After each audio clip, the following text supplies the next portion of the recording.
My mic. Okay, but at least I can hear you. Go ahead, sir. Yes, I can hear you, sir. Go ahead.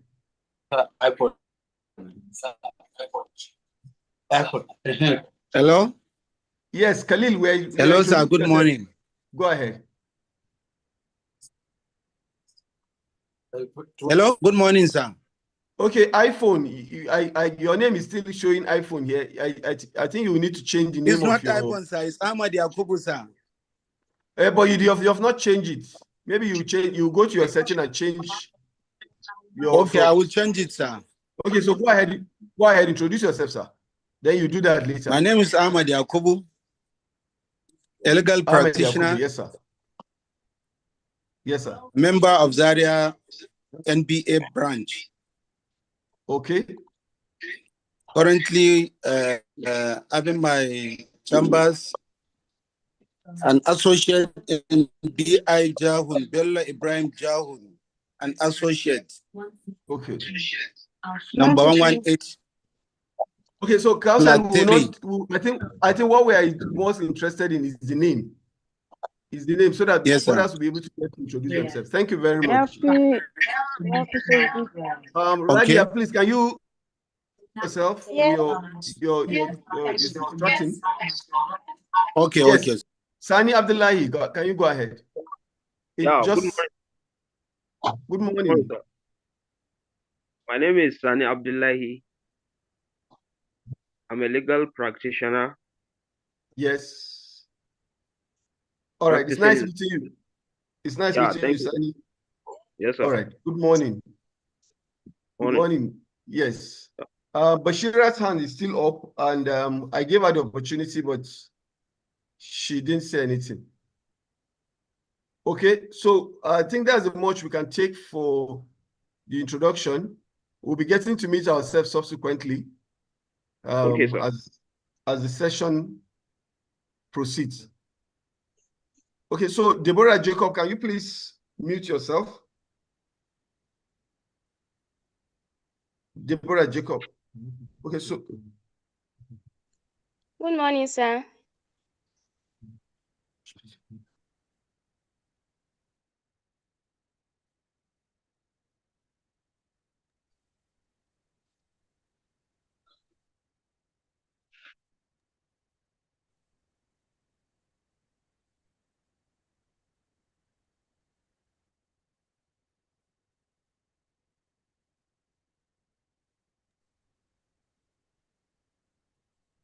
Good morning. My name is Deborah Jacob.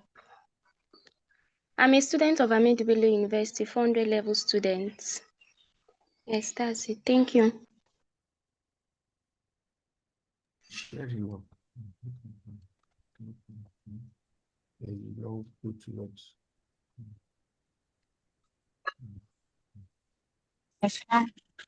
Okay, so you muted.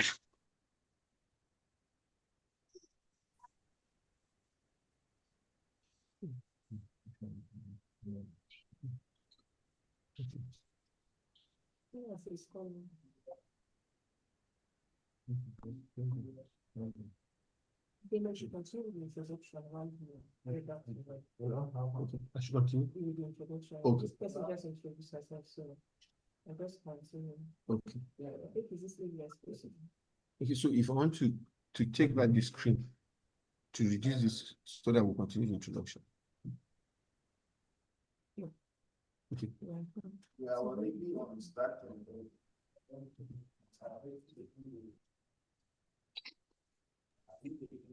All right, so Deborah, thank you so much. I heard your introduction. We'll still give some few minutes to take a few other introduction. Anybody? Okay, Khalil, are you raising your hand?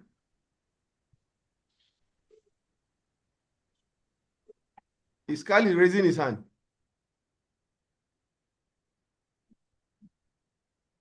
What you said? Yeah. Hello, sir. Yes, I can hear you. Yes, sir. I thought I've introduced myself. I don't know whether you didn't capture it. Okay, I thought you were raising your hand, that's why. Ibrahim Al-Hassan, can I hear you? Yes.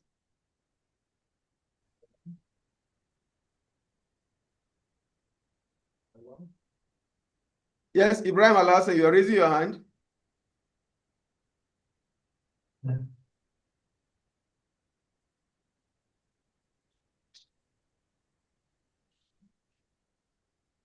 Okay.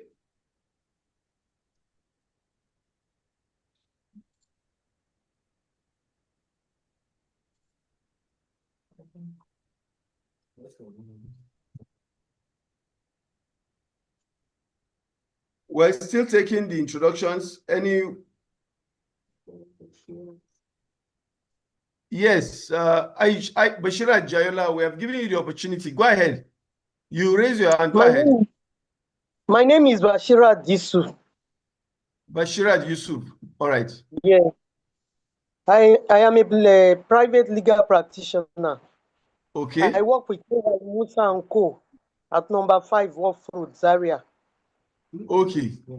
It's nice meeting you, Bashira. Thank you, sir. Yeah. Okay, so we have Emmanuel Umez Jaku. Yes, sir. Can we have you introduce yourself? Miss, can you go ahead, sir? Umez Jaku. I'm a clergyman from Okay. Zaria African Diocese, serving in Holy Trinity Anglican Church, Savongeri, Zaria. It's nice meeting you, sir. You're welcome. Good morning. Thank you. Thank you. Welcome. You're welcome, sir. So,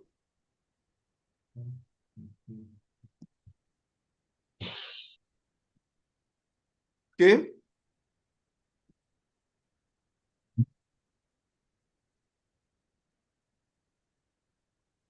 Yes, Anas Lowell, can we have you, sir?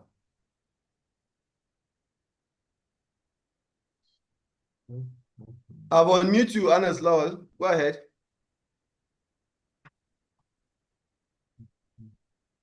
Anas Lowell, you are.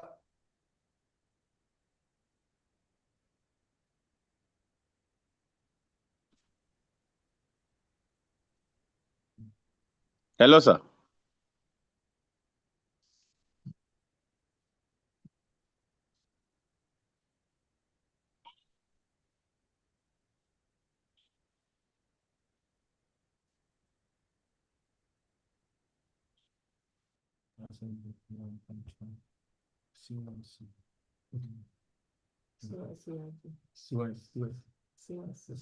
Okay. So we'll leave the introduction at that. When we have the opportunity again, maybe we'll continue. So we're going to go to what we have next on our timetable, which is, like I began saying earlier, a general overview of ADR.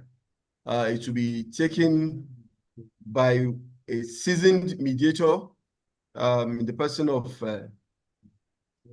Barrister CYC. She has already joined us. You're welcome, Ma. Good morning.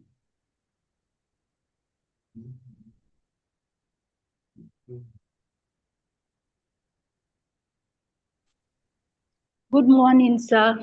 Am I audible? Can you hear me, Ma? Yes, I can hear you. Can you hear me?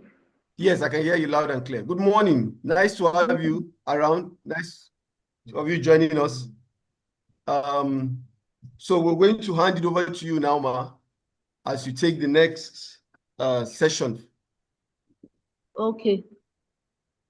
Thank you so very much. You'd assist me with sharing the slides, please. I can see it's on, but it's not starting from the beginning. Yes, we'll quickly do that. Adjust it now. Okay. So good morning, everyone. It's my pleasure to be here. I want to say a special thank you to the Executive Council of Settlement House Alternative and Training Institute. It's my pleasure as well to welcome you to this session on the general overview of ADR and mediation. So permit me, because I'm not in a good place now, but I still have to carry the class. So my video will be off while I proceed. So we'll just go straight to the topic of discussion for this morning. I welcome each and every one of you on board, and I believe that we'll have a very, very insightful session as well.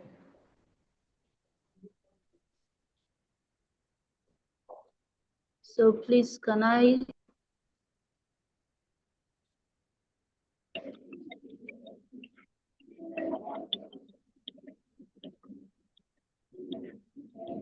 Okay, can you hear me, please?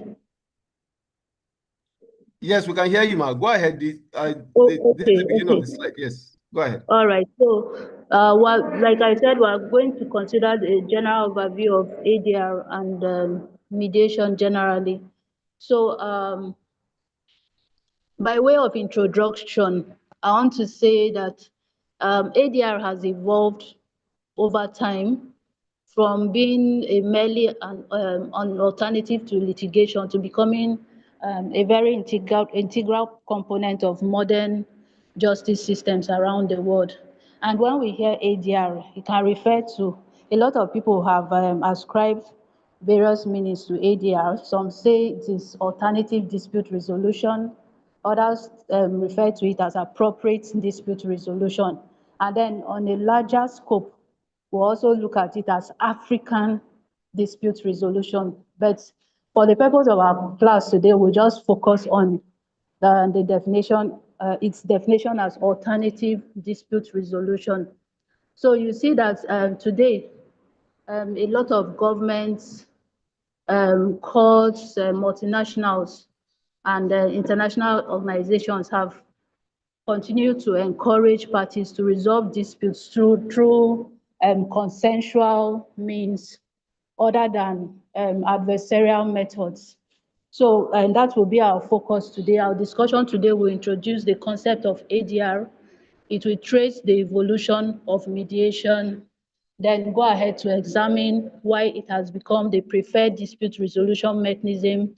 It will further identify various forms of mediation and then discuss responsibilities of mediators and other participants in the process as well.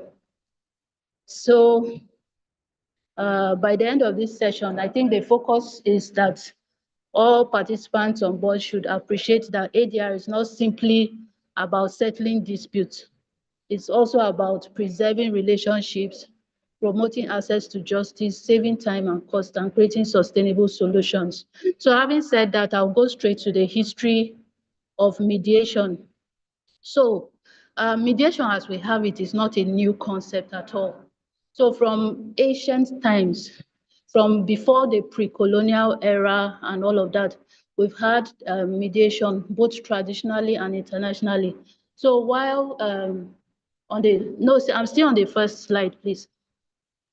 So while internationally, we've had modern institutional mediation developed in countries such as Australia and the United States during the 1970s, and then it's progressed to countries like the UK, Europe, and South Africa between the 1980s and 1990s. So the practice of ADR itself is thousands of years old. It's nothing new. We've had it before even civilization. So in our traditional settings, we had those systems that recognize respected elders, religious leaders, tribal chiefs, community leaders, and all of that, that always assisted parties to resolve disputes through dialogue rather than using force. And then the modern ADR movement, as we have it today, has emerged largely because traditional litigation has become increasingly expensive, and then sometimes it can be very slow and then adversarial in nature. So next slide, please. So as we have it today, mediation has become internationally recognized, and then it's also a profession that is supported by legislations international conventions, and then professional institutions across the globe. And then we'll have in the Christian or religious settings as well, we can trace mediations to both Christianity and Islamic settings as well. So in the Bible, for instance, if you look at Matthew 18, 15, 17 in the Bible, it's talking about if you have an issue with your brother, go and resolve that issue with your brother. And then if the brother will not pay attention, you bring 2 or more people. And then if it will not work, you go to a larger house. That's the body of elders in the church and all of that. So it shows you that ADR has been in existence right from time. That verse alone shows that there's a process of negotiation, mediation, and arbitration, as we'll see as we proceed. Even in the Quran, we have these scriptures or references to ADR as well. In the Bible, we also have a familiar story about King Solomon and the harlots over ownership of a child. And we'll see that it was resolved amicably. That's a typical mediation process. If you ask me, some people say it's arbitration, but for me, I see it as a typical mediation process. So modern ADR, and then these teachings generally are aimed at promoting reconciliation before resorting to adversarial proceedings. And that's our focus today. So next slide, please.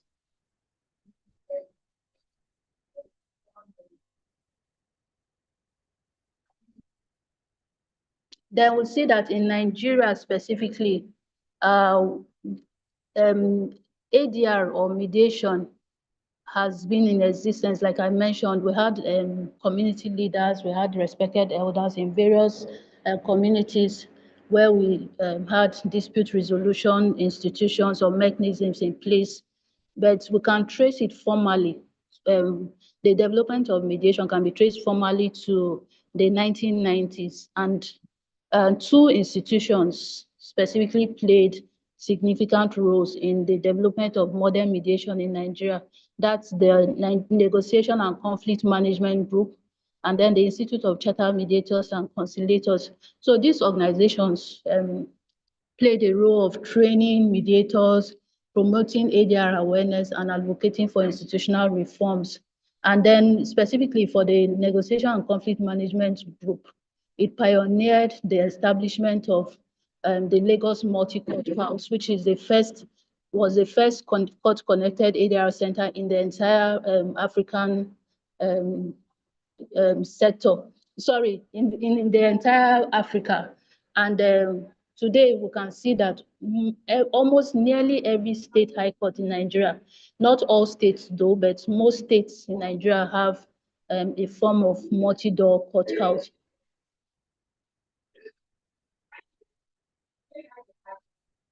Okay, so next slide. Sorry, I'm rushing, and that's because I have to also meet up with time as to the next appointment that I have. So please bear with me. Next slide, please.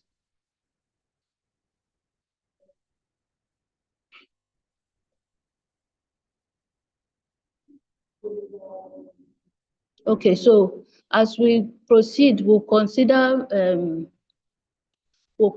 various dispute resolution mechanisms across the ADR spectrum. So we have, and before we go into the ADR spectrum, I'd like us to know that the choice of any ADR process depends on several factors.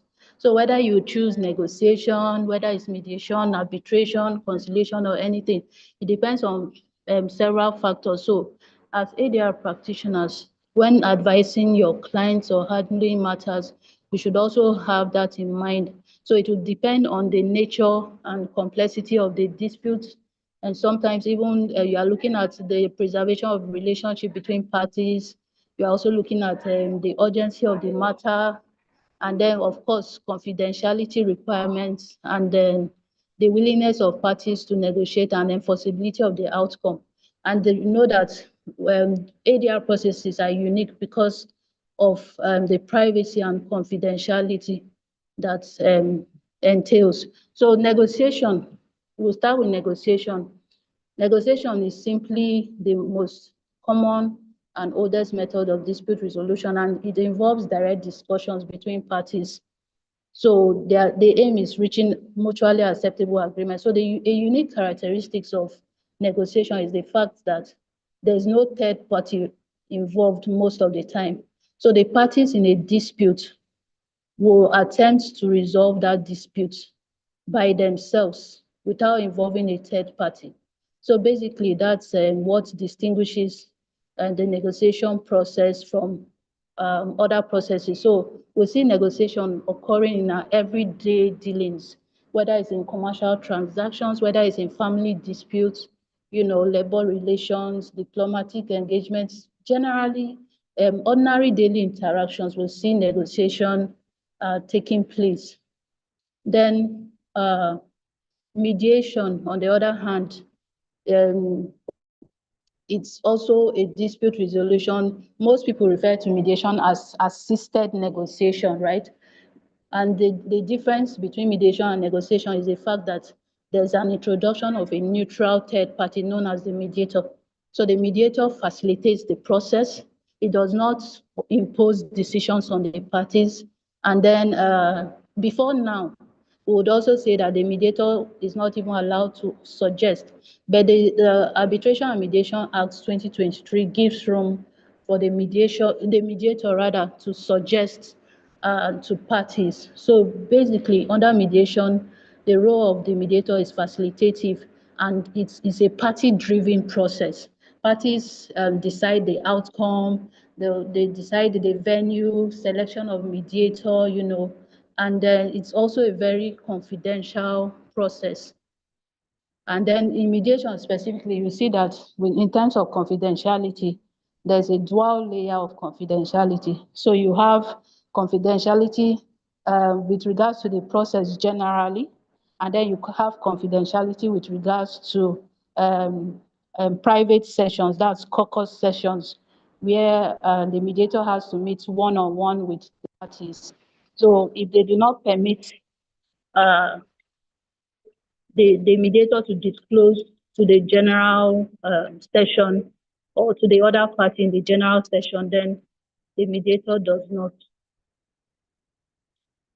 So generally, it's a very voluntary, confidential process. It's flexible, there is interest-based, and it's relationship-oriented. That the aim is to preserve relationships when you go for mediation, and then it's suitable for disputes relating to family, workplace, commercial disputes, community disputes, medical negligence, construction, and most of those disputes. So with regards to conciliation, conciliation closely resembles mediation, right? I want to take conciliation before I go to arbitration. So conciliation closely resembles mediation, but it has a significant distinction because the conciliator in this case can take a more interventionist approach. So rather than merely facilitating dialogue, the conciliator in this process, in the conciliation process, may actively suggest settlement proposals after he or she has analyzed the dispute. So that's the major difference. In mediation, the mediator plays a merely purely facilitative role. Then conciliation, the conciliator can go take a step further. Then we'll come to arbitration. Arbitration is most times people refer to it as an advanced or a less formal litigation process, but it's actually not litigation per se. So arbitration is also an adjudicative form of ADR, and here parties under arbitration submit themselves voluntarily to a third party who is also a neutral third party in form of an arbitrator. So the third party hears the evidence and renders decisions in form of an arbitral award. So you see that the arbitration process can be more formal compared to what we have compared to processes like mediation, conciliation, and negotiation. All right, so moving on to MEDAB, sorry. MEDAB is simply a combination of the two processes of mediation and arbitration. So in most cases, you see that a dispute resolution process begins with mediation, and then if the parties fail to reach settlement, the matter now proceeds to arbitration. But this is solely dependent on the agreement of parties, is solely dependent on the decision of parties, and the parties can also decide if they want the same neutral third party to be the mediator and then proceed to also be their arbitrator if he or she has those qualifications or expertise. So it's solely dependent on the party. Then when you talk about ABMED is the reverse sequence. So you begin with arbitration, the arbitrator hears the evidence, prepares the award, but it will not be published immediately. So before releasing the award or the decision, the parties are encouraged to negotiate or mediate. So if settlement succeeds, the award remains unpublished. But if it fails, if mediation fails, then the arbitral award is now published or released. So that's basically it about ABMED. Then we have expert determination. So certain disputes, whether it's under mediation or arbitration or conciliation, requires the expertise of someone in that field, right? It requires, it involves highly technical questions that will need an expert in that field to determine. So expert determination simply involves third parties that are experts, that's independent experts, to determine the issue that is a bone of contention. So it makes the process faster and then probably less expensive compared to a process like arbitration. Then we look at early neutral evaluation. So basically, as an experienced lawyer or maybe retired judge or even a subject expert, you can evaluate each party's case at an early stage. So that's basically what early neutral evaluation. So before going into the full process, right, you submit it to an expert in that field or a subject matter expert to evaluate the process when at the initial stage before it goes into full dispute resolution mode. So the evaluation of the subject matter expert is a non-binding opinion, right? It's just simply trying to identify the strengths of the case, the weaknesses, and then possible likely outcome if the case proceeds through a particular process. Then finally, when you talk about private judging, it involves appointing a retired judge, for instance, to hear the dispute privately. So the procedure can resemble closely maybe a court trial, but it's less formal and it offers more confidentiality and it's very flexible and it's fast as well. So this process is basically mostly used in complex commercial processes. So basically, key features of the ADR spectrum that you should note as we move across the ADR spectrum, you'll notice that the level of party control gradually decreases. So in negotiation, you have parties control both the process and the outcome. In mediation, parties still control the outcome while the mediator manages the process. And then in conciliation, the neutral plays a more active advisory role. And then when you move to arbitration, there's total control over the final decision. So basically, you see that progression from a consensual position to adjudicative methods. So that's what makes the ADR process a rather unique process. So having said all of this, someone might be asking, okay, so why is mediation specifically a preferred option? So for me, I would always say I agree with school of thoughts in Nigeria and across the globe that see mediation as the future of justice or dispute resolution. So mediation has become the fastest growing ADR processes globally. And this is because of the several advantages that it has. So if just like most ADR processes, the mediation process is very confidential, right? It's conducted without prejudice. It encourages parties to participate boldly without fear.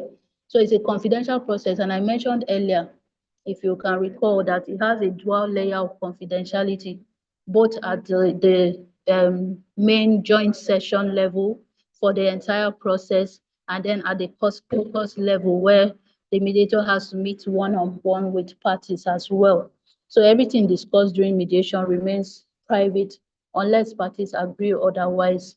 And then it encourages honesty and openness.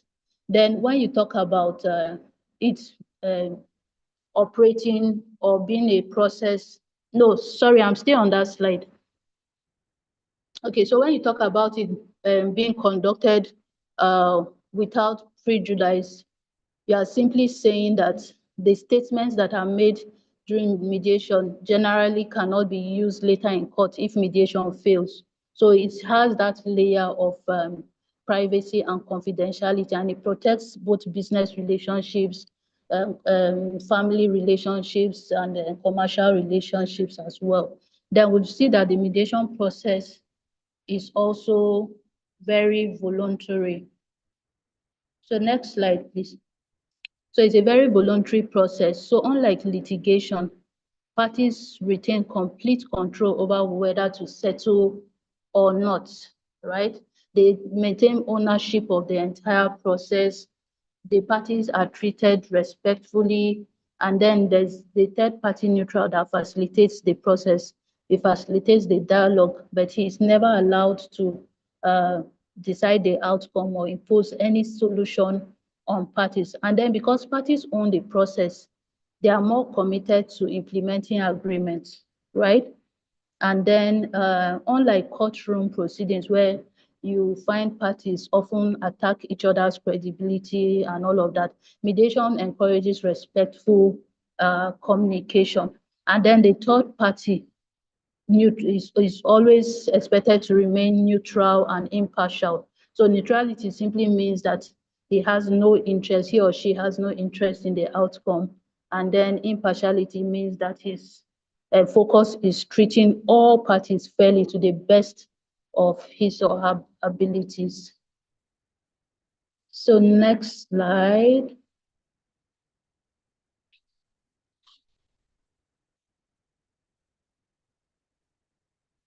Okay, so other advantages of mediation is based on the fact that it is affordable and less expensive. So when we say it's affordable and less expensive, we're not measuring the cost. So I like to give an example. When you go for litigation, you might not even have an idea of how much you are going to spend, how long that case is going to take or stay in court, how long it's going to take to resolve that case. So the mediator cannot be, or the lawyer handling your case under litigation cannot even give you a round figure and say, okay, if you pay 2 million, we'll start this case from beginning to the end, because there might be constant adjournments or one issue or the other, and the case keeps going. There might be need for appeals and all of that. So you keep spending and spending, there's no end. So when we talk about affordable costs with regards to mediation, it's simply saying that if you go through a mediation process, you might be given an idea of how much you will spend in that process. Unlike litigation that you might not have an idea, and then the demand keeps coming in. So it's not simply based on the fact that, oh, if it is mediation, then it's going to be, you pay maybe 100,000 or 200,000, depending on the case. But definitely, if you compare it to litigation, you discover that it's actually more affordable and then less expensive as well. Then it's also very, like I mentioned, it's a fast process. You have an idea of how long, roughly how long is the process is going to take, and then there's flexibility in the process as well. Then another advantage is the fact that it's creative. It allows for creativity. It allows for thinking out of the box in order to reach an amicable agreement.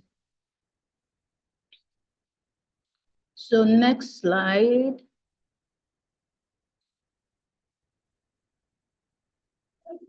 Then we also look at other advantages of mediation. The fact that it allows people to express themselves. It allows expression of views, opinions, even emotions, and the varying options available or positions of the parties. So when people come to mediation, most times they carry emotions and misunderstandings, and they are already damaged relationships. But the mediation process gives room for all of that to be addressed. So a party that comes in with a biased emotion or opinion at the beginnings, towards the end of the process, it might be made to shift position from that biased position that he came in with to a more understanding position where the parties can now relate and discuss amicably and arrive at a solution. Then parties also decide on the environment. If you remember, I mentioned that it's a party-driven process, right? So parties, you cannot be forced to go and use, for instance, if it's a litigation process, to go and sit down formally in court, and then you have rules of procedure. You have to adhere to all of that. For a mediation, it can be very flexible. Parties can decide where they intend to meet. Even if it's an institutional mediation, that can also still be done. Parties agree as to where they will meet and where the dispute can be resolved amicably. Then with regards to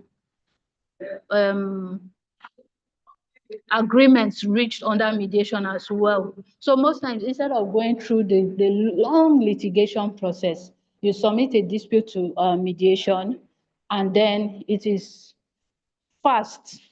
There's an amicable resolution, and it's arrived at with speed compared to litigation. And then to make it more binding, you can take it as and enforce it in court as a consent judgment. So it shortens the whole dispute resolution process.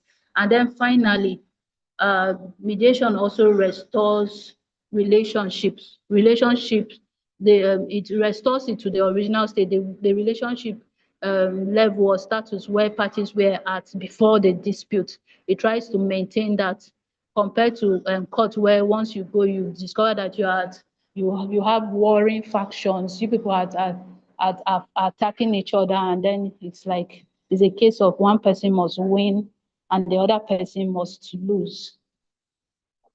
All right. So next slide.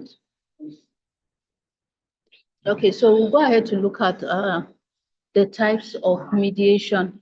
So we have various types of mediation, and this list is not exhaustive because over time, with mediation processes or types of mediation have evolved. So virtually in every sector where you have dispute, the mediation can apply. So what we have here is not an exhaustive list. So when you talk about community mediation, community mediation, it addresses disputes within the community, local disputes, right, that arise within that community. Then when you talk about neighborhood mediation, it's talking about resolving conflicts in neighborhoods, among neighbors, in neighborhood associations, neighborhood groups, and all of that. Disputes must always definitely arise. So mediation can also apply in those circumstances as well. Then family mediation, as the name entails, it handles disputes within the family unit. So It could be with regards to inheritance, it could be custody matters and all of that. So mediation itself cannot dissolve a marriage, but disputes that relate to that process, maybe a divorce process, for instance, can be handled under mediation so that it hastens the process when it's taken to court and all of that.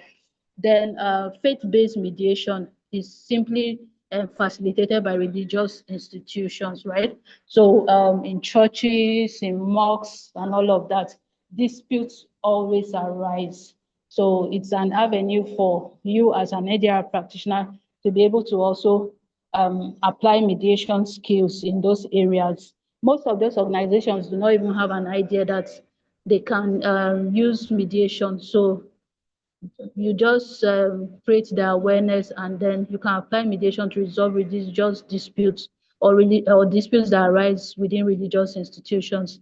Then, of course, you have political mediation, where in Nigeria, I think with the Electoral Act now, I think Barrister Nanchang, you help me add to that.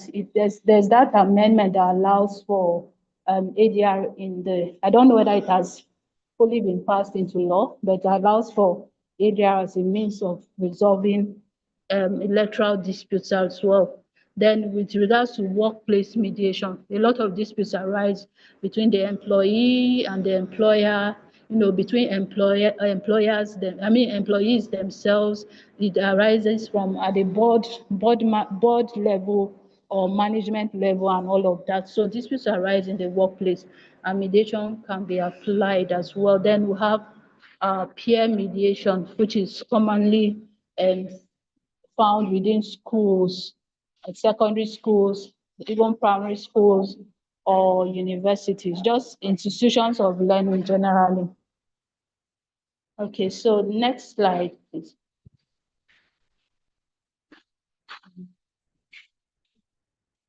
Okay, so we also see mediation in other areas as well, in criminal offenses as well. So under the Administration of Criminal Justice Law of Kaduna State, for instance, we have mediation in compounding offenses. Then mediation arises in medical disputes. We apply mediation to resolve medical disputes arising from negligence, privacy breach, and all of those things. Then you also have mediation applying to industrial disputes as well. Then commercial disputes also arise, and then you can apply mediation, and then as well as child justice. So like I said, this list is not exhaustive. In every area, in every sector where you find yourself, disputes arise and mediation can be applied. So wherever you are, you can find a niche for yourself. You can carve a niche for yourself. And then we have with technology, you have online dispute resolution as well.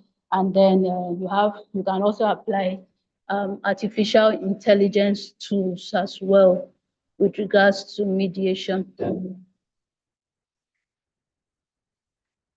Okay, next slide. So basically,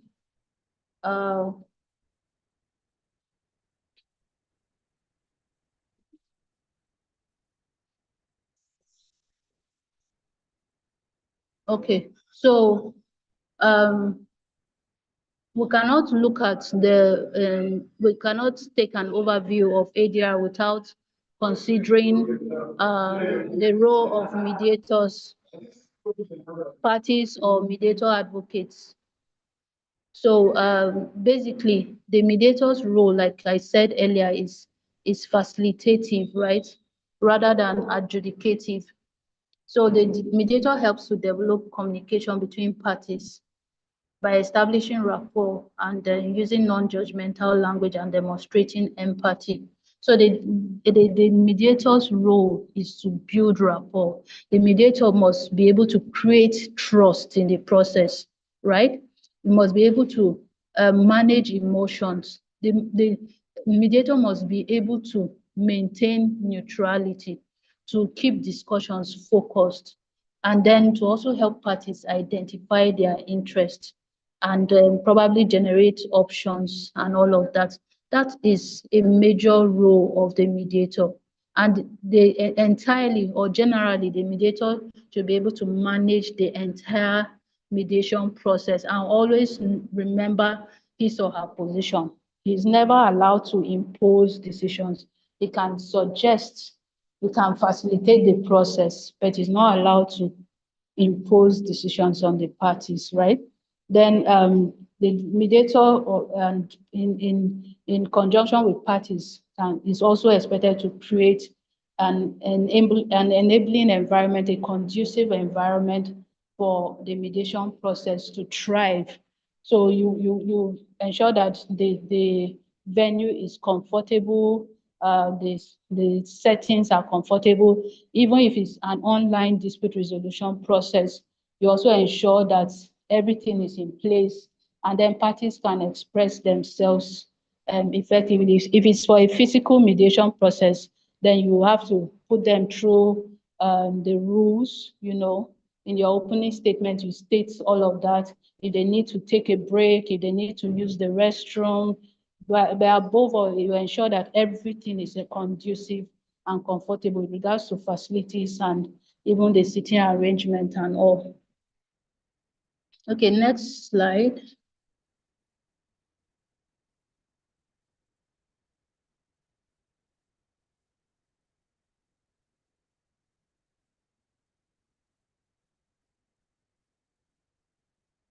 Next slide, please.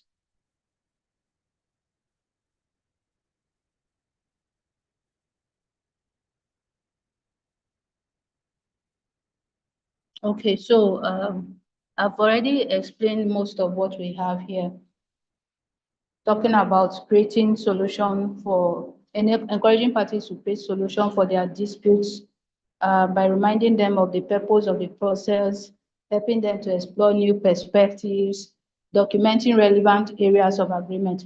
And then when it comes to documentation, one thing you must note as a mediator is the fact that whatever you are documenting, most times you let the parties know that the documentation is for the process of what word do I want to use now? Is just for the process. You are not intending to store that information or save it somewhere. So it's not like litigation where you have all the law reports and the whole details of the cases are in the public view. For mediation, whatever you jot down, most times at the end of the process, you shred it. So it's just for the purpose of guiding the process and then to get the key points to arrive at to be included in the settlement agreement to be drafted. By the end of the process, you shred it. Most mediators in modern times have different views with regards to shredding documents, but formally in the mediation process, you are not supposed to be keeping those documents for any public view or public access. So some mediators say that they keep it for their own personal use or for their own personal records, just to have a track record of cases they've mediated on, the issues, and then maybe the settlements arrived at. So, but generally, that whatever is documented is destroyed. It's just for the purpose of drafting the settlement agreement at the end of the day. Then, like I said, the mediator manages the entire process, the different stages of mediation, and then it builds confidence, trust in the process. And then he's also alert. So there are cases where you have power imbalance amongst parties. If the mediator is not alert, you would see that the more dominant party has their way. But if the mediation is alert, the mediator is alert, you'll be able to address that situation and then diffuse every point of tension as well. Okay, so next slide.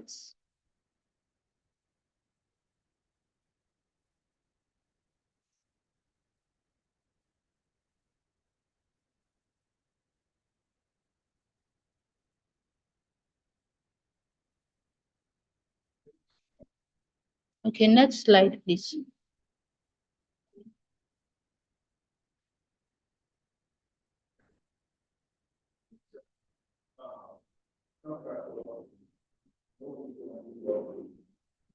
I'm saying next slide because I think I've addressed all of these things on this slide. So let's just move to the next slide, please.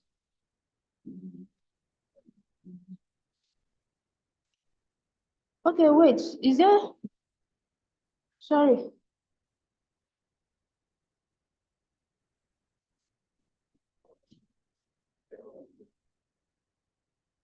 All right, so I think that's the end. So by way of conclusion, I'd like us to understand that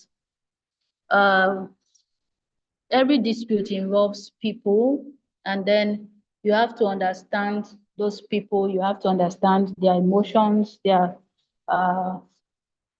personality types, you know, and you must also understand their communication style without compromising neutrality as a mediator. You must also be emotionally intelligent to be able to handle the different personalities of the parties as well. So generally, a mediator must be effective. The mediator must have professional competence. He must always be impartial. He must be neutral. He must be knowledgeable about the process. So thank you, and thank you, and thank you. So the floor is open for questions, if there are any. I hand over and take my leave.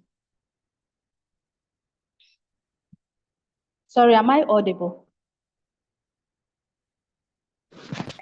Yes, you were very audible. Good morning. Okay. Good morning. Yes, you are. You were audible, ma. Thank you so much. Thank you. Thank you so much for this wonderful presentation. And to all the participants, the floor is open for questions. So you just indicate by raising your hands. You have all the icons there. You raise your hands, and the floor will be given to you to ask your question. So thank Ma, you just give us some minutes. Let's okay, we have Salih Yusuf. Salih Yusuf. Okay.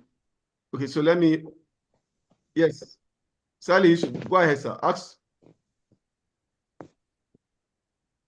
Salih Yusuf, you can go ahead and unmute yourself and then ask your question. Salih Yusuf, can you hear me? You can unmute yourself. Okay, go ahead and ask your question. Good morning, sir. Good morning, sir. Please, sir, I want more light on this issue of documentation, please. You want to get clarity on the issue of documentation? Yes, yes, please. More information, more light. Right. Okay. Okay, so let me also take Mr. Sorry, that should be Pastor Emmanuel, right? Emmanuel Umezuike. So let me unmute yourself, sir, and ask the question. Sorry, ma, are you getting all the questions? There's a question from Saleh Yusuf, and then now we'll take the question from Emmanuel. Go ahead, sir. My question is on the neutrality of the mediator. Why should the mediator not air his or her own view concerning any matter that he felt or she felt that can bring solution to the conflict being managed or resolved? Okay, if I get you right, you want to know why is he not bringing his own view to help in resolving the disputes? Yes. Okay, all right. All right, thank you very much, sir. Okay, So can I go ahead? These are the questions we have for now, ma. Yes, go ahead, ma. Go ahead. All right, so the first question from, sorry, I didn't get your name, was with regards to documentation, right? Saleh Sorry? Isa, yes, Saleh Yusuf Isa. Saleh Yusuf Isa. Okay. Saleh Yusuf Isa. Okay, your question is with regards to documentation. So for the mediation process, like I mentioned, it is supposed to be a very confidential and private process. Confidentiality means that nothing that is discussed in that session is supposed to be heard outside. Do you understand? It's not supposed to be heard outside the process. It's not supposed to be read anywhere outside the process. So in the course of your mediation process, because you have to take note of points, you have to take note of the various stages of the dispute resolution process as it progresses, you might need to jot down some things. All of those things come down to, at the end, to what is drafted as the settlement terms in the settlement agreement, right? So you find yourself writing or jotting down things as the mediation process goes on. That is documentation, right? But once you do that, you are not allowed to. The practice is that at the end of the process, you are supposed to shred that document that you have. Whatever you have jotted down with regards to the process and all of that, you are supposed to shred it, destroy it. It's not supposed to be kept for somebody else to access it. Do you understand? So that's what the documentation process requires in mediation. But some mediators, however, have said that they go ahead to keep those documents or those jottings or whatever because they need to like keep a track record of how their dispute resolution process is probably evolving. You know, they want to know, okay, maybe to just trace in so time I did this dispute and then there was a settlement like this, or they just want to have a feel of the process, or they want to have something that they can refer to. That's for their own personal use. It's not to be provided or made available to any other party. But the general practice is whatever you write down, you destroy it at the end of the session. So I don't know if I've answered your question. The idea is to maintain the confidentiality and privacy of the process. Okay. Thank you, ma. Thank you, ma. All right. Thank you so much. Thank you. Then to the next question about neutrality. So a mediator must be neutral. You don't have a choice. And so that's where you have to disclose conflict of interest. If you see that the case that is being brought before you is something that will make you shift your position. For instance, maybe they bring a family dispute before you, and you are somebody that has a background that has maybe suffered a family dispute, maybe it's a divorce, custody issue, and maybe you come from a family where maybe your parents had issues, you know, and then your mother had to take custody, and you know, you went through that process. Basically, if they bring that kind of dispute before you, you are already biased emotionally, isn't it? So there's no way you'll be neutral in that process. And then with regards to the process generally, you might have opinions, right? You might even, in your mind, you might even be feeling like, this person is the person that is right, or this person is the person that is disadvantaged. You'll be tempted to take sides, but you're not supposed to do that as a mediator. You're supposed to remain neutral. Don't take sides, don't support any party. That's the essence of neutrality. So you cannot tell the party, and then you're not supposed to impose a decision. If the parties want you to impose a decision, they will go to arbitration or they will go to litigation where you have that neutral third party, either as a judge or arbitrator, imposing a decision and saying, this is how you people are supposed to resolve this dispute, or this is how you are going to resolve this dispute. But in mediation, it leaves it open to the parties. The parties themselves are supposed to decide, okay, they've come to that place where they were fighting, from that place where they were fighting to the place where they now understand that, this is our problem. And then they are shifting ahead to that point where they've now decided, this is our problem. We understand that this is our problem, so this is how we can resolve it. So the parties themselves go through the entire process. Nobody forces them. Nobody says that, and you must resolve it like this. Do you understand? Yes. So that's why the mediator must remain neutral. You will not impose. For the Mediator, Arbitration and Mediators Act in Nigeria 2023, all this further gives the party, the mediator, room to suggest. So you can be like, okay, so why don't you do it like this or like this? But you won't say, do it like, I think you should do it like this, or I feel you should do it like this. Do you understand? Yes. Yes, so I don't know if I can tell your You question. can suggest, but you can't just impose. You can't impose. You can't Yeah. impose. The decision they arrive at must be from the parties, amicably arrived at by the parties themselves. Thank you. Okay, so that we will save out, we'll work within time. We have another question on the chat box from Al-Hassan Ibrahim. Then I can see Venerable Elkanah Ngbali. Please hold on, sir. I will attend to you in a minute. But let's take the question from Ibrahim Al-Hassan. We have the question there. It says, my question, okay. As a mediator, if you try all your best, but both parties disagree to consent to the settlement terms, what are you going to do in that circumstance? Did you get that question? And then there's also the second arm of the question. How can IT and AI tools help in promoting a smooth mediation process? All right, so go ahead, Ma. I'll start with the first question. First of all, there are two things that happen in a mediation process. It's either the mediation is successful or the mediation fails, right? If you remember when we're considering the ADR spectrum, there was one I mentioned about med-ab, a combination of mediation and arbitration, right? It means that the parties have begun the resolution process with mediation, but it failed. And that's why they are now concluding with arbitration. So in mediation, it is not every time that a mediation process is successful.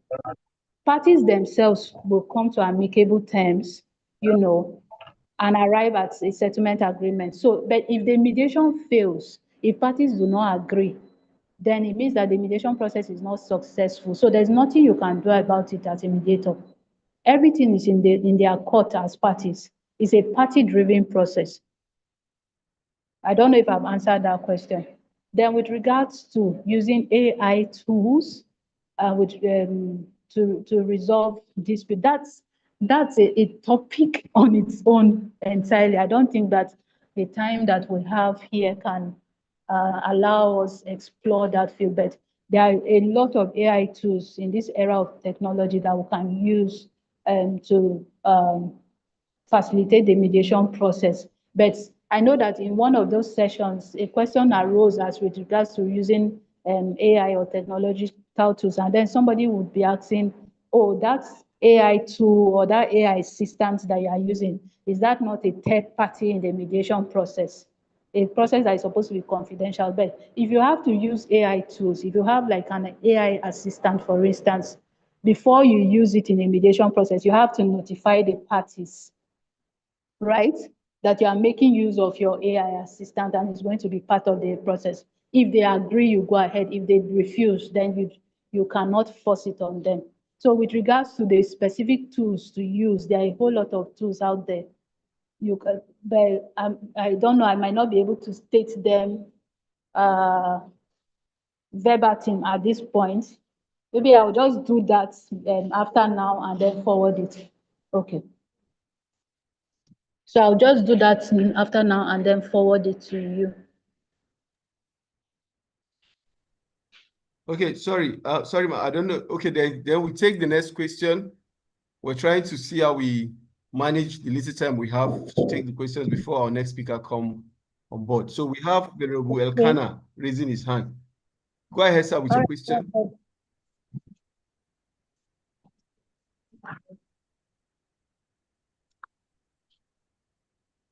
Venerable Elkanah, go ahead, ask your questions. Unmute yourself and ask your question. Yeah, I'm trying to. Okay. Yeah. I just a quick question. You've briefly talked to us about some of the traits, or the traits during mediation. When some of those red flags come up, what should a mediator do? To leave like some traits like tempered, and traits coming in between the two parties that you're trying to come in between. What do you do? Okay, so when you have those issues coming up, like emotions rising, sometimes you can adjourn the process, take a break, let parties go and cool off, and then you come back. You can also apply like caucus, where you meet with either of the parties separately. And when you apply caucus, it means that if you meet with one party, you must also meet with the same party, right? To show that you are impartial and you are very neutral. The same thing you do to one party, do it to the other party as well. So that one party is not feeling like, waiting, they go talk. What did they go and discuss? And then they are now coming back. You give both of them attention. So basically, I think those are the two major ways that you can now calm that tension, or you can bring down the emotions that are rising. And then when you have issues like power imbalance, for instance, even in the sitting arrangement, with power imbalance, you will notice that maybe one party is talking more than the other one. The one wants to say something and then the other person suppresses them. When you find those kind of situations, you also address it. Maybe even in the sitting arrangements, you can ensure that maybe the parties are not sitting and facing one another in such a way that the other one is intimidating them. Or you can also still call for a caucus session so that the party that is being suppressed can also express themselves more openly. So basically, that's it. Can you hear me?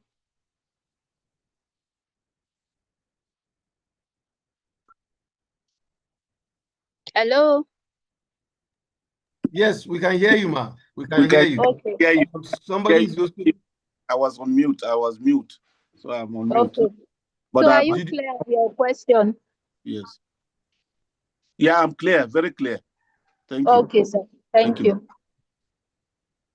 Okay, I think I saw Bashirat raising her hand. Okay. All right. So in the absence of any other question, somebody is asking if there's going to be attendance. Of course, there's going to be attendance. The time and when we're going to have the attendance is not for you to know. So anyway, thank you so much, Mrs. Suese. Thank you so much for that wonderful contribution. Thank you for that presentation. It has been a wonderful time. And I'm sure the participants, from the questions they're asking, I can see they really followed. So thank you so much, Ma. We're looking forward to having all these participants also become experts, and they are also going to be having mentors to look up to as they progress in their own ADR practice. So we thank you so much for that vast well of experience that you've poured out to us. We thank you so much. Thank you. Thank you so much. Thank you so much. It's my pleasure. Thank you for having me. All right. You're welcome, ma. So we have the next speaker who has already joined us.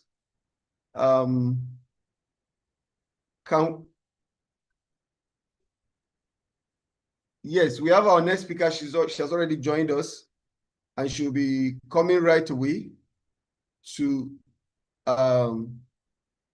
give our presentation. So please let us stay put. Let us not go anywhere.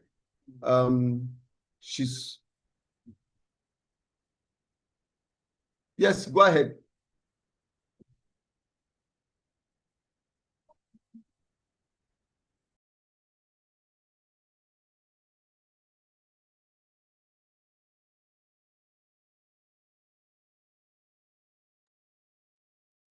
I saw, okay, yes. So just a minute. We're still, the next speaker is just trying to join us. So we just give us some minutes to do that. But I saw the hand of Bashirat. Bashirat, you were given the opportunity earlier to ask your question. You didn't say anything until our last speaker had exited. Then I saw your hand up again. So whichever way, I think you can keep your question. You can write it down. It's something that as the session progresses, it will be attended to. it doesn't, whether to the previous speaker or even the next speaker can attend to it. You know, we have tomorrow, we have also Saturday. So we can, at any given time, any given point in time, you can bring up your question and it will be answered. So while we wait for our next speaker,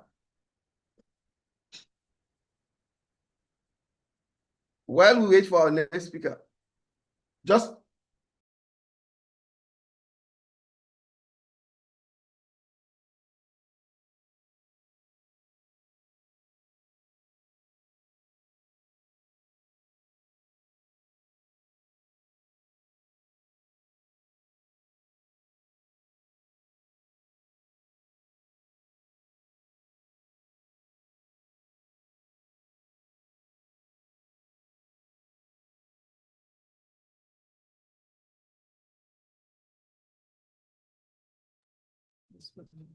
okay.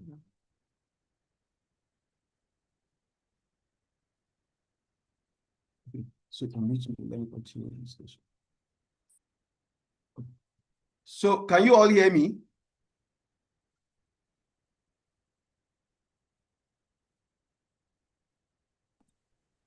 Of course, yes, sir. Okay, thank you so much. Yeah. So we have our next speaker who will be coming up. I must say that I've had the next speaker at different fora. In fact, basically, she trained me. Of course, you know, most of the training, you do the training virtual, so your speakers, your trainers will not know who are the participants that they are training. So she had trained me. I've had her spoken in quite a number of presentations. So, and I'm sure she has a lot to pour out to us today. So please let us sit back and then pay rapt attention as our next speaker come up. We have Mrs. Morenike Ojo, who is our next speaker, to take the next topic on the timetable for us. Thank you so much, Ma, for joining us. Good morning, everyone. My sincere apologies. I think there was a mix-up in the link that was sent to me. So I'd already joined another link. I was wondering when I found that it was just only two of us on the Zoom link, and I was wondering what happened to everyone. I didn't know that there was a full house waiting here for me. So I want to say good morning to everyone. Apologies once again for coming up just a minute behind the schedule. So right about now, let's just go into what we have today. Yeah, so I'll be sharing my slides. Yeah, I can see good morning. Thank you. Good morning. Okay, so let me just go right to it. Just a few minutes, please, while I just share the slides. Okay, so I'll be taking us on two different topics. The first one, essential principles of mediation, and the next one, conflict and disputes analysis. So let me just take some few minutes to share the slides, and we go into what we have for today. Okay. Just a minute, please. Trying to let me just start with the first one. Still having a bit of a challenge opening the second one. But let me just go ahead with the first one.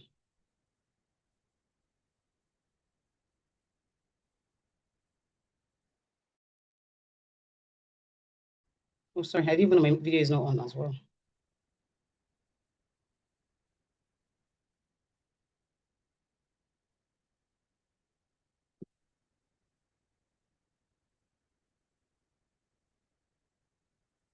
Okay, just some few minutes, please.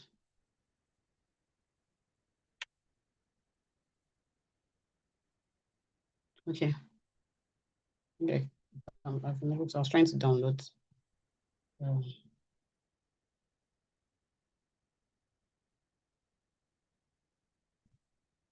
Just a minute. Very nice.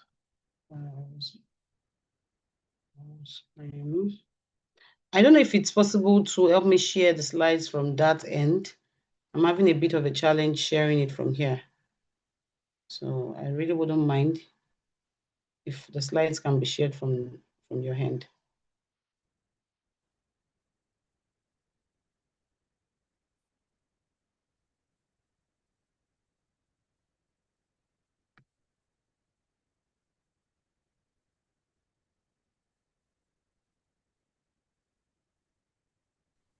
Okay, sorry. Yeah. Okay, Zor, go ahead. We'll do that, ma. All right, thank you very much. So I believe that we are quite familiar with the term mediation. And when we talk about mediation, maybe I should just, at least in the meantime, just sample our opinions. So what do we understand by mediation? Is anybody willing to give an answer to that?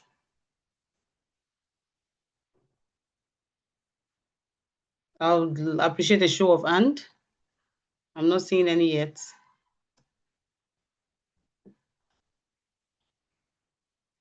I want to believe it's not a new terminology. So please, is there anyone willing to share with us what he or she understands by the term mediation? Okay, I can see Bashir, Ishaq's, and okay, Bashir, please, can you go ahead, please? Good morning, ma. Good morning.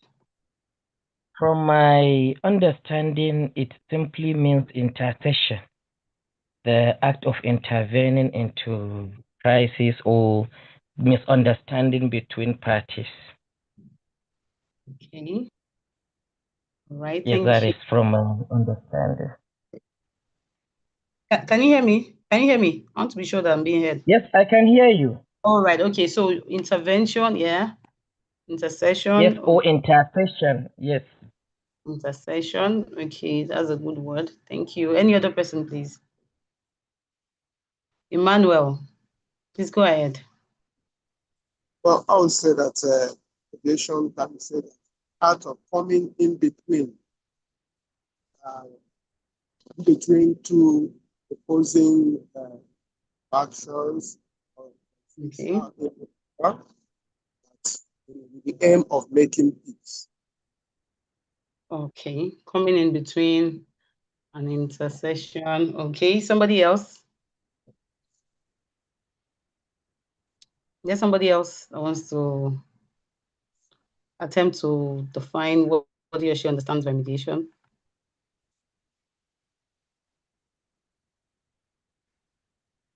Okay, let's just go right into it. Oh, are you raising your hand again, Bashir?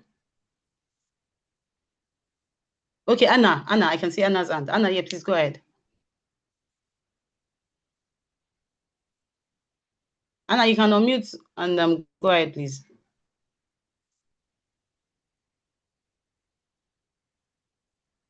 I can see Deborah's hand as well. Well, I think I saw Anna's hand first. Okay, if Anna isn't able to unmute, Deborah, Jacob, please, you can go ahead. Oh, Anna is in court. Okay. All right, Deborah, please go ahead.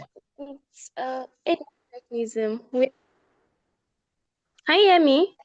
Yes, I can hear you now. Yes.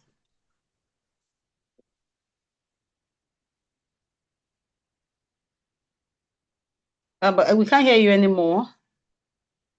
Hello, Anna. It's an ADR mechanism facilitates where there's a person to help facilitate.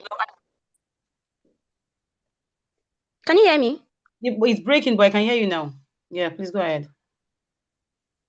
Okay, I said it's an ADR mechanism where it involves somebody helping the parties to reach to an agreement. Okay. All right. It's an ADR mechanism. Yeah. So that was the word that was looking out for in the two earlier definitions. Thank you, Deborah. It's an ADR mechanism.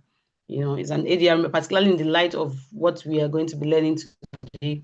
It's an ADR mechanism where a third party, a neutral third party, helps to facilitate, the disputes, resolution of the disputes between two or more parties, because there are instances where there are multi-parties and not just two parties. So the mediation process is a process where a third party called a mediator, helps to facilitate communication, because most times when there is a dispute, the first to go, the first casualty is communication. There's always a breach in communication. And when that happens, at least to even see how to go about resolving the dispute, parties must be able to communicate. So this is where the mediator comes in. And this is part of the process of mediation that we'll be talking about today. So today we'll be looking at the essentials of mediation. And essentials in this sense means the bedrock, the foundation upon which mediation stands. Without it, you cannot say there's mediation. And I think I'm able to share my slides from here. So we'll be looking at the essential principles of mediation. Let me know if you can see my screen so that I can go ahead. Yes, ma'am. It You're doesn't. seeing is it showing? No. It's not showing yet. Oh, wow. Yes, it's not in. Okay, I'm sharing already, but I don't know why it's not showing. So please, maybe you would help me from your end so that it doesn't delay the... Hello, am I being heard?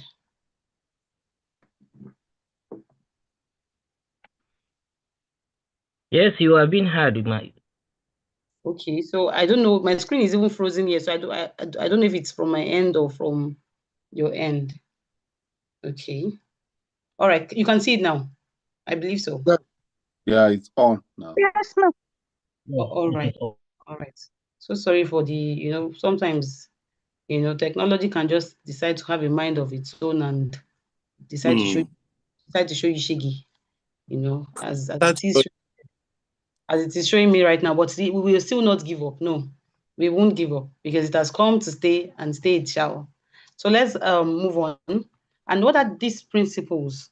I talked about the essential principles of mediation being the foundation upon where the rock upon which mediation stands. That without it, really, you can't even say there's a mediation. So, and from here now, the first that I have on my list here. So you can see it clearly now, right? Yes, Hello. ma'am. Okay. Please, if at any point in time, if you're not hearing me, kindly let me know, please. Okay. All right. Okay. So, I talked about the principles of mediation being the foundation upon which mediation stands. And without it, you can't even say there's a mediation. And number one aspect of it, as it is listed here, is confidentiality.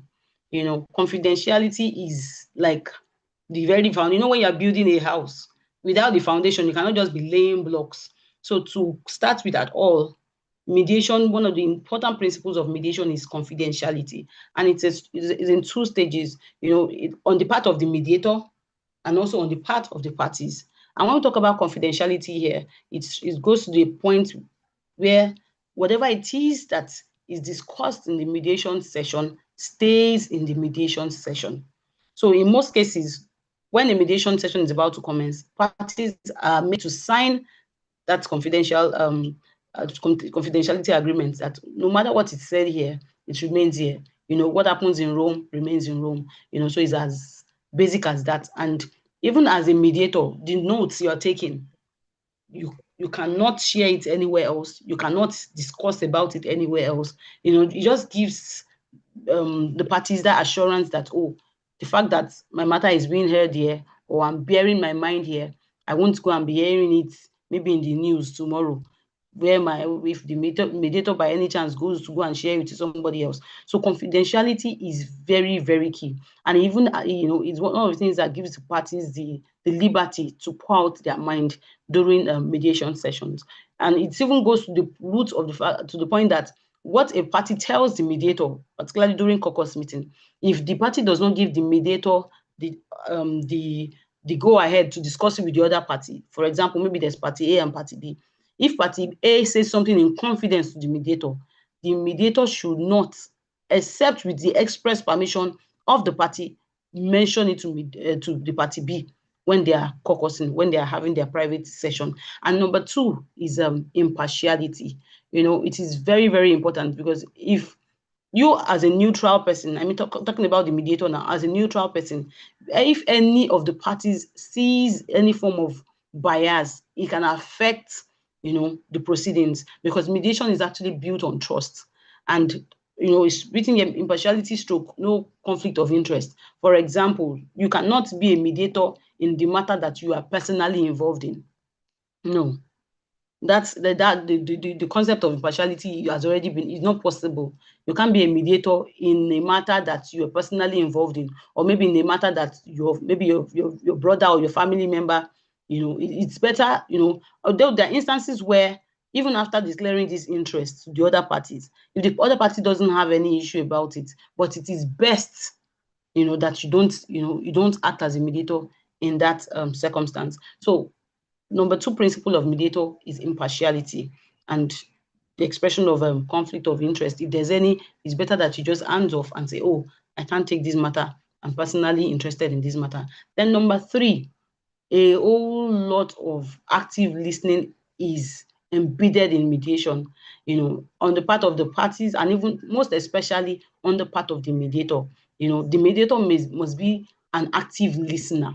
In this our climb, we most times listen to respond, not listen to understand. But the mediator is one of the skills a mediator must have, that you are able to actively listen. Like for example, I actually even do this sometimes. If I'm talking to someone, I'll deliberately stop.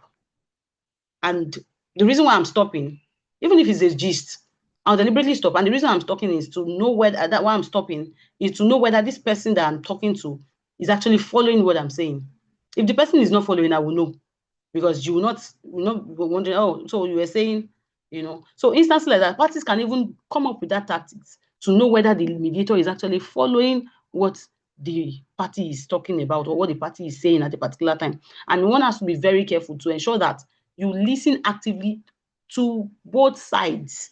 Not only because these are things that a party would look at and feel that, oh, they listened more to this person. During my own time, when I was talking, the mediator was busy pressing her phone. Or these little things like this, they can affect, the whole process. So active listening is is something that is a no deal breaker. Like the mediator cannot but not be listening actively, and not just because you want to respond, but because you want to really understand what the whole dispute is all about. Then the next one is self-determination. So as we are very much aware, or maybe we do not know, but as it is now, I'm saying it for a fact that mediation is totally party driven.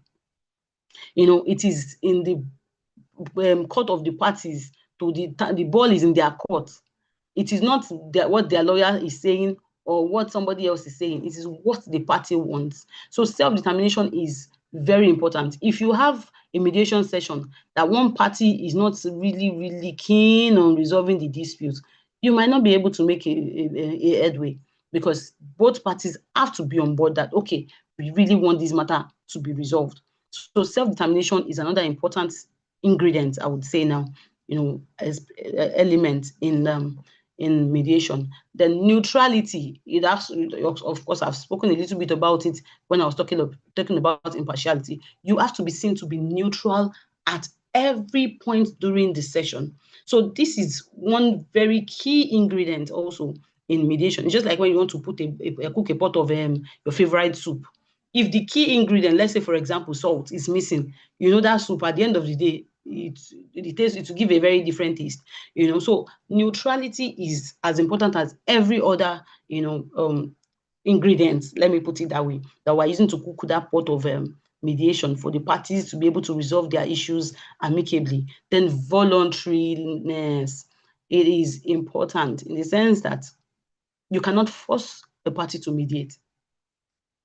It has to be voluntary. And it is on this note that most people say that, oh, mediation is not binding. Mediation is not binding. It's not binding as to the making it compulsory that a party must participate and all of that. But when a party decides to participate and is willing, and at the end of the day, a resolution was made, an agreement was drafted that the parties and the mediator signed, it is as binding as any contract anywhere in the world.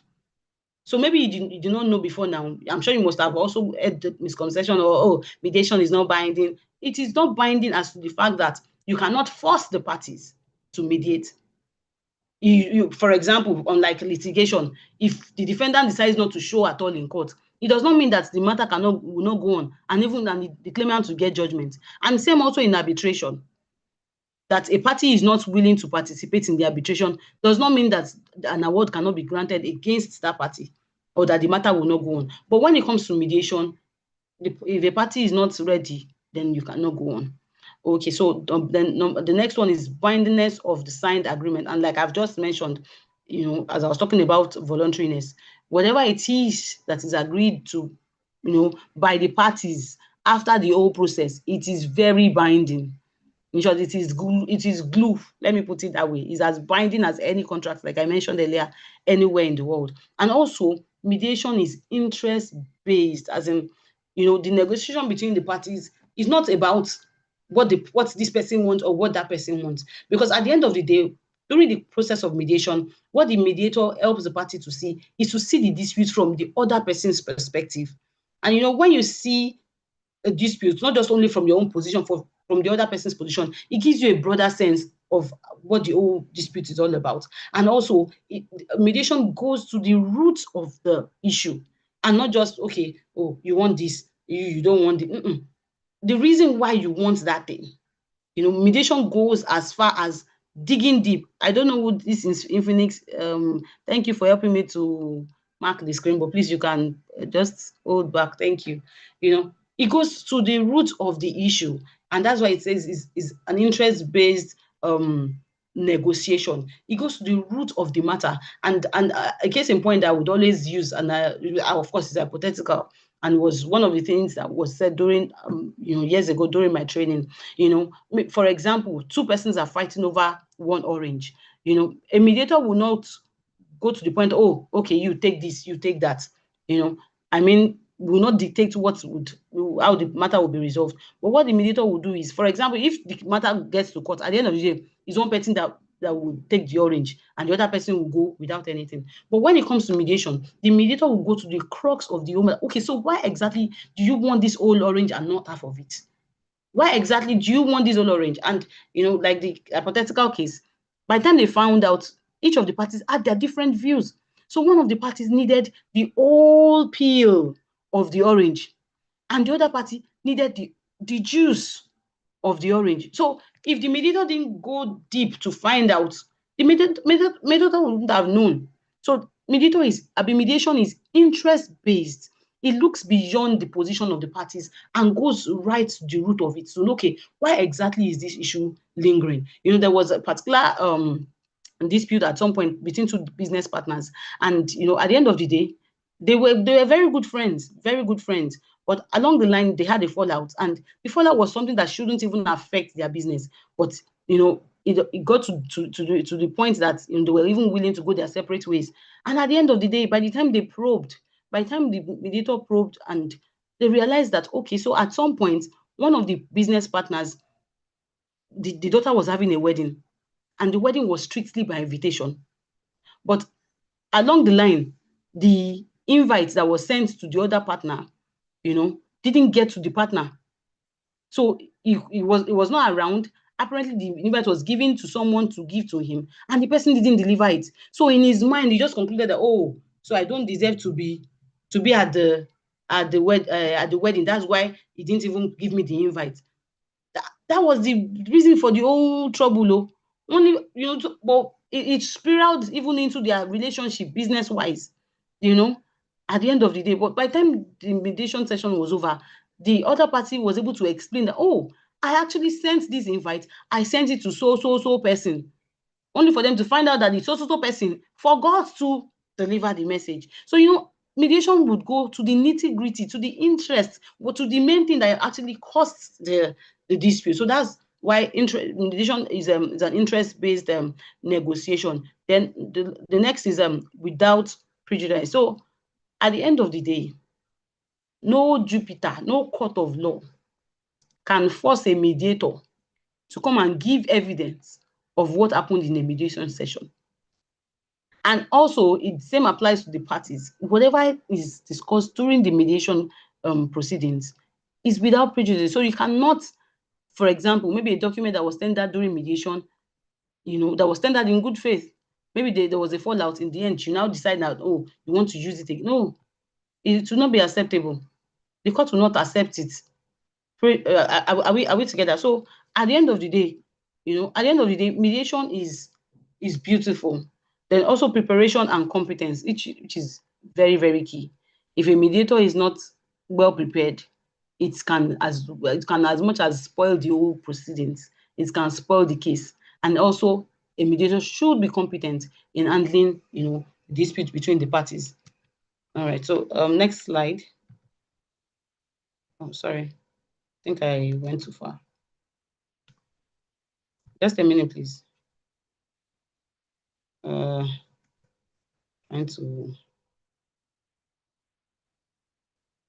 It's just a minute. Okay, yeah. Okay, so then the others.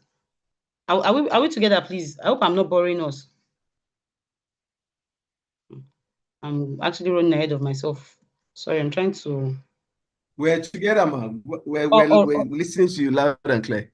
Oh, all right, thank you. So okay. Then also, I've talked about active listening. Then also, a mediator must also be a good listener.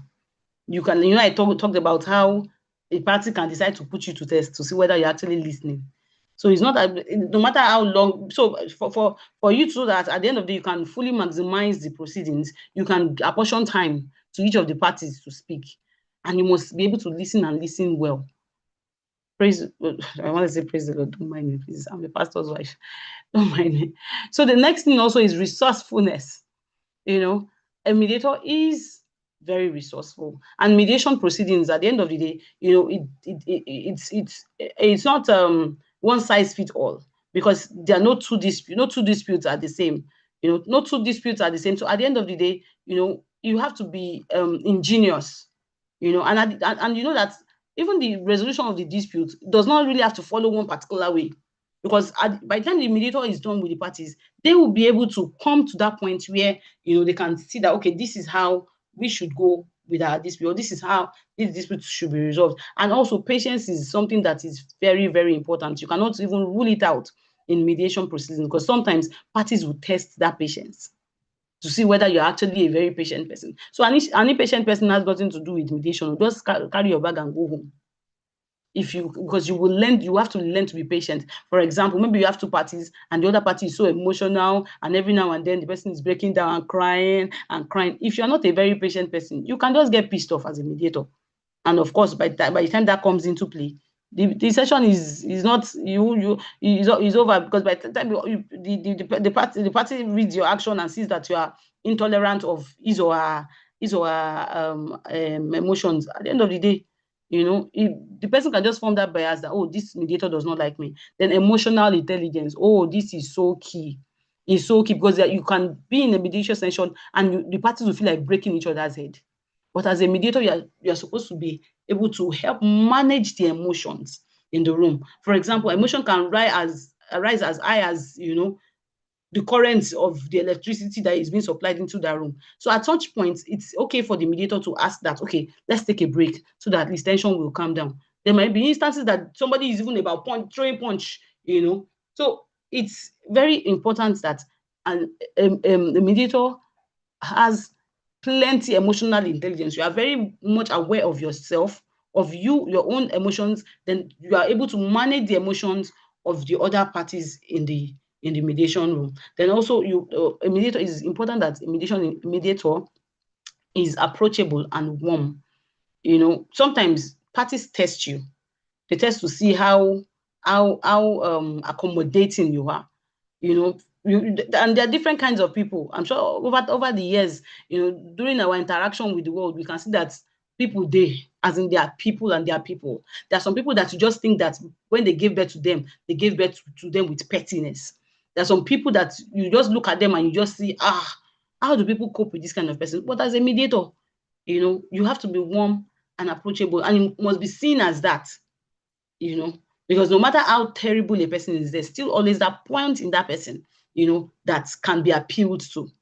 If beauty can end up marrying beast, you can tell that there's something in that beast that was appealing to beauty. I'm just using that as analogy. Okay, then also the problem solving and conflict management skills, it is very important. You should be able to come to that point where you help parties. Of course, the mediator is not the problem solver, not in any way. And at no point in time should you think that you can solve all their problems. No. What you're there to do as a mediator, and which is also one of the essentials of mediation. So if you're in a mediation session and you see the mediator being the one to, making all the suggestions, it is not supposed to be. The parties should be the one to come up, with what they think is right, or how they think that the dispute can be resolved. And there are ways about it. It's just about the mediator asking the right questions. And before you know it, they themselves told, they won't even know when they are moving towards a resolution. So it's just about the mediator being able to take note of those, for example, somebody comes into the mediation room with a particular stand that I am not going to shift.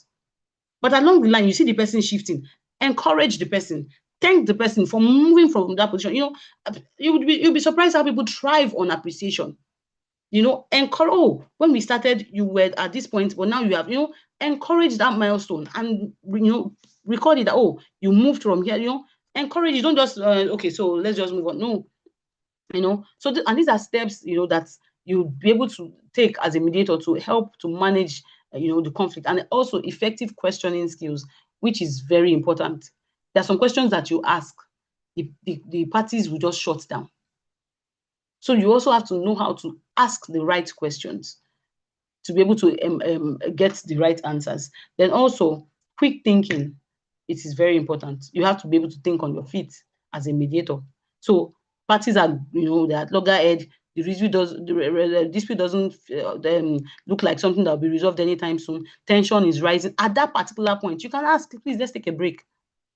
That's quick thinking. You don't have to drag the session for so long that, or maybe you are not even quick to read the atmosphere in the room, that parties are already exhausted. So, but in your own mind, you just like you are a finisher. You want to start and ensure that you finish. It may not necessarily be in one session. It may not be in 2 sessions.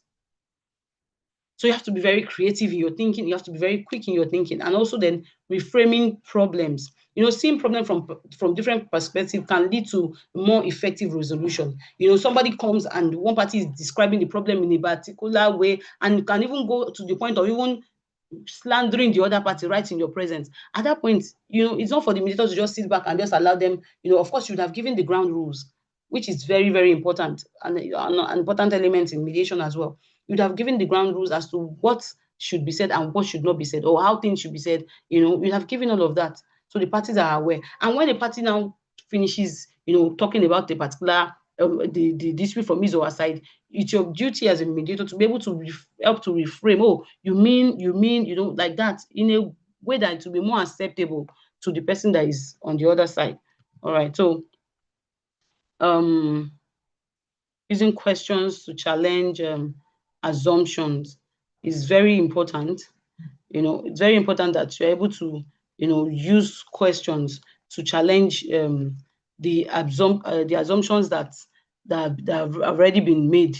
Like I mentioned, there's a way you can go about it. At the end of the day, the party before you, they are able to take, those questions that are being asked, and are able to give answers. There are some questions that are open-ended. There are some questions that you ask, and before you know it, the person would have talked and talked. So maybe someone that by the time the person came in, just did not want to participate. But there are ways of asking questions that before you know it, the person will be so relaxed, because that is another thing. In mediation, a good mediator must be able to earn the trust of the parties. Must be able to earn their trust to know that, okay, I can trust this person, or I can, I can flow with this person. I don't know if you understand my point. So, then another point also is good use of non-verbal communication. This is also very, very important. Non-verbal communication. So parties, there are some people that they watch your body language. They want to see how you're responding. So somebody says something that is nasty. That's not when you now screw your face and say, that can just trigger the person, and the person is off. So use of the way you carry your body, the way your facial expression when one person is saying his own side of the story. You must be careful to ensure that you don't carry a different facial expression, because these are things, they're non-verbal communications that are very, very important. And I'm sure even as a person, when someone is talking to you or when you're talking to somebody, the person is not paying attention, you will know. So these are things that beyond the words you're saying, beyond your words, parties are watching. Then another thing is clarifying for understanding. So the parties have explained the particular thing and you really do not understand. It is okay to ask them, oh, did you mean blah, blah, blah, blah, blah? Because if you do not understand, how would you help them to understand their disputes? So it's very, very important. And also summarizing, being able to, go back to what has been said to be sure that you actually captured and understand all that has been said so far. Then, I've talked about if questioning, yeah, then also asking open-ended questions. There are instances where you have to ask questions that would make them say so much. And there are instances where you have to ask questions that all you need to get is a yes or a no. So you have the open-ended questions and close-ended questions. Then also ask questions like that, like for example, chunking up questions. What will X do for you? For example, there's a dispute and you maybe over a sum of money, or it could even be anything at all. You just ask, okay, at this point, if you receive this money, what would you want to use the money to do? You'll be surprised. The person will say a whole lot. Or okay, if this is what happening, what do you expect? What are your expectations?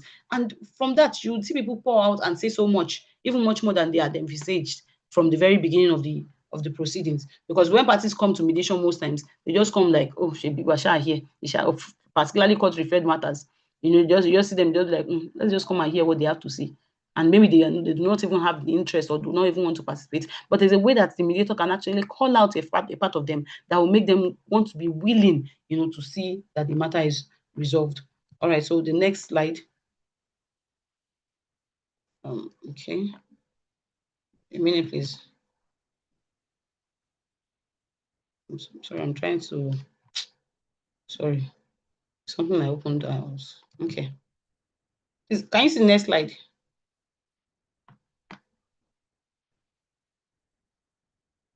Yes, we can. Okay. I want us to be sure that. Okay. Okay. Yes, key benefits of mediation. What are the key benefits? Why is mediation even? Why is everybody shouting about mediation? Why is everybody talking about mediation? For those of us that are lawyers or law students, I'm sure you will agree with me that sometimes the fact that you know the beginning of a case does not necessarily mean that you will know the end of it. And that's where mediation comes in. The fact that you know when the case started in court, sometimes it can even take the next 10 years before it leaves the trial court, before it goes on appeal. So, but when it comes to mediation, and I think that is why even most courts now, they are beginning to see. And I'm thankful, for the act that was promulgated in 2023 that included mediation. You can see that mediation is becoming something that even the whole system knows that they cannot do without. Is it the court docket that sometimes you go to court and just one judge will have over 40 cases just in one day? I don't know, maybe it's obtainable in other states, but in Lagos, yes, your number can be number 20 something on a list in one day. So imagine a judge having to sit through all those kind of disputes every other day. And maybe the day you went, your matter couldn't go on, you got an adjournment, So many things have actually happened. And by the time you compare it to some of these benefits of mediation, you see that mediation really is something that has come to stay and is going nowhere. So number one key benefit is it saves time. For example, a construction dispute where there's a timeline for everything. You now say there's a dispute between maybe the vendor and the construction company, and just pockets of disputes that can be easily resolved. So this is where mediation comes in. It saves time. Parties can quickly, come together, have their matters heard, and at the end of the day, get a resolution to it and continue with their business. And it's also cost effective because by the time you look at it, at how much you would expend going to court, it might look small when it starts. And that's why most times I'm always very weary of taking litigation matters personally, because I really wouldn't want to put myself in something that you'd have paid me a particular amount up front and the next 5 years they are still in court. Is it every time I'll be reviewing my bills? Though some people don't mind, they like to collect their money in trenches and all of that. But mediation, you know that this is what I'm paying for, and it is once and for all, and that's all. And also is suitable for resolving a wide range of cases, so many kinds of disputes. So many, but of course, I think that in recent times now, they're also trying to bring it into criminal matters. But it's not in all crimes that is obtainable. When it comes to the issue of plea bargain, then I also think in tax matters and matrimonial matters, mediation, you cannot dissolve a marriage. Matters that would need the proclamation of the courts on, like for example, land ownership, that you actually need the court to make a pronouncement. Those kind of matters, mediation will not solve them. Then another beautiful thing that I enjoy so much about mediation is how it preserves the relationship. There's no how or nowhere or at any place that two parties will go to court and come back as friends. But that is not it in mediation. In short, one of the things that actually drew me to mediation was one of those days I just went to one of our mediation centers around here in Lagos, and I sat there. And I think that was my first introduction to mediation. I just had that prompting to just go and see what I've heard mediation. So what is this all about? So I sat in the reception and I was just watching as people go into the different cubicles, and they come out smiling. And I'm like, are you for real? Like, these are opposing parties. And they go into those cubicles, they come out smiling. So at the end of the day, you see that when it comes to preserving relationship, mediation is the best dispute resolution mechanism. Then also I've talked about interest-based negotiations, how at the end of the day, you look at the interests much more beyond what the position of the parties are, with regards to the dispute. Then negotiation facilitation, of course, it's a win-win really at the end of the day, because one person has to shift for one person. You have to move, so you don't come to mediation maintaining your stand all through. If you want to maintain your stand, then I think mediation is not for you. You must be willing to compromise. Because, for example, maybe a debt recovery case. If you go to court, maybe the case might be in court for the next 10 years, and maybe all the money you want to collect is 10 million naira. In 10 years' time, do you know what the value of 10 million naira will be? And maybe the other person that you're even trying to get the money from, in 10 years' time, might not even have that to pay after the court has delivered judgment. Maybe all that is left to the person's name is only the clothes he's wearing. But meanwhile, as of now, the person can still pay you maybe 6 million.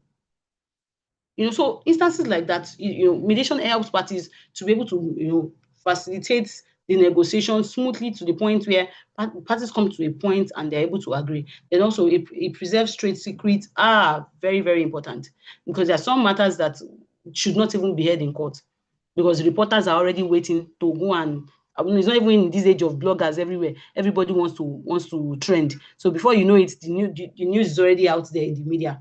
So it preserves trade secrets. It also protects, the image and reputation of the parties. And that's even why most big shots companies, why even some of them, even within their organization, they're beginning to have mediation units where, no matter the party, because recently I was speaking with someone that was working with UNICEF. Is it UNICEF now? Yes, one of these WHO subsidiaries, and they had and she had already reached out to me, but along the line, but during the process of consultation, she realized that they even have like an ombudsman within them in the organization that they will have to first go to. So that kind of thing, it reduces the risk of their news of their disputes being out there in public, and also it involves party participation. When parties are very involved in resolving their disputes, it actually really goes a long way to help. For example, I don't know how many of us have dealt with two children that they are fighting. Sometimes I look at mediation and I see it. Where at the end of the day, you realize that what is even making them fight in the long run, by the time you realize it, is really nothing. And by the time you bring the two children together, so it's always very funny when you see adults taking sides, because the children that you are fighting for, at the end of the day, they are back together playing, forgetting that they've even had any issue. Meanwhile, you adults, you are the one carrying the whole matter on your head. So participation is very, very key, and it's also very beneficial in mediation. All right. So legal framework for mediation in Nigeria. And one of the things that I'm also very, very thankful, like I mentioned earlier, is the enactment, the very first, legislation in mediation. That's the AMA, the Arbitration and Mediation Act. For the very first time in 2023, the past government, they thought it wise, which was a very wise decision, to make an enactment, particularly knowing how globally mediation is becoming a thing. It's not just the poor cousin of arbitration, like many people think. Globally, mediation is gaining momentum. And in short, I think the Singapore Convention, which is part of the things I would mention later, brought it to fore. And now in different countries, which has actually been, particularly in the Western world, you meet mediators that have been practicing for the last 30 years, and you'll be wondering, where have we been in Nigeria? So one of the first things is the rules of court, rules of professional conduct. That's for lawyers. It stipulates, the resolution of disputes via ADRL, then the Arbitration and Mediation Act, then multi-door court houses, in the different states. In short, that is another lifesaver in recent years, to our courts, because a whole lot is happening in court. A whole matters are in court that should not even find their way into the courtroom at any point in time. So these multi-door court houses, like we have it in Lagos and some other states, I think it's also in Kaduna, it's in Abuja, it's in several states now, even in Port Harcourt, in Rivers. They just act as, that place where matters can first, like in Lagos now, if you file a matter, they'll first of all screen it to see whether it's something that can be resolved via mediation, to also help to reduce the docket of the court, and also to help our judges live longer. Because unfortunately, you just realize that some of them, even while they are still serving, they come up with different health issues. Some of them just immediately after they retire, you just say, oh, this judge passed on, and so it also helps them, to help reduce the court dockets. And citizen mediation centers in different places, like in Lagos now, we have it in almost every local government. So it also helps to reduce the number of people that takes their matter to court. Then court-referred mediation, which I've mentioned before now, that like, for example, in Lagos, and I'm sure also in some other states, even while the matter has been filed in court, the judge can still refer the matter to arbitration. To mediation, pardon me, to mediation. And also our court rules also, makes provision, for ADR and particularly mediation. Then enforcement of mediation outcomes is very, very easy now, because like I would always tell people, see, this landlord and tenant matter, you don't have to do gra-gra about it. Just go to mediation. The settlement that is gotten from mediation, you can go and enforce it. You can take it to court to be recognized as judgment, and you would enforce it. So it's like a shortcut to litigation, really, when it comes to the enforcement of mediation outcomes. And also the act also, gives room for that. That's the Arbitration and Mediation Act. Then also there's customary mediation. It also forms part of the legal framework. And as a matter of fact, this customary mediation, you realize that way in time past in our communities, particularly those of us that did history, you will see instances where the elders are the ones that sit, to help resolve disputes when there was no court system. So somewhere we are going back to history times, where matters are amicably resolved, and you don't have to linger for years before they get resolution. And so at the international level, like I mentioned earlier, we have the Singapore Convention on Mediation, and it's a very laudable one, because with this convention, it just brought mediation to the limelight, like just gave it a spotlight globally, and you see many people now gravitating towards it, because I would not even lie to you, people are tired of going to court. When it now comes to arbitration, the fees, people have, that's gotten to a point that is choking parties, now, and most times because they have the arbitration clause in their agreement, they have to go to arbitration. Then also the ancestral mediation rules, and then also mediation versus conciliation. Conciliation in this, we're basically talking about mediation, but conciliation is also another avenue of ADR, an ADR mechanism. But with regards to conciliation, the conciliator is very, very involved in the resolution of disputes, unlike mediation that is left to the parties. Then global enforcement of mediation outcomes, of course, on the global scene also, particularly between states, between countries now. The Singapore Convention has made provision for how disputes can be enforced from one country to the other, as long as they are signatories to the Singapore Convention.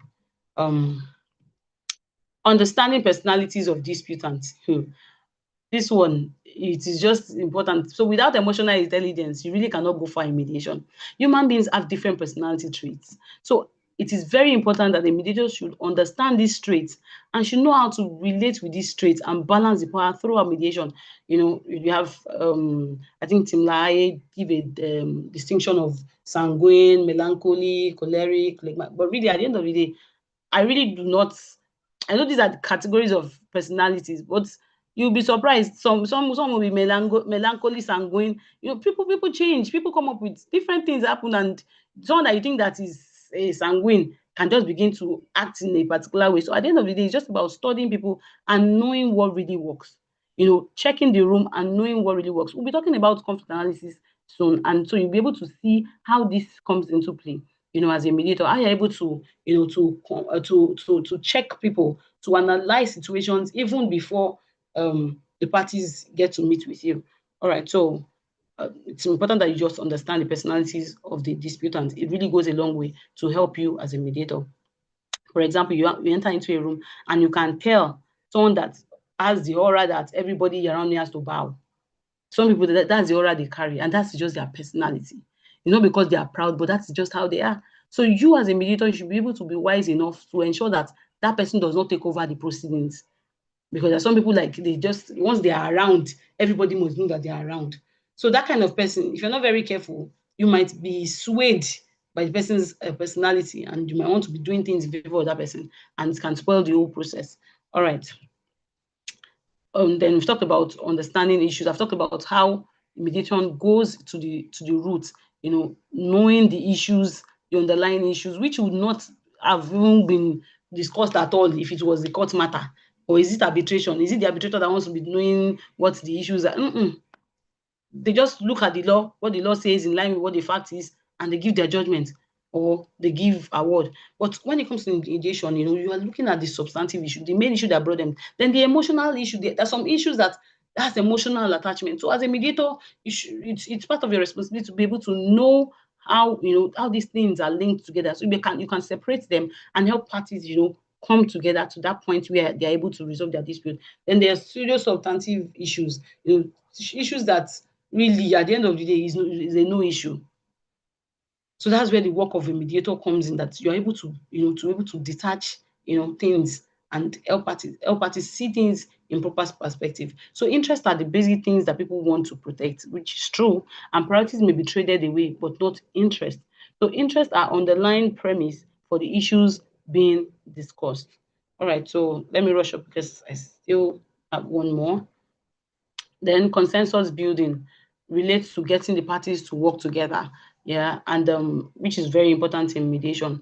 You have to be able to earn the trust of all the parties and be on the same page with the parties so that you can get them to that point where they are able to resolve their disputes. Then also, it also relates to identifying the areas where the parties' interest overlap. That's ZOPA. It's a whole lot. We can't even begin to discuss that now. And helping them focus on their shared interests. So that's that for this first session. I'll be moving quickly to the other session. Oh, I don't know if there's a break before I move to that.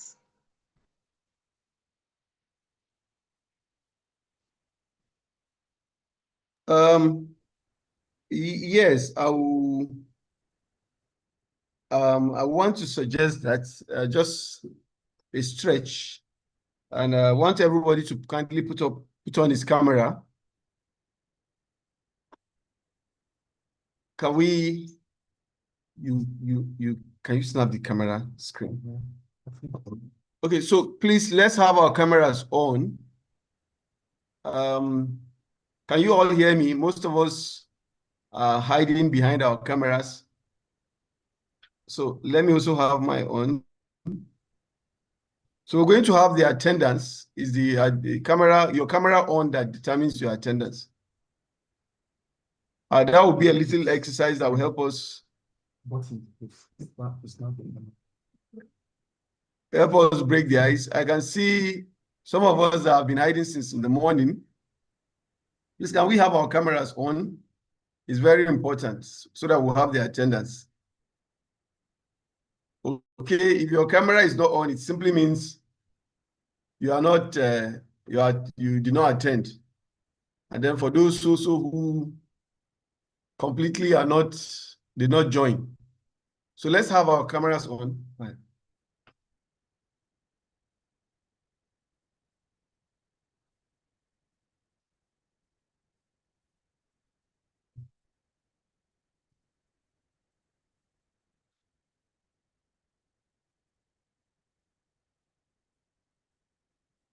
Okay.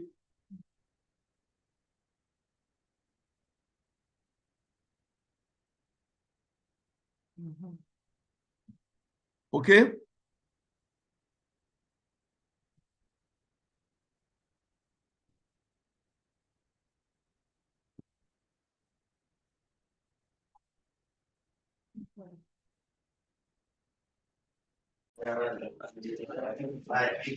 Okay, so that's it. It's just an exercise, but it's also our attendance so that it will help us just stretch a little while we attend to the next presentation. Thank you so much for your patience. Thank you for participating. Thank you for following through. We're going to also be having the attendance from time to time. So the attendance has been taken. You can put off your camera if you so wish, and then we'll take the next presentation. Thank you so much. Hello, sir. Hello? Yes, yes. Can I? Yes. Just now you are saying attendance has been taken. Yes, sir. What about me? Was your camera on? No. Okay, that's the purpose of the attendance. The attendance was, we're going to have it again later, but the purpose for having the attendance is for our cameras to be on. It shows that we're following. It shows I'm that following. Pardon? I'm following from the time you started. Yes, I'm not saying you are not following. What I'm saying is that at the time we're going to take the attendance, every camera must be on. So if the camera is not on, it's presumed you are not attending. So it's just the camera that we want you to put on your camera. So, but notwithstanding, we'll still have it again later, so that we'll go straight to the next presentation. Thank you so much. On the camera. All right. Thank you very much, Ma, for the earlier presentation. We will now take the second presentation. Thank you very much, Ma.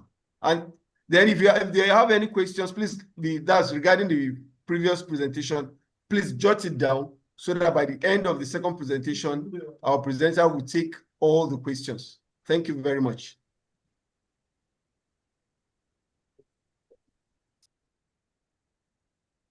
All right, so can you hear me? Yes, ma'am. Okay. So I was going to ask that we should have our questions, and I can see Nasiba Bashir's and yes, you want to say something? Yes. Oh. Good morning, ma. Yes, ma. Please, ma, my device is about to go off, and I heard you people talking about it. What happens if the device goes off? The line is breaking. I didn't hear you clearly, please. If you could repeat yourself. Yes, Nasiba, your line was break. We couldn't get you. Come again, please. I said that my device is about to go off. Oh. And I heard you people talking about attendance. So does that mean the attendance will not be recorded for me, or what? Well, okay. What will happen is that you will have to quickly get out to charge your device, and then because the attendance will be taken again later. So that's what we'll do. So let's go straight to the presentation. Thank you very much, Mark. Go ahead. All right. Okay. So the next we'll be having is conflict and dispute analysis, and this topic is quite wide. So we'll be talking about it with regards to mediation, because it's a very large topic, but we'll be restricting it to its application in mediation. So first talk about the introduction, the types of conflict, the causes of conflict, stages of conflict, conflict analysis in mediation, and use of mediation tools and techniques in conflict analysis. Then we arrive at the conclusion. I'm hoping that I'll be able to wrap this up in the next 30 minutes or less, so that we can have time for questions and answers. All right, so let's just go right into it. So, introduction. The term conflict, like I've stated here, and disputes, they are often used. Am I don't know. I even thought maybe Mr. Hamad? Sorry, could you mute your mic, please? Thank you. Thank you very much. All right, so like it's I'm sure some of us have heard of. Please, Mark, can you reduce the distance so that we can see the slides very well? It's like your pictures, all of them are on both. Okay, so you can't see the slides. We can't see the slides very well. Yes, it's is just side by side to your picture, your this thing, please. Okay. We have two. Two of it is on. That's better. Thank you, now? Yes, right. very well. Thank you. Okay, beautiful. Sorry, I didn't even know that changed it. All right. Yeah. Okay. So, like I was explaining, I'm sure we've all heard it at different times. They've used the word conflict, they've used the word dispute, and sometimes they use it interchangeably. But they are distinct. They have distinct meanings and implication. So, number one, what exactly is conflict? So, a conflict is a broader term, that refers to a situation where there is a perceived incompatibility of interests, goals, values, or needs between two or more parties, and conflicts can be ongoing for a long time, even years, and even, like I said earlier, even generations. Like, for example, the different wars that we see in different places now, that one is not dispute anymore. That one is conflict. You will see wars raging for years. So that one it has passed. Is like the senior brother of dispute, if you permit me to use the word. Okay, so the next is what exactly is dispute? Sorry, I don't know why my slide is not moving quickly. Sorry, I'm just trying to. Has it changed from your end? Sorry. Okay, so what exactly is a dispute? Yeah, okay. A dispute is a specific disagreement, over a particular issue or set of issues. Is not as full blown as conflict. So disputes are typical. They are more temporary, and they have a system or a means of being resolved, or a process where it can be easily resolved. And once the specific issue is resolved, the dispute may end. So when it comes to disputes, just see disputes as the younger version, and conflict as the big brother. The Babariga, the Megida, and dispute is the Yaru. So conflict analysis, what exactly is it? So it's a structured inquiry into the causes, the potential direction of a conflict. So what are the things, as in, it goes to the point of you being able to analyze what the problem really is. And as a mediator, or as someone that is aspiring to be one, it is very important, even not just only for mediators, for everyone, but of course we are streamlining it to mediation specifically. So it goes to the root of, it helps you to, when you're able to understand the pattern, when you're able to understand the pattern, it helps you, particularly in your role as a mediator, to know how to go about it, how to approach it. I don't know if you understand my point. So, for example, you studied how a bricklayer, puts block together to build a house. By the time you look at the pattern, you know that, okay, as they are building, they will get to a particular point before they put decking. If you don't understand the pattern and the decking is faulty, you might not even know the first or the last thing to do. So when you're talking about conflict analysis, it helps you, put you in a very good place where you're able to understand the ways of things, the sequence of things, and you know how to come in at each point. So like I said earlier, it seeks to identify opportunities for managing or resolving disputes without recourse to violent, action. So that's when it comes to being able to analyze it. And so, what are the types of conflicts that we have? We have interpersonal conflict. That's very typical, that we see even amongst ourselves. Conflict between siblings, between individuals, due to personality clash. So some of the reasons, personality clash, communication breakdown. Oh, you took my cutlass. I did not take it. You did not return my hoe. Oh, I returned it there. Oh, you did not return it. So basically personal differences. Then we have intra conflicts, and this one is within a group of people.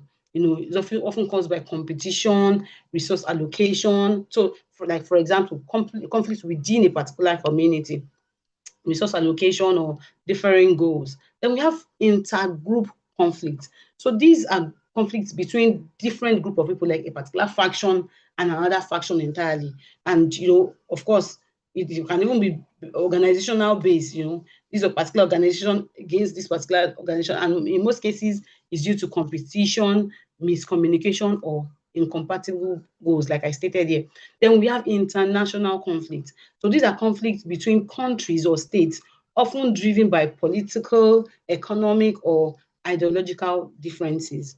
I'm sure we've seen pockets of this in different places. Like the first one that I mentioned here, the one that you have between maybe two siblings in the same family. Then intra is people within the same group, the same part, maybe from the same ethnic group, differences amongst them. When you talk about inter, there's different communities.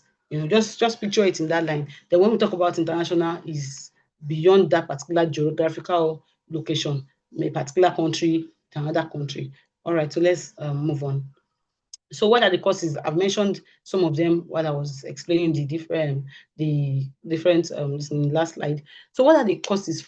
One, resource scarcity. Of course, we know that resources can never be enough. It can never go round. And and like I would always joke around it. If it is resource scarcity, this national cake that they are sharing, can they just use that flour to make chin so that it will go around everybody? But of course, they won't see it as that. This is just an aside, don't mind me. So resource scarcity, is one of the things that leads to conflict. Limited access to resources such as money, power, territory. Then also another cause is communication breakdown. This one is everywhere, and misunderstanding is a chief culprit.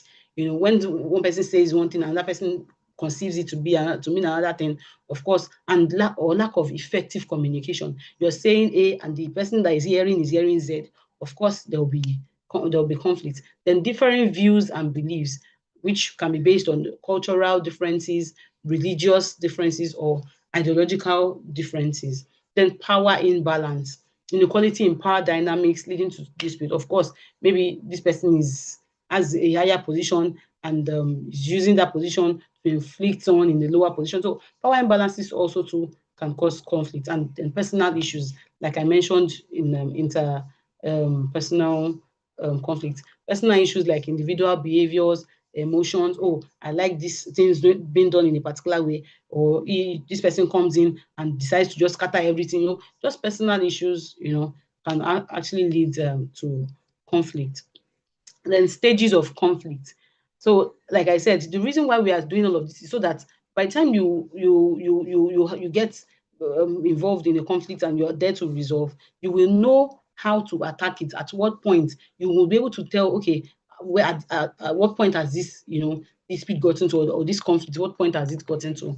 And the reason why we are raising conflict, because it's a broader sense. You might be in a position where you would be employed in an international organization, and maybe there's conflict between two different factions, and they're now calling you, to come into it. That's why I chose to use the word conflict analysis. Okay, so latent conflict, and what is this all about? It's at that very beginning where there are tensions already, but they are not full blown, or there are potential for conflict, but they are not yet expressed. One person is already having animosity towards another. It's as if and the other person does not even know about it, or does not know what is happening. So that's at the latent stage. So it's important that you as a party, you should be able to know. Sorry, please, a minute, please. Okay. You should be able to know and tell, okay, at what stage is this conflict. So the latent stage is that there's just an underlying tension. It's not fully it's not obviously seen by everyone at that point.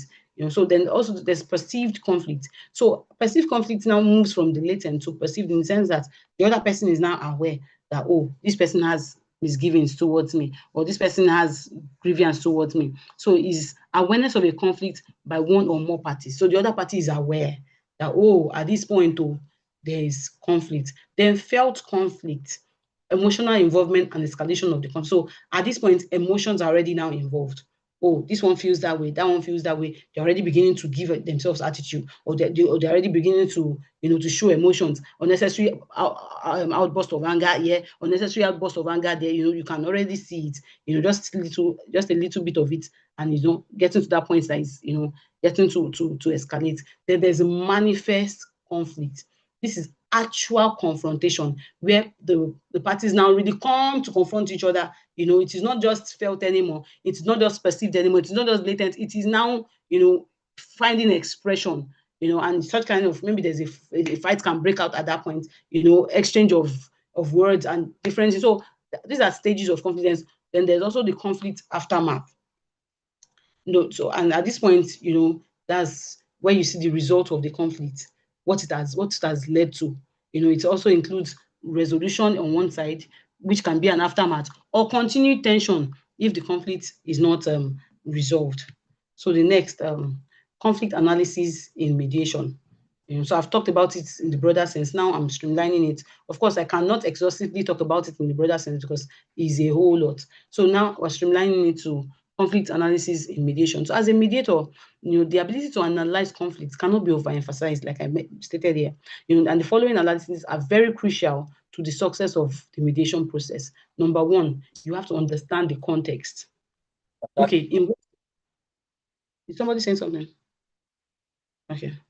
So in what context is this conflict coming up?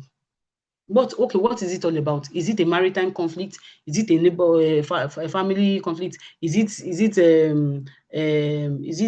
business conflict? You're able to put it into perspective to know, okay, this is the area that this conflict is bordering on. Oh, is it a contractual dispute? You're able to put it, so that's part of one of the things that as a mediator you should be able to do. You should be able to understand the concept within which that particular conflict falls. Then number two, identify stakeholders. So who are the people that this thing really is touching, like seriously, that they are the ones feeling the brunt of it? Is it just the management? Is it the employees? Is it between two employees? You have to know the parties. So when you talk about stakeholders, you're talking about the parties involved in the conflict. You have to be able to know and identify them. Then also, number three, you have to assess the readiness of the parties. So we're talking about, okay, there's a conflict. What do you guys want to do about it? How do you want to go about it? Are you ready to have a resolution? Are you ready to have a sit down? Maybe one party is saying, no. Let's just, let them just be the way they are. For another party. So you have to also be able to assess, and that's what happens the first time parties come before you in mediation. You can tell a party that is willing to go on, or a party that is desiring that, okay, let's end this thing. And you can also tell from the disposition of the other party, the one that doesn't want, that just want everything to scatter. You can be able to perceive. So these are part of the emotional intelligence that a mediator should have to be able to know how to go about, resolving the disputes. You should be able to analyze all of this. Then also you should be able to distinguish between positions and interests. In our last lecture, I mentioned about it. Be able to tell, okay, this is the position. Of course, this is how the whole thing is. But what are the underlying interests? What exactly are the things that the parties really need to be able to see?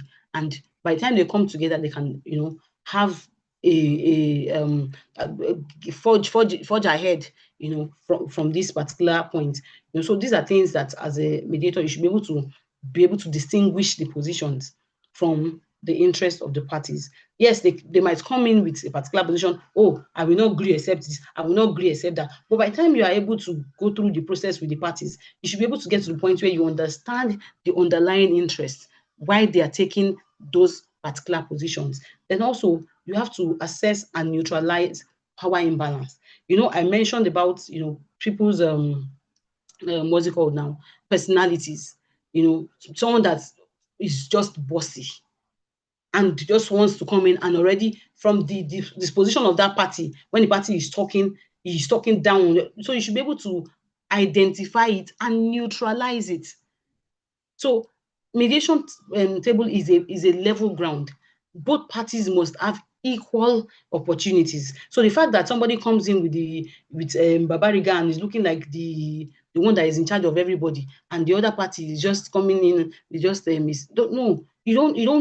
don't place them. Already there's already power imbalance, or maybe the person one person is highly placed, and the other one is just an employee in the establishment. You don't make that person even feel lesser. You have to be able to balance, the power, so that both parties would see you as being neutral. They'll see you as being impartial, because like I mentioned in the former lesson that I took, that impartiality, neutrality is key. They are like the foundation, to mediation. And then the next is to be able to explore the root causes of the conflict. And how do you go about exploring? It's about engaging the parties, and that's where the private session comes in. During mediation, you have the opportunity to call each of the parties to hear very well, because there are sometimes that when everybody is together, they may not, you can just breeze, just give the peripheral of what exactly the issue is. But by the time you are able to have the private sessions with them, you're able to go down to know the root cause, of the conflict, and be able to help the parties come to that point where they can easily, meet to resolve their disputes.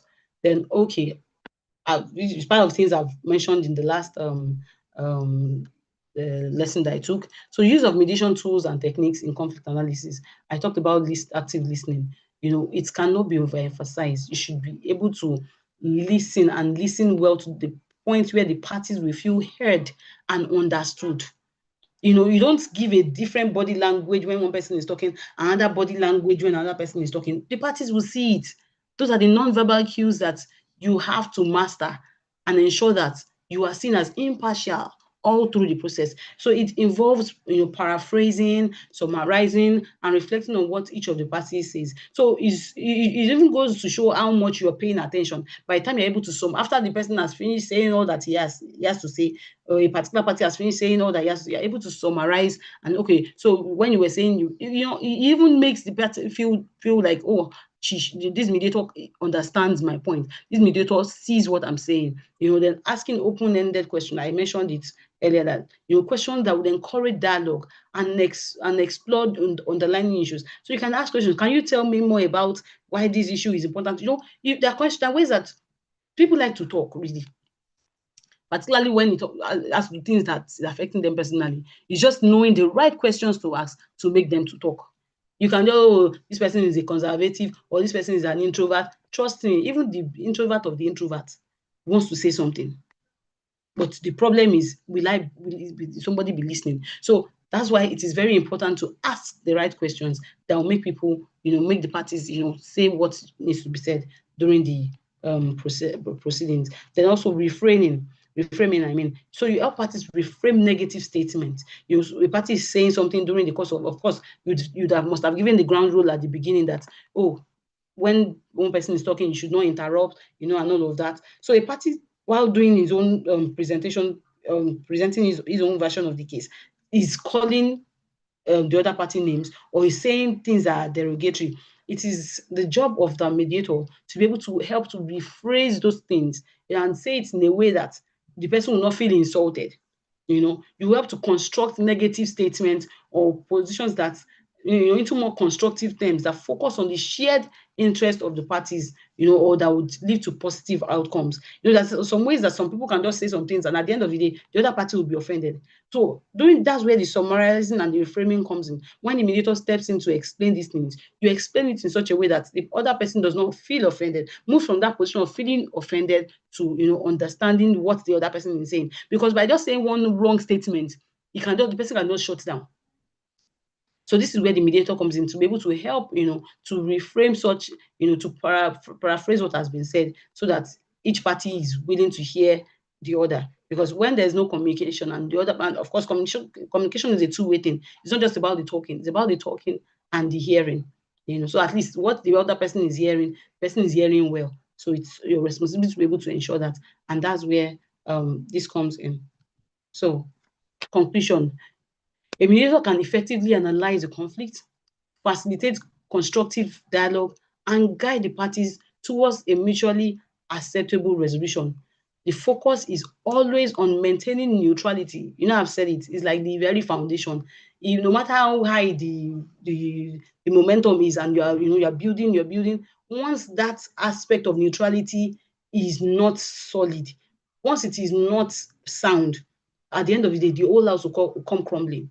You would think you've gone far, but just a little bit of bias on your side can just spoil everything.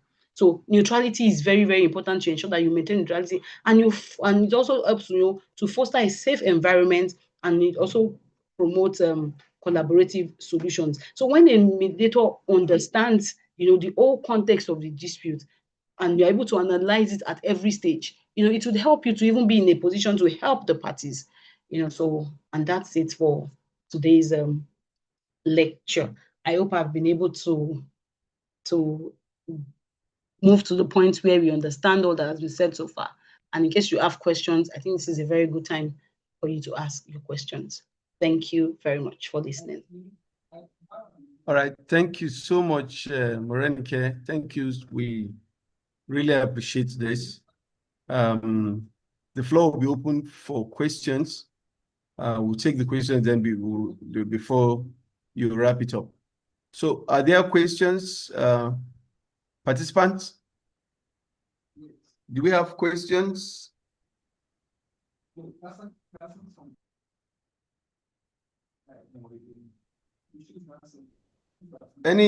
No, I can't see any hand raised. Okay, let me go. Okay, I think we have a question at the chat box. Just a minute.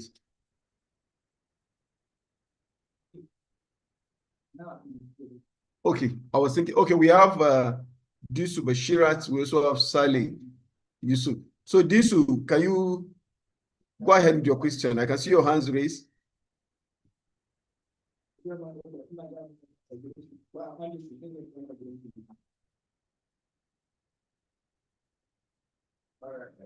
Yes, Disu, okay, Saleh Yusuf, your hands is raised. Can we have your question? Unmute and ask your question, sir.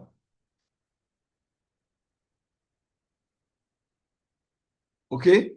Halil Salim, your hand is also raised. Can you unmute and ask your question? Since yes, sir.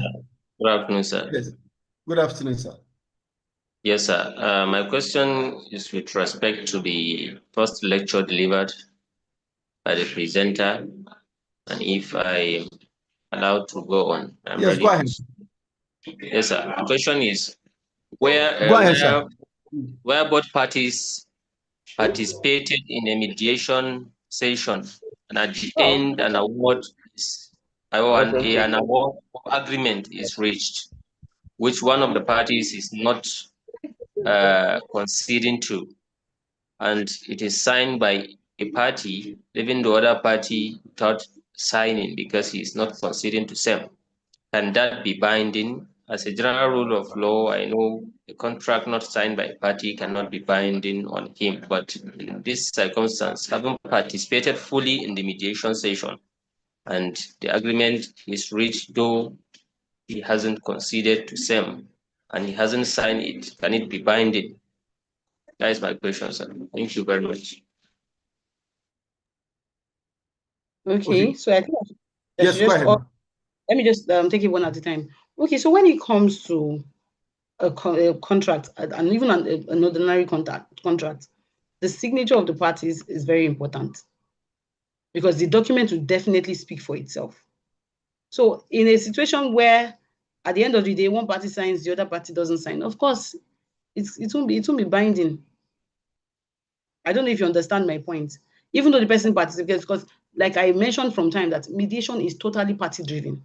And it is not all mediation proceedings that actually ends in a resolution.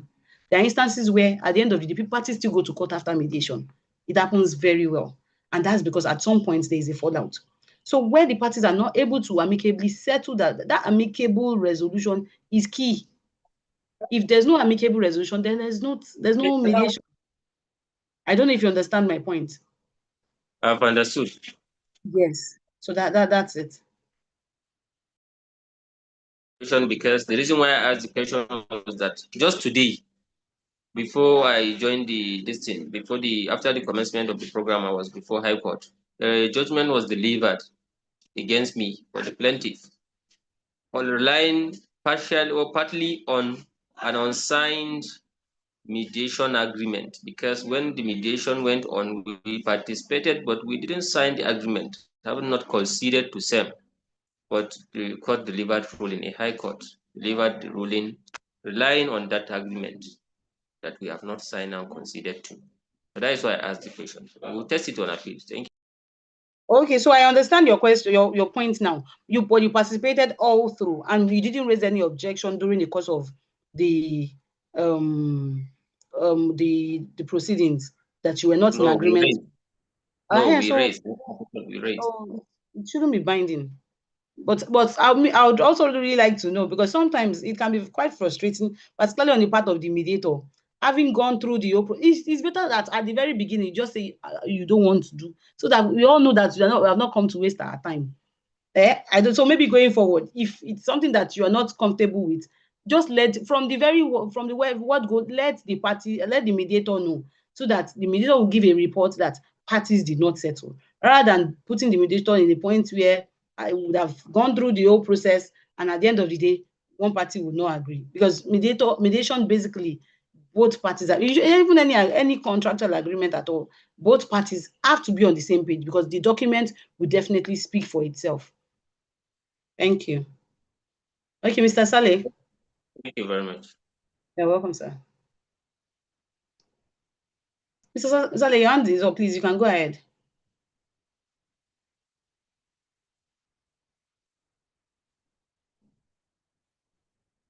Please, can he be unmuted from your end? I don't know if it's from here. Okay, it's from my end. Sorry about that.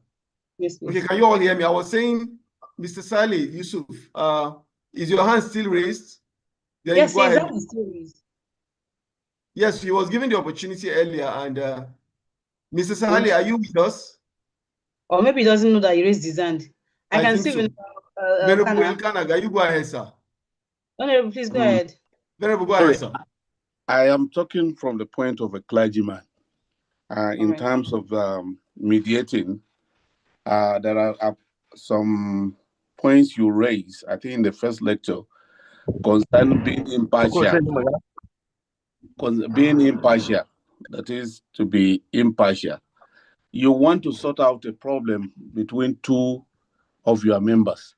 You are all close with them. At the end of the day, one party says, "Oh well, because the other party is rich, that is why he just accepted the decision of the clergyman."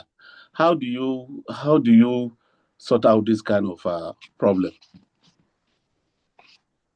Okay, thank you. Yes, I got your point. Thank you very much for raising that. So this actually often happens, particularly knowing the position you occupy. So at the end of the day, the parties from the very beginning, you would establish your neutrality. In short, during mediation proceedings, it is always very important for the mediator to state his or her neutrality. And if anybody has any problem with it, please voice out.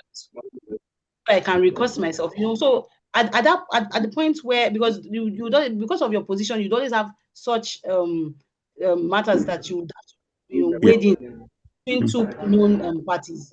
So in that kind of situation, if they are not going to be okay with you, handling it, ask them from the very beginning. Let them be aware that you intend to be very neutral, and so you would keep talking about your neutrality all through, so that in the end, one person will not perceive that, oh, it's because of this or because of that. So it's something that you have to be establishing all through the proceedings. Okay. I don't know if you get my point. Yeah, yes. I got it. Yes, just to be on the safe side. Yeah, you're welcome. Thank you very much. You're welcome, sir. All right, Mr. Saleh, I think you're... Mr. Saleh, is he... Hello, are you hearing me, ma? Yes, we can hear you. Hello, can you hear me? We can hear you, sir. Go ahead. Yes, we can hear you. Ma, you talk about the legal framework for meditation in Nigeria. Mediation in Nigeria, legal framework for meditation, mediation in Nigeria. Yes, sir. So I need more light. I want to, you say rule 15, rule 13. I want to understand. Then you put D in bracket. I want to understand more. Okay. So those are provisions of that particular enactment. I think that's for the lawyers in the house. I don't know if you're one. We have the legal practitioners code of conduct. So that was quoting that particular provision in that law. Then the framework is just to talk about the laws that support mediation. So that's what framework is all about. So those are the laws the things that were listed. The laws that support mediation in Nigeria. So that's what legal framework is all about. Okay. Thank you, ma'am. You're welcome, sir. So any other question? Okay. Any other question? Participant, any other question? All right. Okay, we have Sani Abdullahi. Yes, go ahead, Mr. Sani Abdullahi. Go ahead with your question, sir. Unmute and ask your question. Is he still with us? I can't seem to see him again. Or could it be he mistakenly raised his hand? Okay. I will assume there's no question. All right. I think we're going to draw the curtain here. Thank you so much, ma. I began saying earlier when the class started that I've heard you giving your presentation at different forums, and it has been mind-blowing. It has been really, really educating. Today again, we are privileged to have you to present to these upcoming mediators, and to myself. I want to thank you so much on behalf of the Settlement House Alternative Dispute Resolution Training Institute. I want to thank you so much, Ma, for the time and for giving us from your vast of knowledge. We really appreciate it. Thank you so much, Ma. Thank you, Shati, for having me. It's always a pleasure. And thank you, everyone, for participating and listening in. Thank you so much. So I would like to take my leave now. Enjoy the rest of your day and have a blessed week and weekend. All right. Thank you. Thank you so much. Thank you. Okay, so we're going to have the next presentation. Well, we've already emphasized, and we can't emphasize it enough, that attendance, our virtual attendance, is very, very important. It has been I've dropped it on the platform, on the WhatsApp group, for us to take our attendance seriously. And I want to thank you so much for those who have remained in the class. The purpose why we have all the pre-training instructions is to prepare our gadgets, have our child phones charged, laptops and everything, all our devices are charged, and then we'll have the Zoom link, and then we'll join. So thank you so much for staying back. We're going to have the next presenter come on. Before she does that, I don't know whether she's prepared, she's ready. But in the meantime, I will take one or two people to... Okay, so I think our presenter is ready. She's going to come, so she's going to come up. And then what we intend to do, maybe if we have the time later, we'll do that. Thank you so much.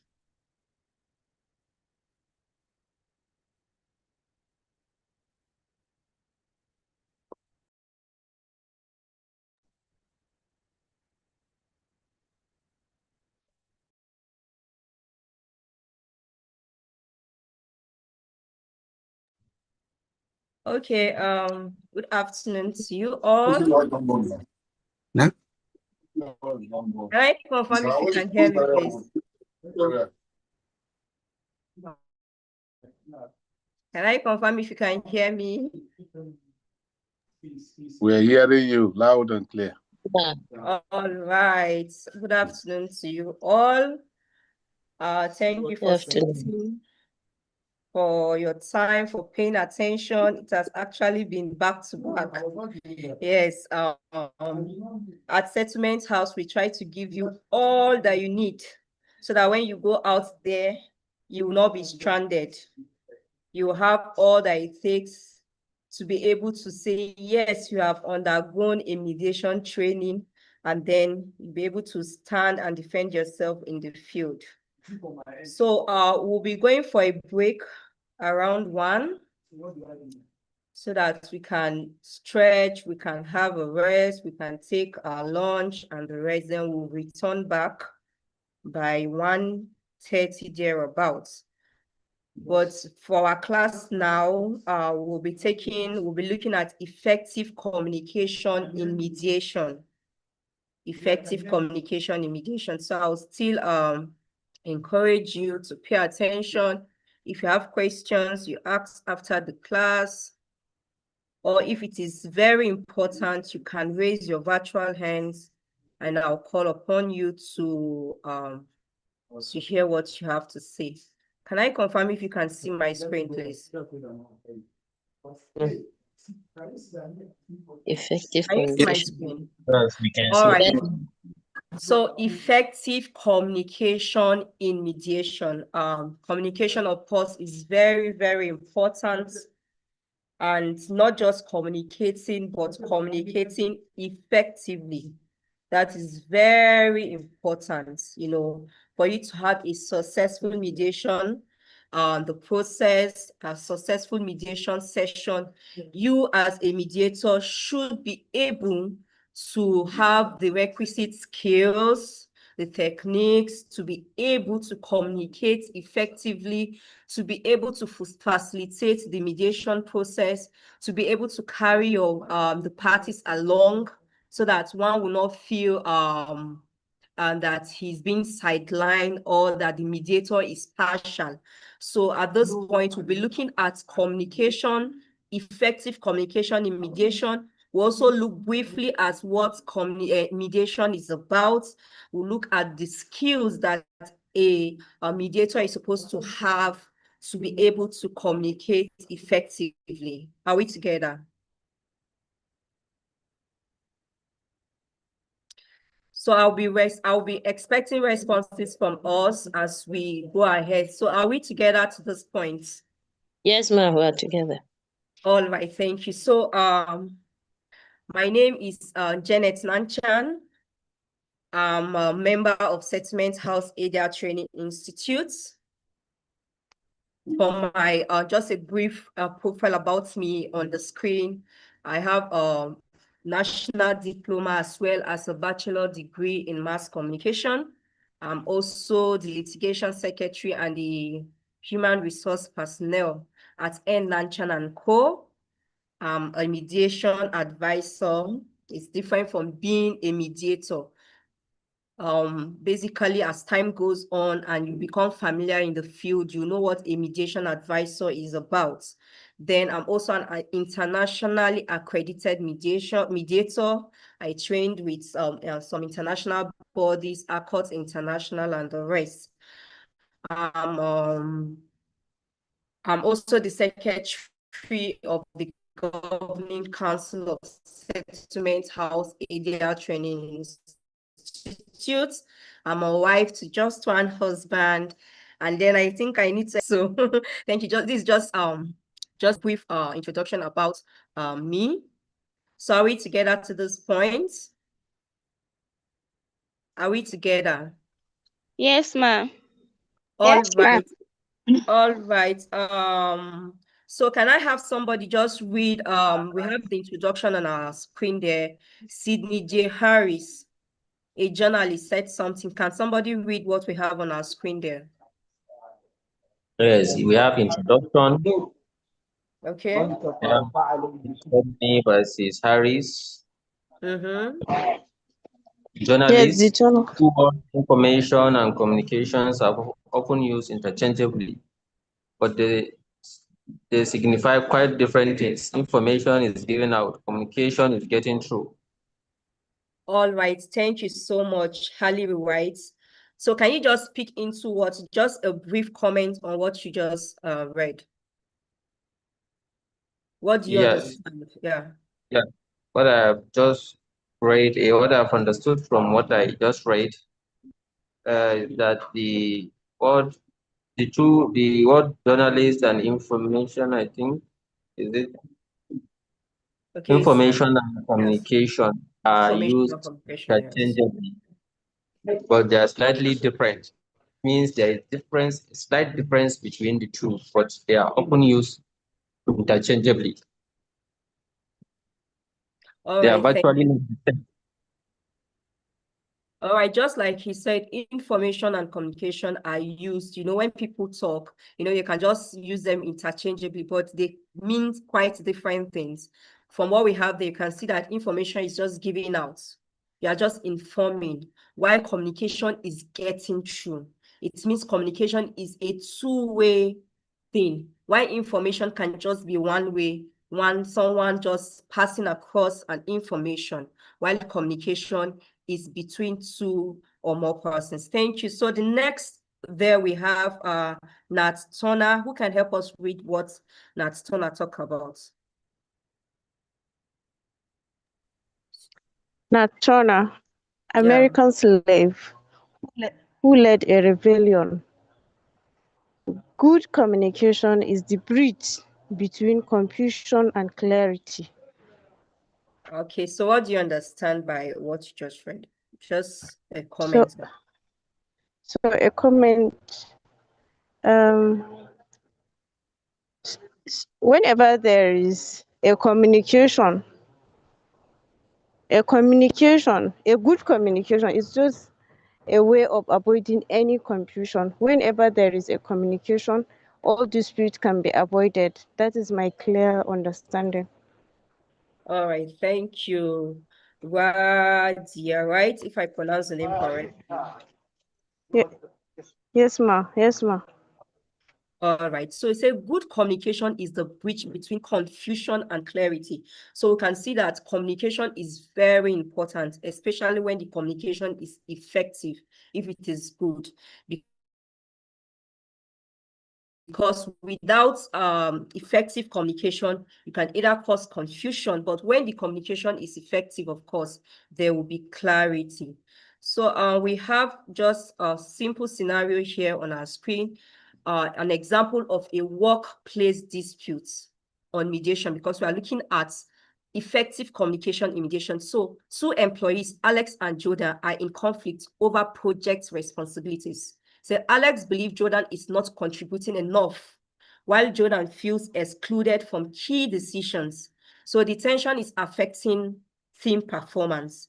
Now, without effective communication, we said good communication will close the gap between confusion and clarity. So without effective communication, you see Jordan is lazy, because Alex feels he's not taking responsibility. Jordan is not taking responsibility. So he feels Jordan is lazy. He assumes Jordan is lazy. Jordan believes Alex is intentionally keeping him out. So, he said he feels that he's excluded from key decisions. And then the misunderstanding escalates, creating a toxic work environment. Of course, when there's no communication, you are assuming and I'm assuming, we'll just keep working with our assumptions. At the end of the day, the work environment will be toxic. So with effective communication now, clarity. So a mediator facilitates open discussion. That is what the work of a mediator is. You help to facilitate the mediation process. You help to make parties talk, have mutual understanding, come into an acceptable agreement, terms by both parties. So a mediator facilitates open discussion. So both parties share their perspective without interruption. That's part of the mediation rules. When one party is speaking, the other party stays silent. If you have anything to say, you just take notes of it. At the end of the day, you'll be given the opportunity to also share your view. So, so now both parties share their perspective without interruption, and then the mediator clarifies interpretation. These assumptions are clarified and helps party to define roles clearly. So their roles are being defined. This person knows I'm not being sidelined. This person, I'm not just taking responsibility on my own. We can both come together and work together. So they agree on better communication practices. Then moving forward, they agree on better communication practices moving forward. So they agree to now be able to communicate instead of assuming. You should be able to communicate with the other person effectively to be able to resolve whatever misunderstanding that may be. So are we together to this point? Are we together? Can I confirm if you can hear me, please? Yes, very well, ma'am. Yes, ma'am, we can hear you. All right, thank you. All right, so, and then there was a question earlier on the group chat when somebody is talking about that if and part the mediator have tried all he or she can to help party to resolve, and then they refuse to consent to the terms of settlement. And then I was thinking about it, and I said, of course, as a mediator, you don't force parties, you only help them, you only help to facilitate the process. And you don't come to a point where they will not agree to the terms of settlement, because the parties themselves come up with the terms of settlement. So as the mediation process is going on, whatever that is both acceptable by the parties is what will come into the agreement at the end of the day. So I don't think you come to a point where the parties will refuse to sign because they both agree on the terms of settlement. Of course, there's a position where a party is allowed to withdraw. That is being voluntarily, that we talked about, that mediation is voluntary. Of course, there's a point where a party, if you are not comfortable with the mediation process, you can withdraw. But it shouldn't get to the point of after you have written down the consent and then you refuse to sign. No, both parties are the one that will come up with the terms of settlement themselves. So, result of effective communication. So by improving communication, the confusion is replaced with clarity, leading to mutual understanding and productive work relationship. Of course, once and the misunderstanding is being sorted out, you will have a good working environment. So let's move into our discussion for today. That's just a scenario to help us understand the importance of effective communication and what the role of a mediator is, and how a mediator can help parties to communicate effectively in order to eradicate any form of misunderstanding in the workplace and anywhere as it may be. So effective communication. So can someone read what we have on our screen? Effective communication.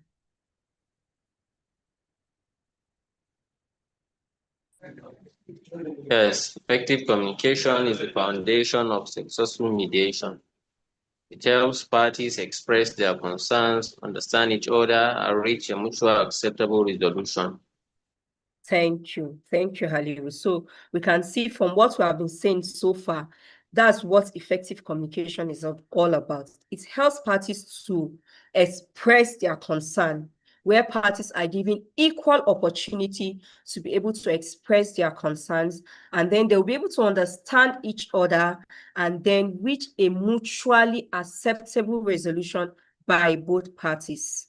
So that's all about effective communication. Now, concept of communication. What is communication in the first place? If we're talking about effective communication, what is communication? So we say communication is the process of sharing information through verbal and non-verbal means. Of course, we know that we don't just communicate verbally, we also communicate non-verbally. As we progress with the class, we'll see some of these non-verbal communications, non-verbal signs, and the rest. So in communication, we have the communication process, which there's a process where communication passed through for you to say that communication is effective. Now we have a sender, we have the message, we have the medium, we have the receiver, and then feedback. Of course, where there is a sender, there should be a The line is breaking, ma. All right, so sorry about that. Is it just her or is it a general thing? Can someone please confirm if my line is breaking? Is my line breaking? No, it is not, ma. Okay, so I think it should be your network. Maybe you try to get a stable place so that you can hear me clearly. So like I was saying, for communication to be effective, there should be a sender and a receiver, and then of course, most importantly, feedback. We said we cannot say communication is effective where there is no feedback. You should be able to get a feedback, even in mass communication. That's the general thing that we've been taught right from time. For you to say communication is effective, there must be feedback. All right, so excellent communication is essential for effective mediation. Excellent communication. For mediation to be effective, you need an excellent communication. Then the effective mediator must develop and improve his or her communication skills. So it is very important for a mediator to develop his or her communication skills. Very, very important. Because throughout the mediation process, you are communicating. So it's very important. So what are these communication skills that we are talking about? Now we have key communication skills include active listening, clarity, empathy, nonverbal communication, questioning techniques, and conflict resolution. Active listening. For you to be able to listen actively. As we go into the slide, we'll see what active listening is all about. So I'm not going to talk much about it here. Then we'll talk about clarity. You should be able to understand what the parties are saying and be able to summarize or paraphrase to show that, yes, you really understand what the parties are communicating. Then we'll talk about empathy. Empathy, you should be able, as a mediator, should be able to empathize with your parties, like not sympathize, rather, but empathize.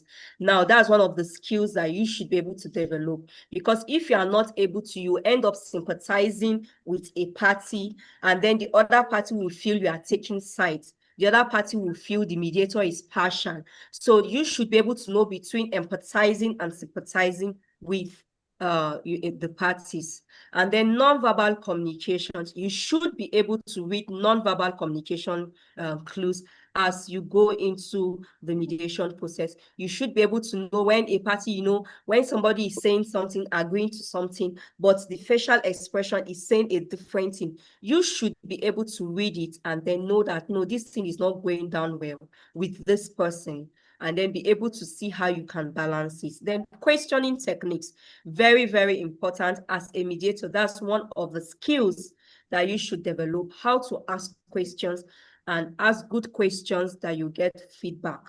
We have direct questions that you just get a direct answer, yes or no. And then you have questions that you ask to be able to help parties to express themselves better. So we call them open questions and open-ended question and the rest. So the ones that the parties, you give them the opportunity to be able to express themselves, to talk, and then you just have the open question that the party will just say yes or no to it. And then conflict resolution. You should be able to help parties to resolve. Yes, of course, you have difficult parties at the mediation table. You should be able to think outside the box. You should be able to employ your skills to be able to help parties to resolve their disputes. Of course, you cannot force parties, but as a mediator, you cannot just give up at the onset. Oh, these parties, they are not responding, and then off you go. No, you should be able to develop that skills to be able to keep parties at the mediation table and be able to help them to communicate and resolve the disputes. Are we together to those points? Yes, ma'am. All right. So how do we communicate why do we communicate rather? Why do we communicate? I'm going to take that back. Let me hear from us. Why do we communicate? From your own understanding, can you just share with us? Why do you think our communication is important? So the floor is open. Let's hear our opinion. Why do we communicate? Why do we think communication is important? Communication is important because it is through communication that grievances and way to resolve such grievances with respect to skills of mediation can be expressed. That is why communication is the key to every mediation exercise. That is my understanding. Okay, thank you, Haliru. So can we hear from someone else? Why do we communicate? We communicate because we want to pass information that will be beneficiary to both the person that is communicating and also person that is receiving. Okay, thank you so much, Elkana. All right, thank you. Can we let's get to hear from two more persons, then we will proceed. Why do we communicate? Okay, communication is important for understanding and for the sake of clarity. Okay, for understanding and for the sake of clarity. Thank you so much, Deborah. So let's take one more person. Why do we communicate? I think we communicate to be able to understand where the actual problem lies. Okay, so thank you very much for the wonderful responses. All right, so we are not far from it. Of course, all we said is in line with why we communicate. We communicate to pass across information, we communicate to clear misunderstanding and the rest. So we just have a few of them on our screen as well. So we communicate to share information, somebody said that, to build relationships, to express emotions. Of course, when you bottle up emotions and you don't say it out, nobody will know what you are passing through. So we communicate to express emotions, to persuade. You also communicate to persuade. You know, when you have good persuasion skills, you're able to change someone's opinion and then persuade them to do what you want. And that can be achieved through effective communication. And then we also communicate to resolve conflicts as well, which is primarily what our main focus here is. All right, thank you so much. So communication variables, we've looked at that earlier on, the sender, receiver, the medium, there should be a channel. Of course, if we are together for the sake of this class now, of course, the channel of communication is my laptop. I have my microphone, you can see me. So that's the medium I'm using to communicate to all our participants from the various parts of the country you are joining us from. So the context, that is the message you are trying to pass across. You communicate with a message, you have something that you intend to pass across. Then we have noise, and noise is referred to as distortion. Anything that can distort the communication process, that the sender, the receiver will not be able to understand what the sender is saying, is referred to as noise. And then feedback. With feedback, you'll be able to know if the intended message is really effective, if what you are trying to pass across has been fully communicated. So that is it. Then elements of communication. Can someone read what we have there on our screen?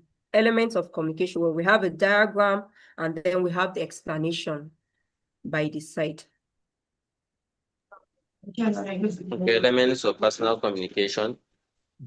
77% spoken words, 38% voice tone, 5% body language. Okay, so we can see that communication is even 7% is even the spoken word. So people communicate more with body language. Consider the body language takes about 55%. So it is very important as a mediator to be able to read the non-verbal cues, to read the non-verbal gesture of the parties. Then you see that voice and tone is about 38. So spoken words from the voice, from the way the person is speaking, you'll be able to know what the person is trying to pass across. And then the tone, you'll know if the person is angry, if he or she is happy, he or she is indifferent, and so have you. So 7% spoken words, 38% voice, the tone, and then 55% body language. So it's very, very important.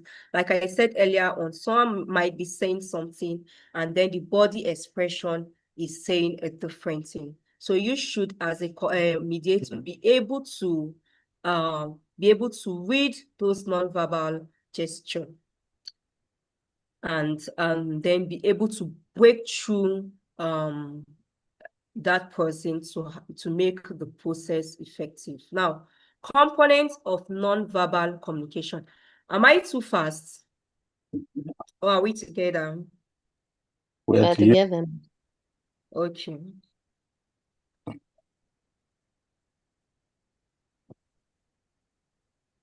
Okay, I just checked my chat now. Someone said we communicate so as to get to the root of the matter. And that's yes, be able to resolve the conflict. Thank you so much, Bashirat. All right.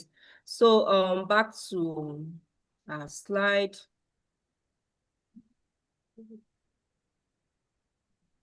Okay, so components of non-verbal communication. Now, we have seen that non-verbal communication takes about 55% of the overall which English will I use now? From the analysis that have been done, non-verbal communication takes about 55% of it. So components of non-verbal communication, we have body language. Like I said, we need to look out for the body language of the parties, facial expression. You have to be attentive to be able to see that. Then the gesture, what the person is, the way the person is behaving, the gesture, the posture. When you are having a mediation session and then one party hand is this way and the person is just, when you fold your hand this way, you are like, they cannot break through, they cannot pass through, you are not even interested in the process. So you should be able to help that party to be able to relax and then continue with the process. The eye contact. You should be able to maintain eye contact with the parties. And then your tone of voice and the personal space. Of course, you should be able to read, like we looked at earlier on from the expression from the diagram. We see that 38% covers the tone, the voice. So you should be able to as well be able to see that, pick those clues and be able to work with them. Key skills for effective communication. Key skills. So these skills are things that a mediator needs to learn, skills that you need to acquire, that you need to develop, you need to work with, so that you'll be able to communicate effectively. So number one there we have there is listening actively. Very, very important. When you have parties and then a party is speaking and then you are busy with your phone, you are pressing your phone, you are just there. Even if you are nodding, but you are distracted, you are not listening actively. And the party will not be happy because you say, no, this mediator is not even paying attention to me. This mediator is not paying attention. So we need to learn active listening. You need to be able to listen actively. You are listening with your whole body, eye contact, maintaining eye contact, your body, everything about you is listening. So managing emotions, you should be able to manage the emotions of the parties. We come to some point in the mediation process where you see a party crying and then someone is angry And then before you know, another person is hitting the other person and the rest. You should be able to manage emotions. Then adapting communication styles. You should be able to adapt different communication styles to help parties to resolve. Then provide constructive feedback. It is only when you are able to listen and listen actively that you'll be able to provide constructive feedback. It means you are paying attention. So can we see the diagram we have there, the picture we have there on our screen? Active listening. We can see the person. Can we say the person is actively listening to the parties in front of him? Yes. Yes. You can see even the posture, the way he stayed, the way he put his head, his hands. You can see that, yes, okay, I'm with you. Go ahead. So that's what active listening is all about. So active listening involves giving full attention, understanding the message, and responding appropriately. Like I said earlier on, it is only when you are able to listen actively that you're able to provide constructive feedback, that you're able to respond appropriately. So active listening is very important. Every part of you should be able to, not that your leg is even shaking. You as the mediator, you are shaking your body, you are shaking your hands, you are busy doing one thing or the other. And then you are saying, okay, yes, I'm with you. No, you have to pay attention. You have to concentrate. You have to maintain eye contact. And so active listening, non-verbal. This involves the application. So from what we are saying, this softened formula will help you as a mediator know all it entails about active listening. Now we have the S stands for smile. You say a smile says, I'm glad to see you. You make me happy. So you have to smile as well. Parties that come to the mediation table, you know, they have grievances. They are angry with one another. If it's a family dispute, workplace, whatever it is, for parties to come to the point of coming to the mediation, you know, there are grievances. You know, someone is hurt. You know, there is a misunderstanding. So you don't expect them to come to the mediation table smiling. So you as the mediator, you need to also help, you need to smile, you need to help them to relax. If parties come and they are frowning and you too, you are frowning, you know, you will not get, it will not be easy for you to break through them. So as the mediator, you need to maintain you need to smile, then open posture. O for open posture. This is a softened formula, so I believe we should take notes of it and then be able to put it into practice. Open posture. This is inviting and encouraging. Free. So you can see from the picture, that's an open posture. It means I'm with you, go ahead. Then forward lean, you can also lean forward as the parties are speaking. So physical forward movement indicates rapt attention. Okay, somebody is speaking, you try to move forward.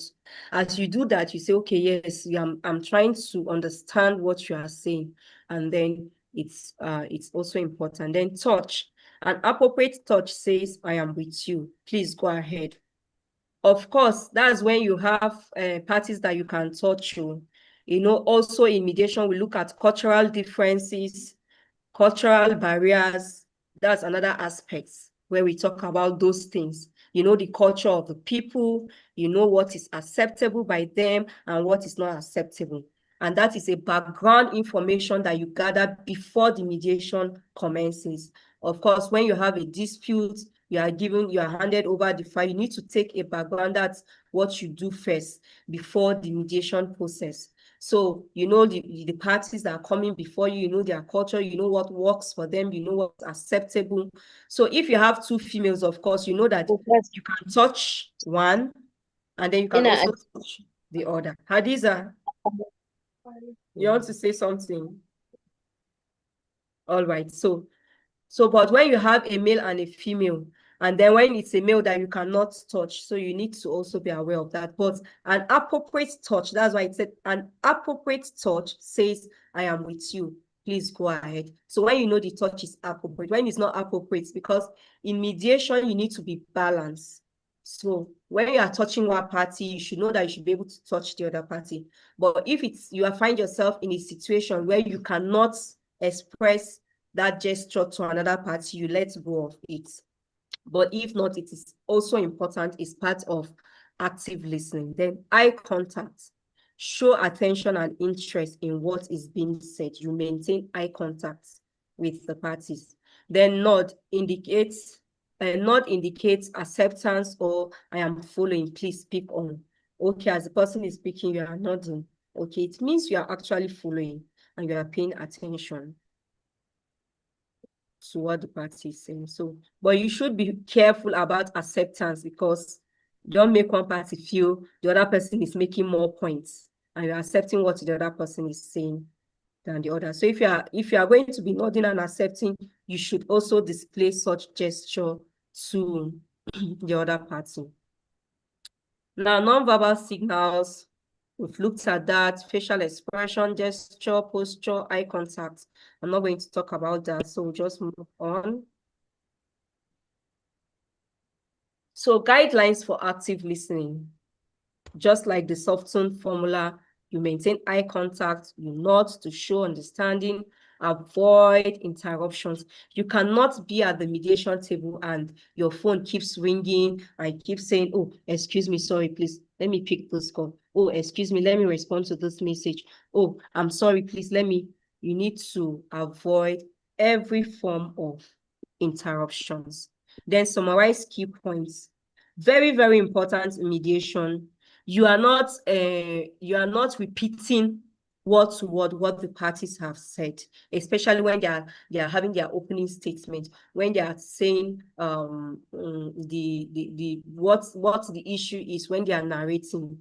But you should be able to pay attention, take down notes. Of course, in mediation, we take down notes, not because you want to go and use it out there, but because you want to understand what the parties are saying. So it is from your notes as the party is speaking, because you cannot keep everything. It's not your problem. It's not your issue. So nobody is expecting you to be able to memorize what the person is saying. So that's the importance of taking down notes. As you take down notes, it means you are actively following, you are actively listening, and then you summarize or you paraphrase what the parties have said. Very important. After every opening statement, you are to paraphrase or you summarize what the party have said. By so doing, the party will know that, yes, you are actually with him or her, and then you actually understood what he or she has said. And then if there's anything you are not clear about, you can, of course, ask questions so that you will be able to get what the party is saying correctly.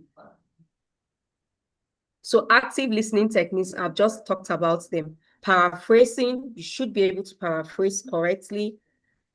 Not paraphrasing and imputing your own words or assuming what you didn't hear. That's why I said, if you are not clear, you ask questions. Reflect feelings. That's part of your active listening techniques. You summarize and then use minimal encouragers. Why they said minimal is that, oh, I see, go on. You don't talk so much when a party is speaking, you don't interrupt, except if you are not clear and you need to ask questions for clarity. Apart from that, you use minimal encouragers like, oh, I see, okay, go ahead, and the likes, to help the parties know you are with them. So that is all for the part of active, effective communication. And we said we are looking at effective communication in mediation. And earlier on, I said we are going to look at what mediation is briefly. So can someone just, in his or her own words, tell us what you think mediation is about? Can someone help us to define mediation in your own terms, in your own understanding? What is mediation? We'll have an overview of mediation, the ADR process. We've looked at conflict resolution and analysis. We've looked at earlier on. So can someone, I know the concept mediation is not new to us. So what is mediation?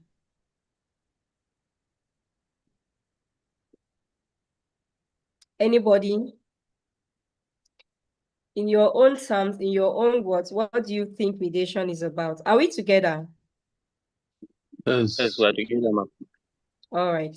So who is Understanding mediation is the process of listening to parties in dispute with a view to coming up with a resolution that is acceptable by both parties out of court. okay? And please, can you take that again? Your line was actually breaking. I didn't get what you said. Okay. If I can be heard correctly now, Mm-hmm. mediation is the process of hearing from two or more disputing parties by a mediator with a view to coming up with a resolution that is acceptable by both parties out of court. All right, thank you so much. Of course, it's one of the alternative ways of resolving disputes. So it's out of court settlement. Thank you, Mr. Haliru. Someone else who want to share with us what he or she think mediation is about?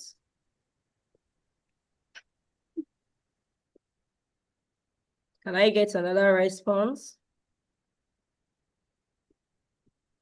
Can I come in? Please go ahead, sir. Okay.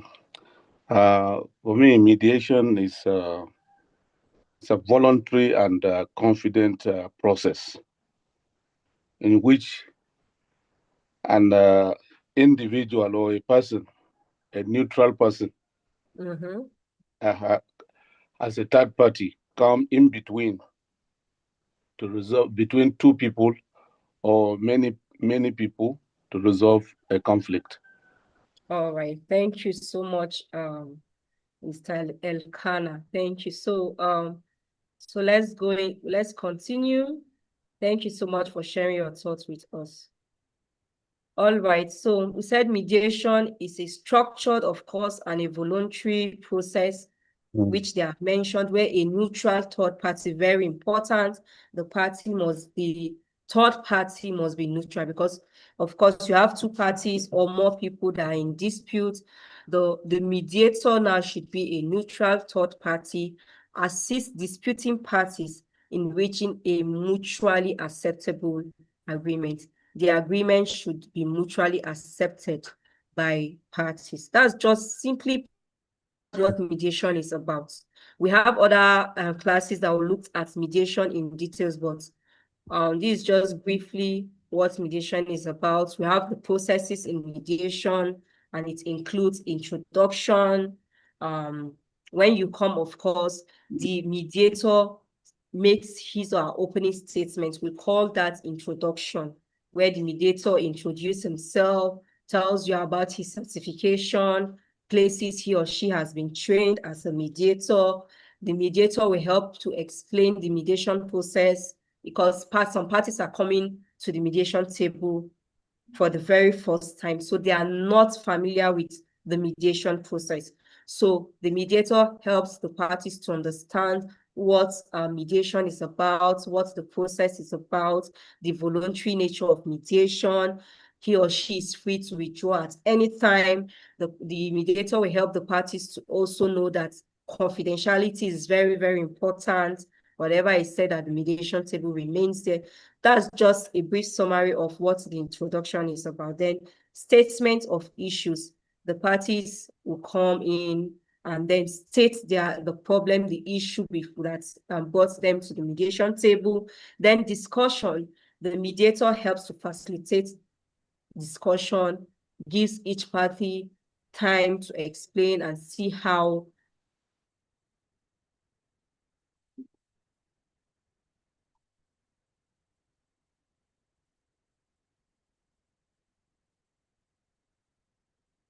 you have to let go of the things you have to let go, the compromise you have to make to be able to. Can we hear? Can you hear, please? Yes, we can hear you. Okay, so that's the negotiation aspect. And then agreement, coming into an agreement that is both accepted by both parties. Okay, this is it.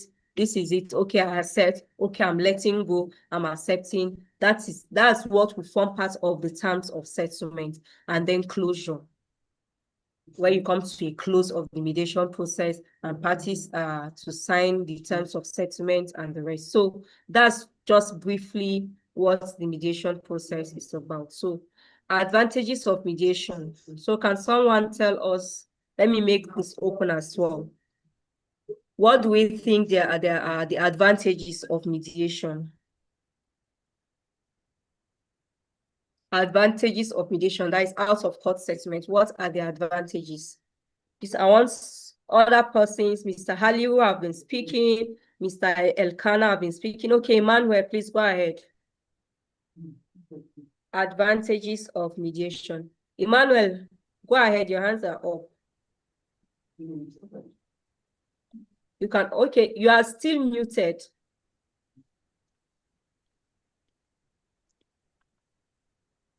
You are Hello? muted, kindly, yes, we can hear you now, go ahead. Okay, Some one of of the advantage of mediation is that it helps save cost and time. Well, I say cost and then time. Okay, so mediation helps save costs and time, can help save time as well. Thank you so much. Radia, go ahead. Thank you, Ma. It helps the parties in saving their relationship. Please, It I saves didn't get you. Please, can you take that again? It saves the relationship between the parties. Okay, saves relationship. Yes. Mediation is a win-win. Win-win, Yes. yeah. So it helps to restore relationship. Yes, thank you. I saw Bashirat. Bashirat, do you want to say something? Advantages of mediation.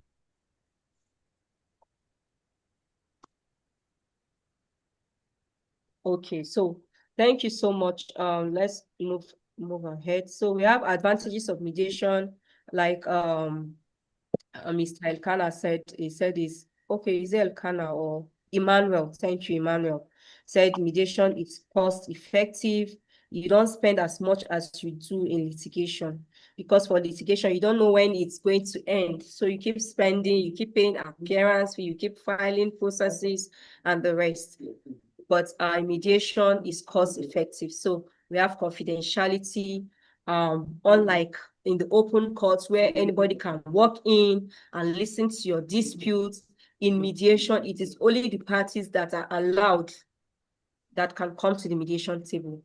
Whoever that is being introduced is accepted by parties to come to the mediation table. You can have experts from time to time, depending on the nature of the matter that will be invited, and then those people are accepted. So there is confidentiality in mediation.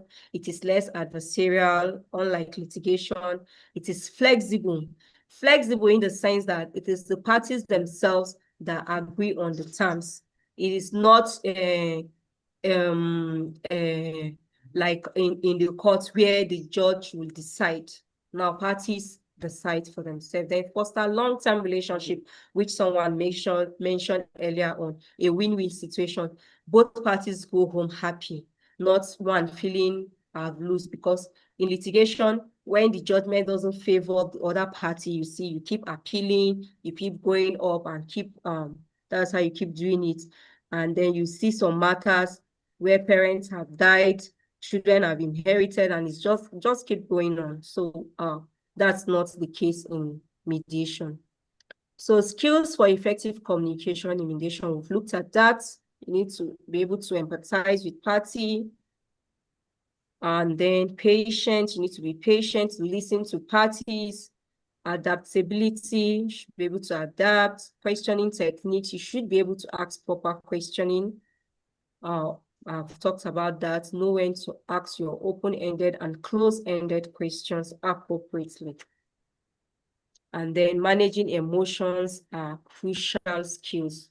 You should be able to manage the emotions of the parties before you. Those that will be crying, those that are angry, those that will be fighting, and the rest, you should be able to do that.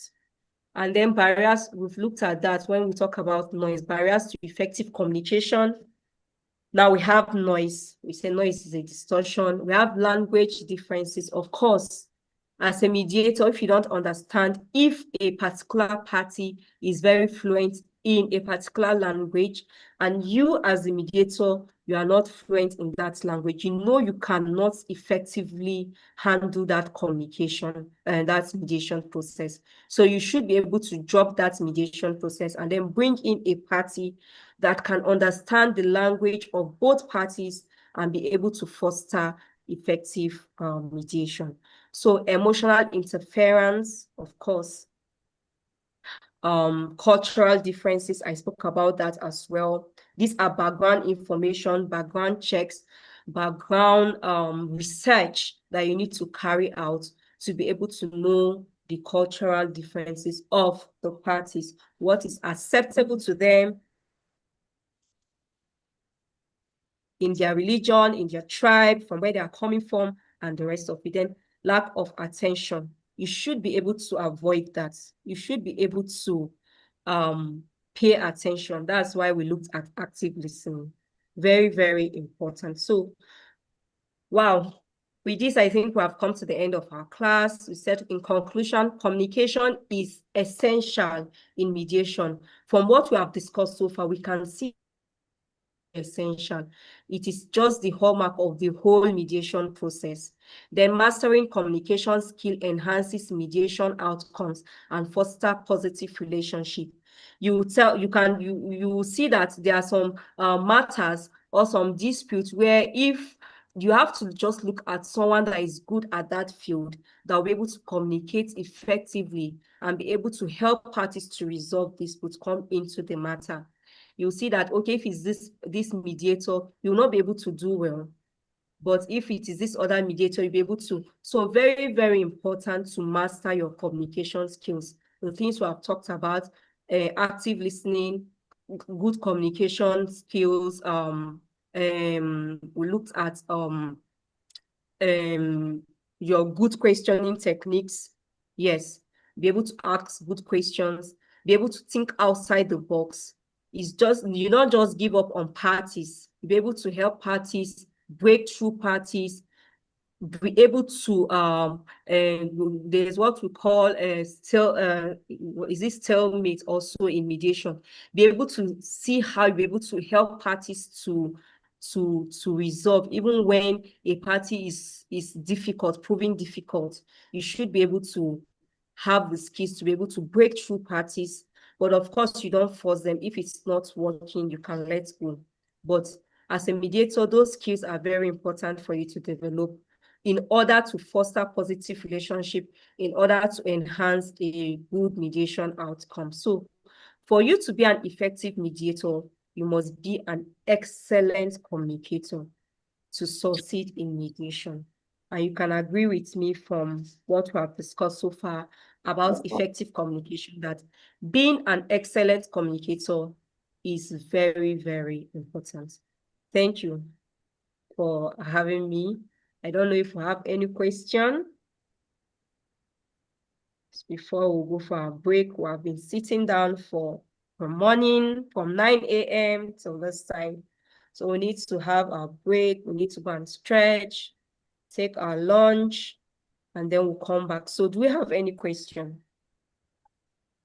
Yeah, from me, I want to ask, while you were talking about in communication, you what took most of the percentage of what you looked at is the body language, or the body language of those that you are mediating in between. Yes. What about you as a mediator? There are some stories you may hear, and they are terribly bad. How do you react to such kind of this thing? Because sometimes. Okay, it's very important. That's why you know, mediation, you keep practicing to become good at it. So there are some things that's why I talked about empathy and not sympathy. Yes. Yes. You know, you cannot, when somebody says, oh my God, wow, really? You know, You don't do that. So you don't try to, because people can just say things, so, and except you hear from the other party, that's when you're able to balance. So you cannot just make such expression. That's why you see sometimes I talked about minimal. There's a place I talked about minimal affirmations. Oh, I see. Go ahead. Not Okay. that, oh, really? Ah, is that what he did? No, no, no, no, no, no, no, no. We're at we're at a mediation table where of course she's not a trained mediator anyway, she's a judge. And then she was given the opportunity, the parties accepted that she should come to the mediation table. And then she wanted to spoil the whole thing. You know, when the party was speaking, he said, oh, no, you don't do that. I didn't know how to tap out to say, madam, we don't do that here. You know, you don't do that at the mediation table. So you as the mediator, you should be able to manage your emotions. Yeah. So you should be able to empathize with your party and not sympathize with them. Yeah. Oh, okay. Oh, I see. Okay, go ahead. So you should be able to use minimal gesture to balance it up. And then you hear from the other party. And then you'll be good to go. Thank you. Thank you very much. All right. So Emmanuel, please go ahead. Let's have your question. My question still goes along the last question, but not same anyway. Okay. On the body language, which is about 55%. When mediating between parties who are in conflict, you often notice such. And how can one use such to judge between those two parties? When you have, let's say, you notice a negative body language from one, how then do you use that to bring to bear the situation on ground? Or do you just forget about that? Okay, all right. Okay, like, because when I was speaking initially, you know, I was talking about maybe when you have a party that folds his hand this way or her hands this way, you know, whatever they are saying, the person is just not doing like this. You know, you're not breaking through that person. And you know that whatever you are saying there, the person may not agree. So that's where we talk about the issue of caucusing, private session, you know. And when you notice such, you know that you are not breaking through a party. You can see from the gesture, from the expression that, no, this person is not agreeing. So what you do at that point, you can go into caucusing. You can go into private session, because perhaps what the person is holding on to is not something he or she wants to share at the joint session. So when you go into private session, you'll be able to, okay, no, I noticed this. I noticed this gesture. I noticed how you behave. Can we talk about it? Then you'll be able to hear more. And then, of course, it is being emphasized that whatever is shared in the private session, of course, you confirm from the party if you can share it at the joint session. So, but with that, you'll be able to understand why the party is behaving in such a manner. And then it will help you now as a mediator when you go back to be able to see how to balance, to be able to break through. Did I attempt your question, sir? Yes, you did. Thank you. Okay, so do we have any other questions? Somebody is asking here, okay, from the group chat. Say it is a means, okay, it's about communication. It says it's a means of resolving issues between two parties. Thank you so much, Bashirat. All right, someone say, hope we'll have the soft copies, the copies of the lectures. Of course, yes, you have your training, the lecture materials tomorrow at the physical venue. So you have these copies of the lectures. So I don't know, do we have any other question? Yes, ma. Okay, Radia, go ahead. Thank you, ma. Regarding the communication skills that a mediator should have, does that mean that the mediator should also be expert in that, on the topic that he's about to mediate? For instance, I was once sent to court by my principal on issue of marriage. Oh, yes, marriage. Resolution of marriage. So we were asked to try and settle the parties. When we went out with the couples, they started, making some talking that I'm a single lady and I don't understand. Like I just have to repart, and they're speaking in my language, but the language they are using, the words is only, I think those words are only, um how will I put it? They are related to their marital issues, and it's only married people that are more conversant with the language. I have to report the matter back to my boss and they resolve it there. So in the aspect of communication skills, does the communication skills that the mediator has, does it has to go to that extent of understanding the whole issue, or is only understanding the major language being spoken during the mediation? Okay, thank you very much for that question. I quite understand what you are the point you are passing across. Of course, there are situations whereby you as a mediator will decide to go into this particular. We have different aspects of mediation: family mediation, land, and the rest. You may decide to go into a particular one and then become good at it. That aside, but as a mediator as well, especially when you are trained, okay, you are a member of settlement house, you are a member of the multi-door court house, and then there are matters that, okay, they are calling on you to resolve. And then when you look at the background of the matter, of course, those are the preliminary stages. You look at the background, you feel, oh, this is not a matter that I can handle. You can opt out. We have forms for that, where you feel, so, oh, you cannot handle this particular matter. You are free to opt out. It's not compulsory that you must go ahead. Just like you said in this matter, okay, you are not married, and then this issue had to do with, you don't have what it takes to be able to resolve that dispute because you are not married, so you will not understand what they are trying to, or the languages and whatever they are using. So you need somebody that is married to be able to understand and then handle it. It doesn't mean that because you have learned all the communication skills, you should be able to do that. Now, that being said, someone can feel, oh, no, I can be able to still handle it. Of course. Especially, okay, somebody, you can see you have men of God for the Christians or even Muslims, I don't know, that are not married, and they can still they can still preach about marriages and the rest, because maybe over time they have learned it and they have developed the skill in that aspect. They can do it.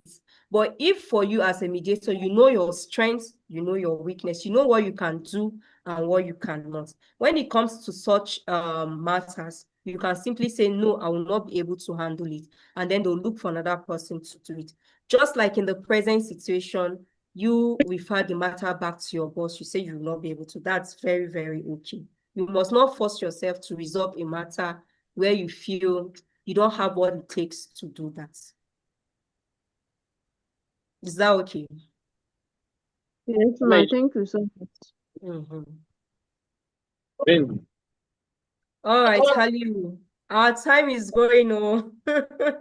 Haliu, all right, ask your question. Go ahead, please. Any comments, question? You want to say something, Haliu?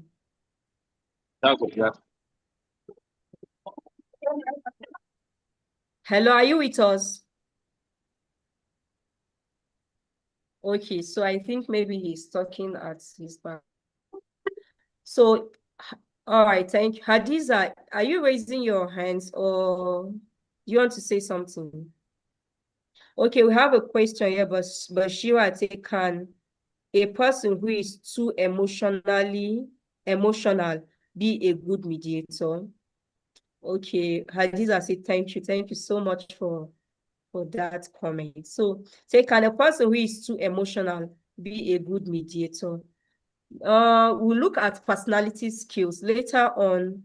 I think within the 2 days, we are going to look at personality types. Yes, your personality, and then you'll be able to know which personality you fall under, and then you'll be able to know if you will be able to be a good mediator or not. So I'll reserve that question when we get to personality types. Mr. Haliru, when we get to personality type, you'll be able to know your personality and know how good you can be as a mediator. Is that okay, Bashirat?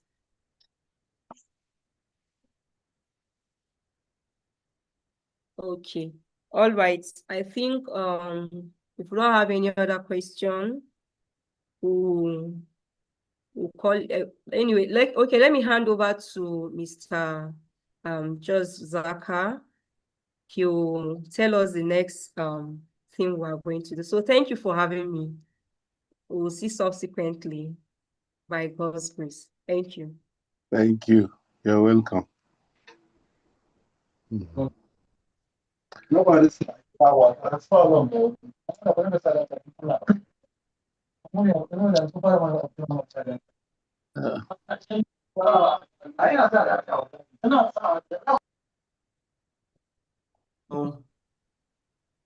hope we're all having a wonderful time and enjoying our participation, our sessions. I hope it has been great so far. Yes, And I hope you are also having the questions you need to ask. Yes. So as the session proceeds, the last speaker mentioned to us we're going to go on a break. So based on our timetable now, that will be what we'll be doing. The break is supposed to commence at 1 o'clock. This is about 16 minutes after 1.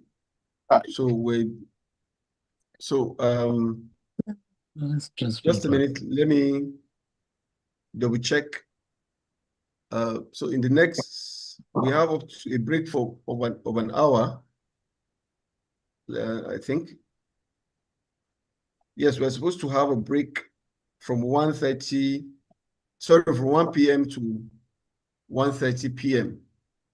So we can take that break and stretch and just refresh ourselves as we now come back for the next. So I want to suggest that we make the break. This is 16 or 17 or thereabout, 17 after 1. So maybe we'll come back by 2:15. I think by then, by 2 we'll come back from the break. So any question regarding the process so far before we go for the break? If there's any other information, we'll drop it on the group chat so that we all have it. If you know anybody who is supposed to be here that is not yet here, please let us do well to let them know. Our attendance on the virtual training is very, very important.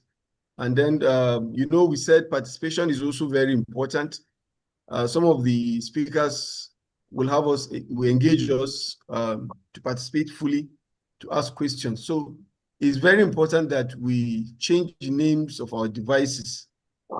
If you have it from your setting, you adjust, like for example, Infinix X6531B. It's very important that you change the name of your device to have your name there, so that it can be easy, so that it's easy for us to communicate. Those are the important things. Then I want to also commend us so well that your participation so far, there hasn't been a lot of distractions. We make sure we comply to leave our devices mute, except when we have to speak. So I want to commend the participants. That is a very good discipline. Please keep it up.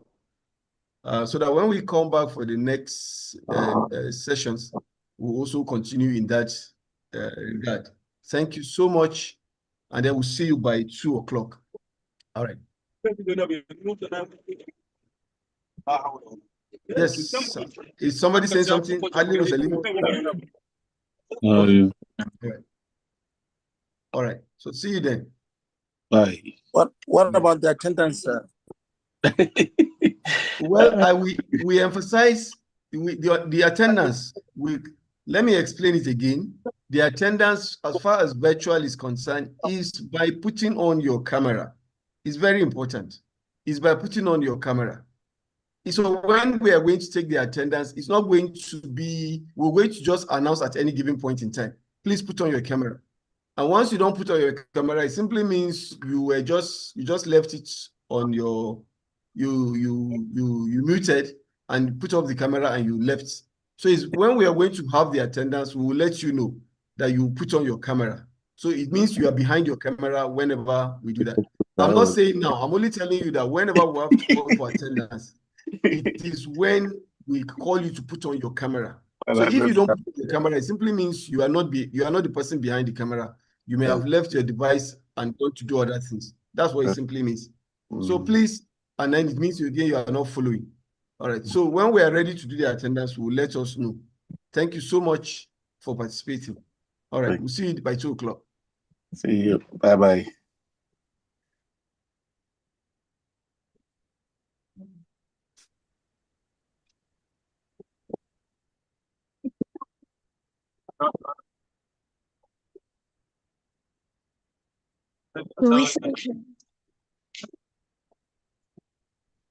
Kasa on the camera.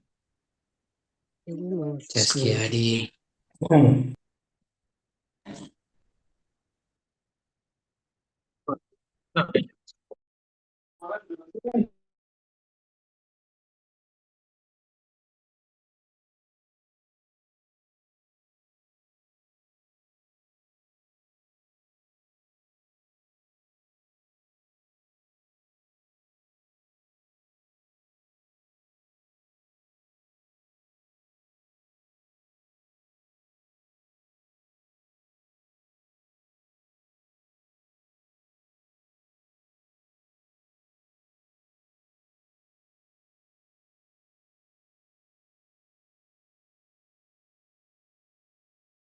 Phone.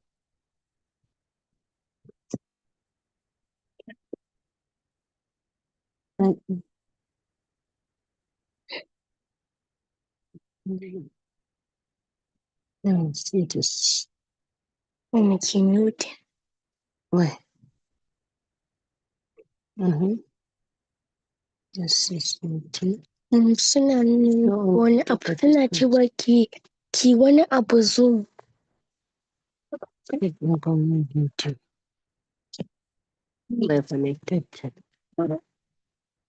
Ni baron gani ba na ke. Ai.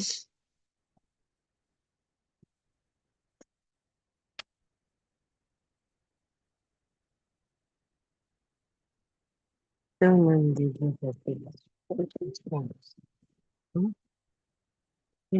Mama ajiye shi na rike. Show. Show.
That's the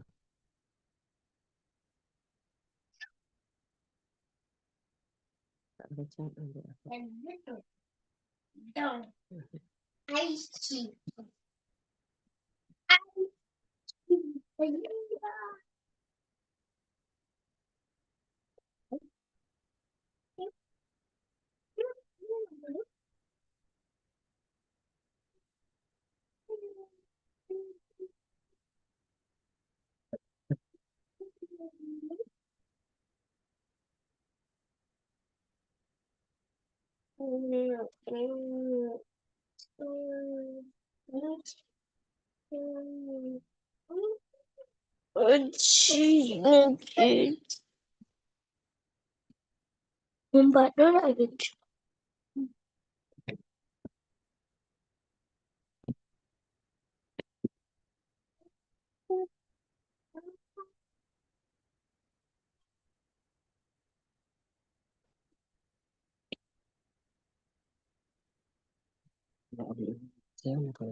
Yeah, sorry.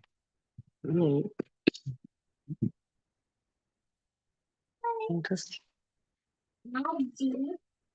Kama didile dia kan. Nanti kami itu yang itu itu sabai tak itu aja yang dia ni. Masih kita salah dia. Ban tika ya ta ci kafta. Ita ne shi.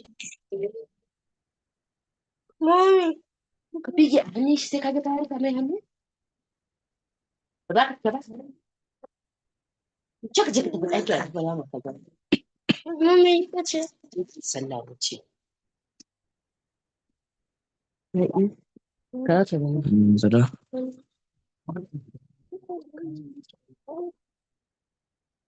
Yau ne ban sai.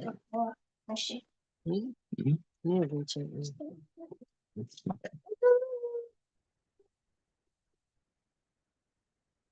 Gini.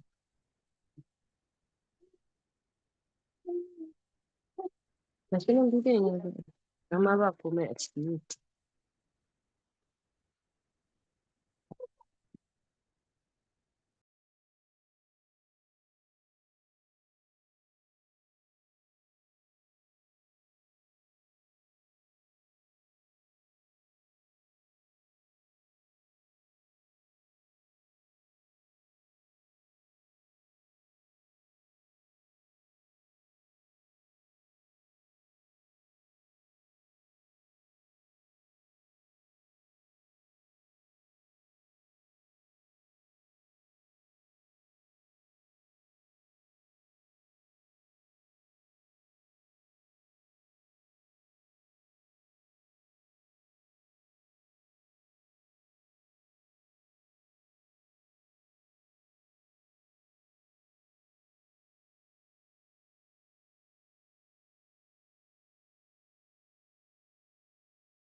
You should write it a notion on the month. So, yeah. Yeah, no anything.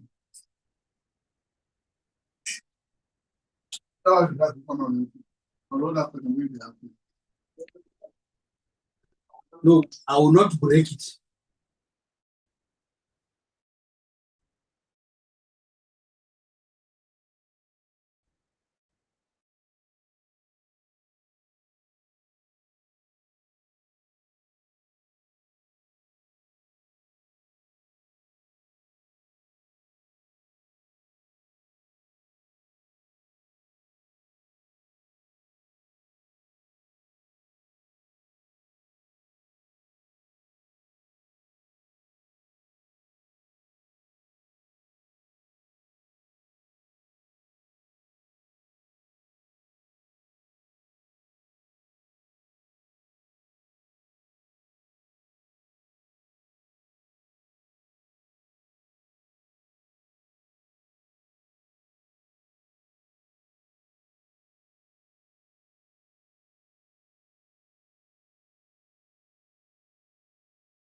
Ya shiga ko wani bana jin komai. Ya shiga. Ina shiga yanzu amma not sharing.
All right. You're all welcome once again. Can you confirm you're hearing me?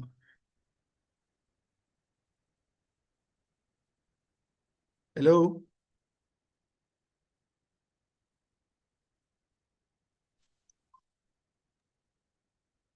We are hearing you. All right. Thank you very much for your patience. Thank you for joining in. We're going to go to the next presentation that we have this afternoon.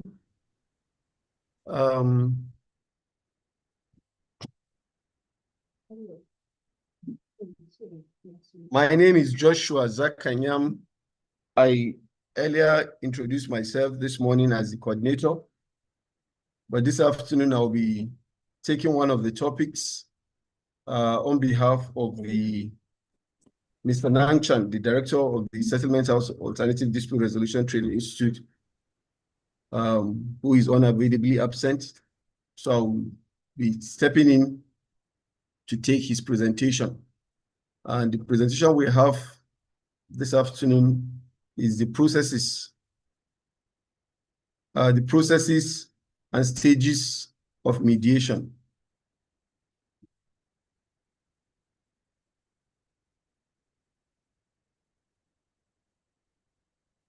Okay, so we have before us on the screen, can you see the screen? If you can just confirm. We have a popular saying there, a quote by Garth Brooks. And it says, the greatest conflicts are not between two people, but between one person and himself. The greatest conflicts are not between two people, but between one person and himself. So what it simply means is that for each and every one of us, we also have our conflicts as to certain things or certain issues, the way we want them, how it should look like, and all those things like that. The struggle that we go through on a daily basis, struggle as little as, where do I keep this cup? Where do I keep this spoon? And all those things like that. So when we're talking about mediation, there's an aspect of it which we also need to pay attention, which is the struggle regarding that has to do with ourselves. So we, just like in the form of an overview, earlier one of our speakers today gave us the overview of ADR, the ADR mechanisms, and we talked about conciliation, negotiation, mediation, arbitration, court referred, private judgment, and private judging, and the rest. So this is a form of an overview of what were discussed earlier. We talked about conciliation, what conciliation is all about, that conciliation, the mediator or the negotiator is allowed to have, give the parties that are before him the options. He can suggest options to them as regarding settlement. We talked about mediation. We said mediation is simply assisted negotiation. The role of the mediator is to follow through, is to put the guide and facilitate the parties from one step to the other until they get to reach a just a conclusion, or they're able to enter. When we also talk about arbitration, we said arbitration is simply a neutral party who is appointed to sit on the matter between the parties, and at the end he's supposed to come with a award.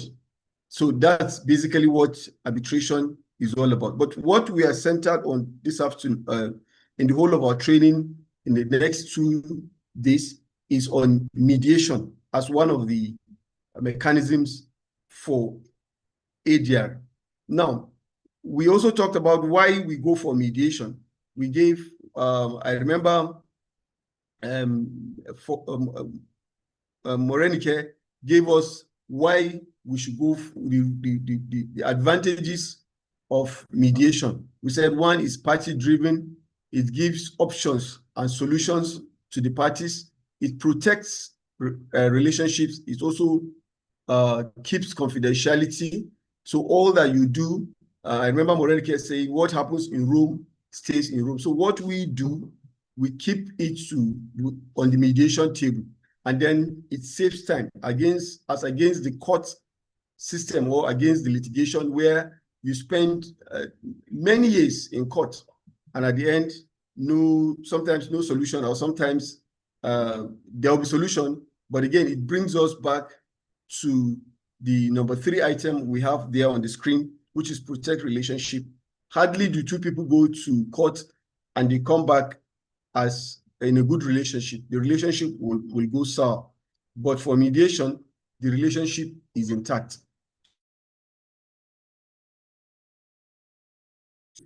Of the advantages of mediation. Now, we are talking this afternoon about the processes and stages of mediation. The processes and the stages of mediation. One of the first thing that we need to know as mediators when you are going to go into a mediation session you need to know that there is a process. It doesn't just happen by the snap of the finger, or it just happens instantaneously. It's something that must go through a process. So what we have on the slide there, the number 1 thing is that you consider your venue. Your venue is very, very important. Now, let me say this. You will be shocked that as little as your venue, if you don't have a conducive venue, you may end up even offending one of the fundamentals or the ground rules of mediation, which is the issue of neutrality. Venue can speak so much about your neutrality as a mediator. So a venue where you're going to have the mediation is very, very important. Take, for example, you want to do a mediation session, and then you decide to take it to maybe a hotel, or you take it to a bar. That alone has defeated the purpose, because it won't be conducive for the parties. You have a lot of distractions and the rest. So your venue must be a place where it is devoid of any form of distraction. The distraction or the noise around must be as minimal as possible. And then all the facilities that you need that will aid the mediation is also put in place. You make sure you have sitting arrangement. The sitting arrangement also speaks volume, because the sitting arrangement, you could arrange the seat in such a way that people say, look, why will you bring this seat too close to you? So these are the things that is in the preparation stages of a mediation that you need to put in place. Now, you also need to have at the back of your mind the possibility that you're going to have caucusing at the course of the mediation. So you also need to put that into consideration. Caucusing, like it was earlier explained, is a situation where you're going to have private sessions with the parties. Now, if you're going to have private sessions, you foresee that there is a need for a private session. What it means is that you must have an environment where you're going to keep the parties. You ask party A, for example, to excuse you.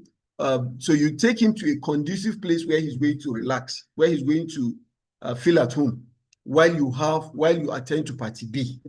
So where you're going to go and keep party A shouldn't be a very, very noisy or a very distracting place, or even outside. You just tell him, sir, please, can you sit down outside and wait for us? It won't look good at all for you as a mediator. So you put him in a place where is conducive. Then vice versa, when you are going to also have the caucusing with private session, what do you call it, with party A, and then you excuse party B. Party B should have to go and sit in a very conducive place too. You just ask them to just sit anywhere. So these are all the things that you need to put in place as far as your venue is concerned. Now, talking about the venue still, the venue itself, if you need facilities that you'll be using, it's also important that before that time, all these facilities are put in place. It won't look presentable, it won't look nice when it is at the course of the session that you are jumping helter-skelter as a mediator to put all the facilities needed in the course of the mediation. So that's the things, those are the things we need to bear at the back of our minds when we are preparing for a mediation session. Now, again, okay, let me just quickly go back. I'll just remember something, that if, there is also the possibility that your session could be online. Your session may not necessarily be in a physical place. It could be online. Now, if you're going to have an online dispute resolution, what we call ODR, it's also very important that all the facilities you need for the online mediation session is also put in place. Your devices, all these things need to be put in place. Similarly, if you're going to have it as a physical mediation, all the facilities that need to be put in place must be put in place. So now when you're done with the issue of the venue and all facilities in place, you confirm if parties have signed the mediation agreement. Now, the mediation agreement is something that happens on either it happens at the venue or it has happened before the venue. It's either there is an agreement that has been sent to confirm their attendance, to confirm that they are also subscribing or they are submitting to the mediation session. So that it depends. Either it is done before, but again, if it's something that is to be done at the mediation session, the agreement to mediate by the mediator must be confirmed that it is duly signed. Otherwise, as a mediator, if you proceed, all your effort will be a waste of time because the parties do not or did not confirm that they are disputes. So it's very, very important that they have confirmed by signing, and then you also double check. And if they are sending in a representative, like in a situation where you are mediating between a corporate organization, you need to check to be sure that the person who is representing that organization has the authority and the capacity to represent. Otherwise, it will be an effort in futility when you've gotten to the mediation table, you discovered that maybe as a lawyer, he's saying, look, I don't have the authority. I need to go and check with my client and all those things before I proceed. So you see, it will amount to waste of time. And one of the things you remember about mediation, we said, is that it saves time.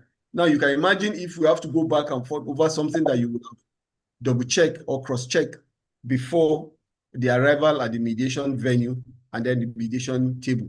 So these are things that needs to be checked by the mediator to be sure that it is in order. Now, when that is done, you are sure that parties have given you their consent, the parties have submitted to the mediation, then it takes you to the next stage, which is the opening statement or remark by the mediator. Now, opening statement is very, very important. Opening statement is the crux of the issue as a mediator, where each party is in the opening statement that each party explains to the other party. Before then, you as a mediator, in your opening statement, that's when you introduce yourself. That is when you explain the ground rules and what mediation is all about. You explain it to the parties. You explain the issue of the confidentiality. You explain the issue of the neutrality. You can go as further to explain to them that, look, they have the right to be checking, to be drawing your attention if they sense or they feel that you are not you're not going, sorry, you're impartial in any way. So they have the right to draw your attention to that. You need to also explain to them at the course of the opening statement, the benefits and the advantages they stand to derive for opting for mediation as against litigation. These are all the things that is contained in your opening statement. The issue of neutrality, the issue of without prejudice. You need to remind them that they cannot, you will not be called upon in any litigation to come and give evidence as far as what they said is at the mediation table is concerned. So this is what your opening statement is all about. The opening statement is not how do I put it now? The opening statement is not supposed to be, there is no hard and fast rule to it, but there must be elements that must be seen in the opening statement that are contained in the opening statement. Very, very important. There is no hard and fast rule as to how an opening statement it looks like, but there are elements that must be seen in the opening statement. So somebody can start his opening statement by, just giving a brief introduction of himself. Somebody can just start by saying, look, mediation is all about confidentiality. Now, how you start it is not the issue, but make sure that the key components are featured in your opening statement. Then it's also an opportunity to tell the parties how you would want to be addressed. It's a mediation session, so you just could tell them, look, my Joshua, you can call me Joshua at the course of this mediation session. That's good enough. Or you can insist they call you by your titles if you want to. Then you also give them the opportunity to state their names and their designation. So when you give them the opportunity to state their names and their designation, they will tell you how they want to be addressed. Now, it will be completely out of place, or how will I put it? You make rubbish of the mediation session if you, as a mediator, a party tells you that he wants to be addressed as Alhaji Ibrahim, or he wants to be addressed as Imam, and you just wave it aside as something that he's acting as if he wants so many titles. No, the way a party wants to be addressed is the way, as a mediator, you address him. Very, very important. So after you've done the opening statement, you now do what we call the agenda. You're setting the agenda. All right.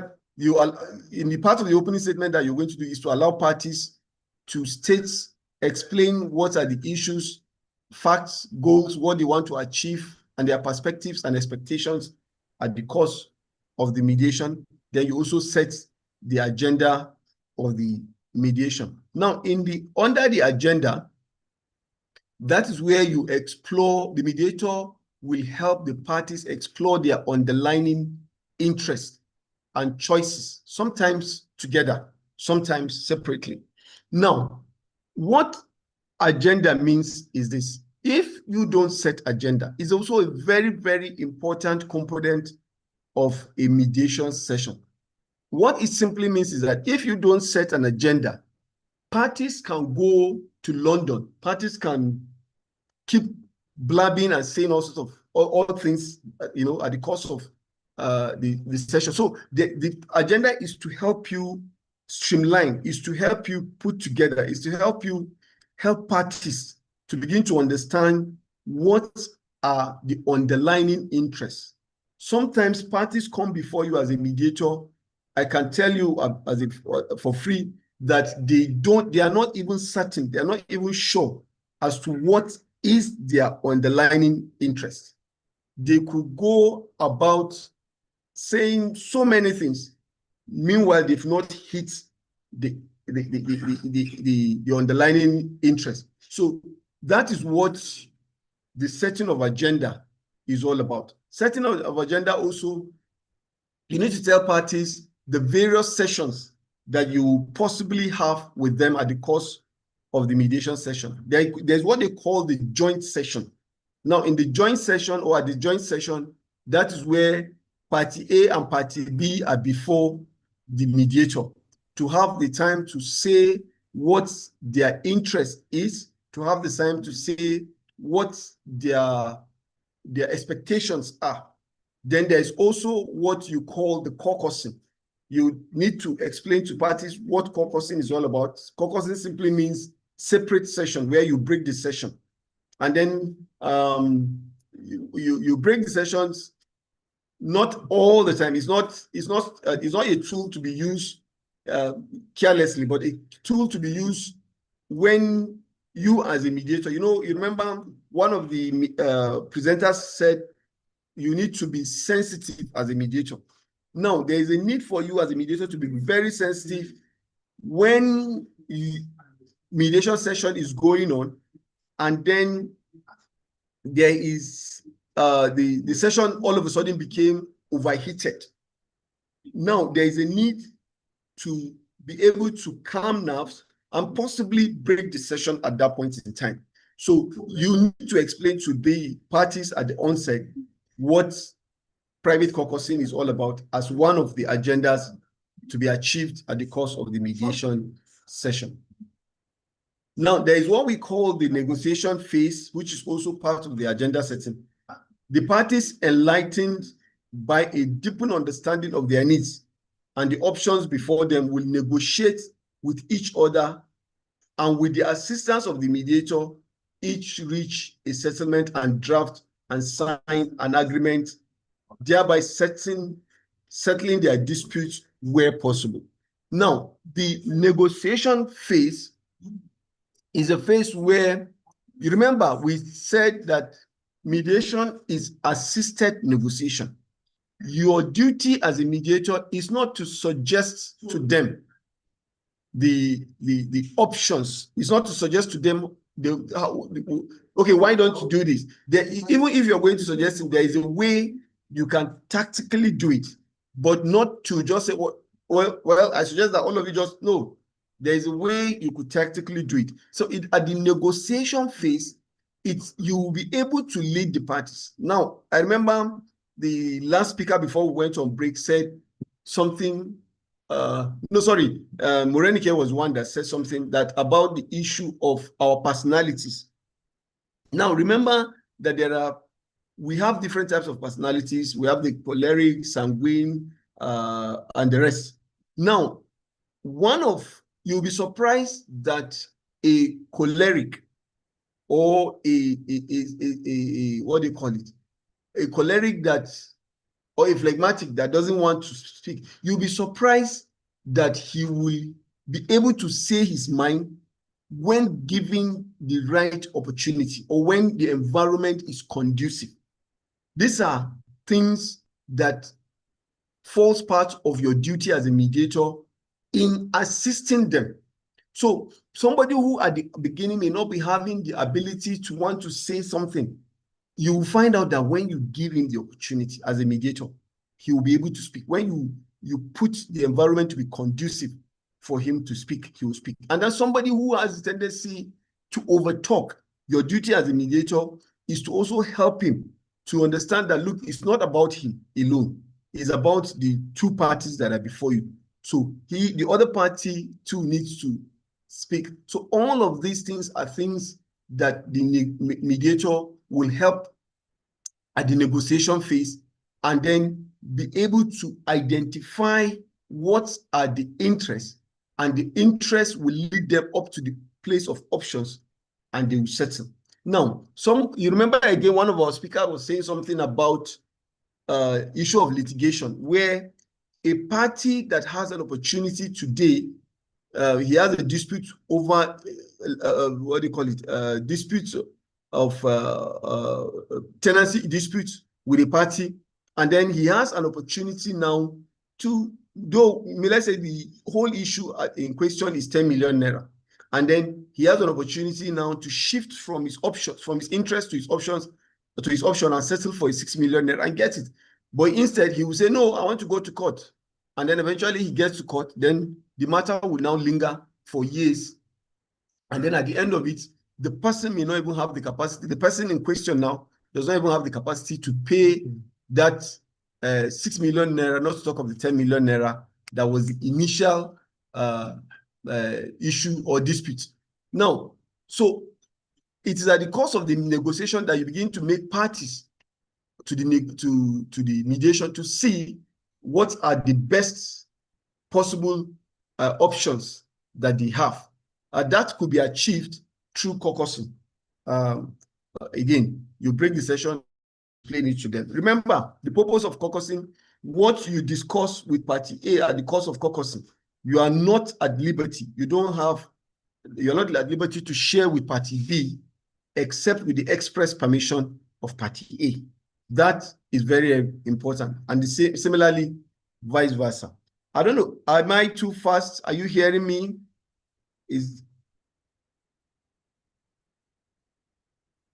Can you confirm you are with me? We are with you. All right. Thank you very much. All right. So that is one phase of your setting of under the setting of agenda. Okay, sorry. After the setting of agenda, the next phase, of course, is the negotiation phase. Then you go to the conclusion stage. Now, the conclusion stage, after going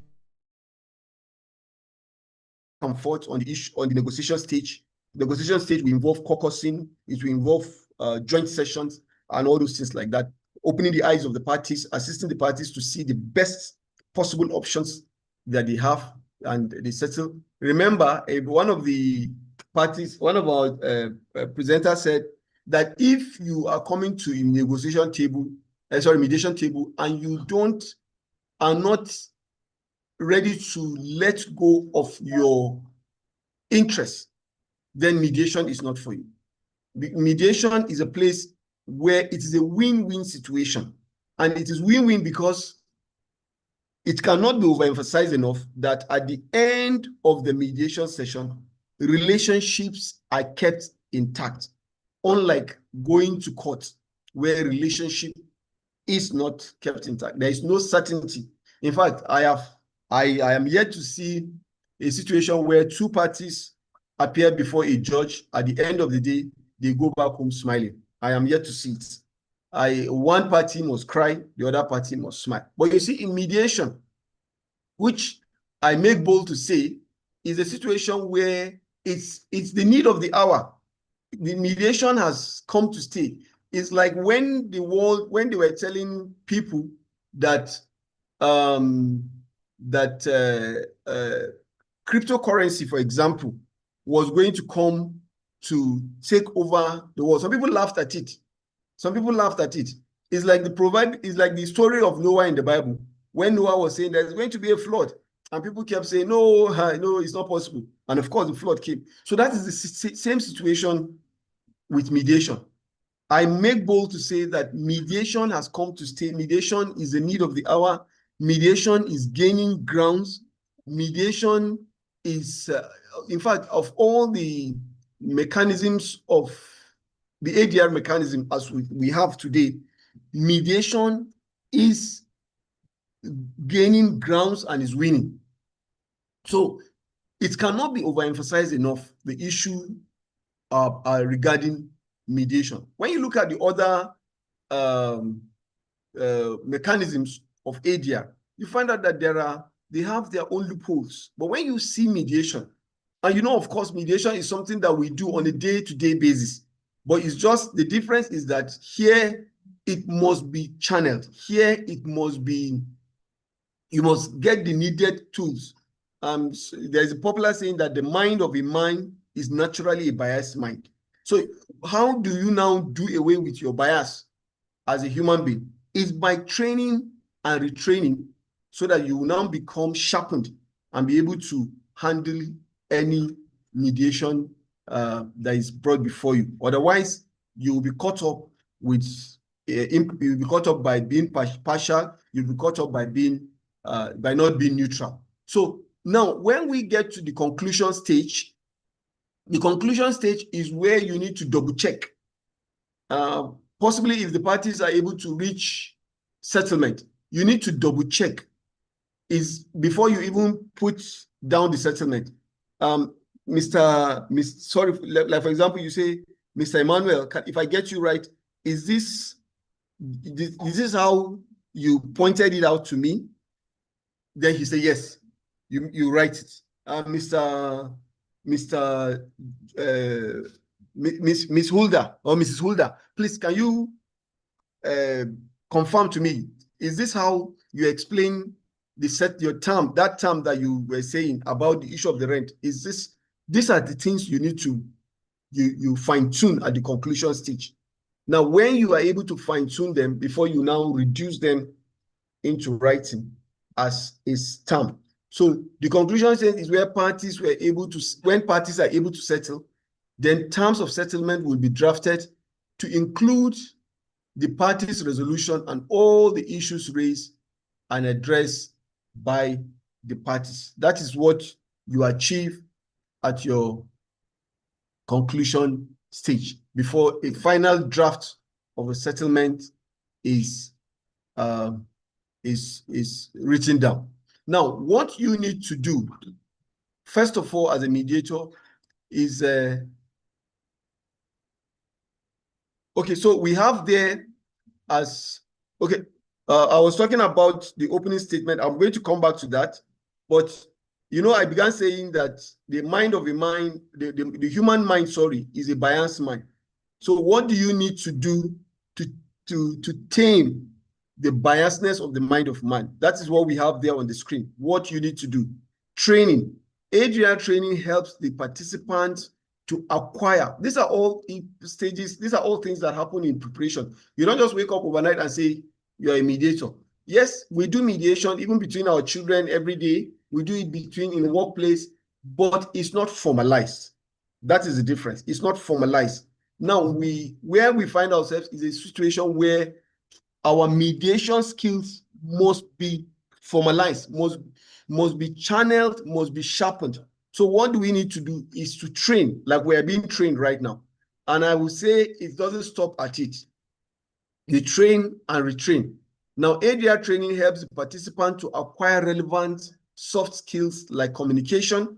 We spoke about that earlier. Conflict resolution, empathy. Somebody was asking earlier, how can somebody who is an emotional person be able to mediate? It is in the place of training. It is in the place of training. You will train and retrain.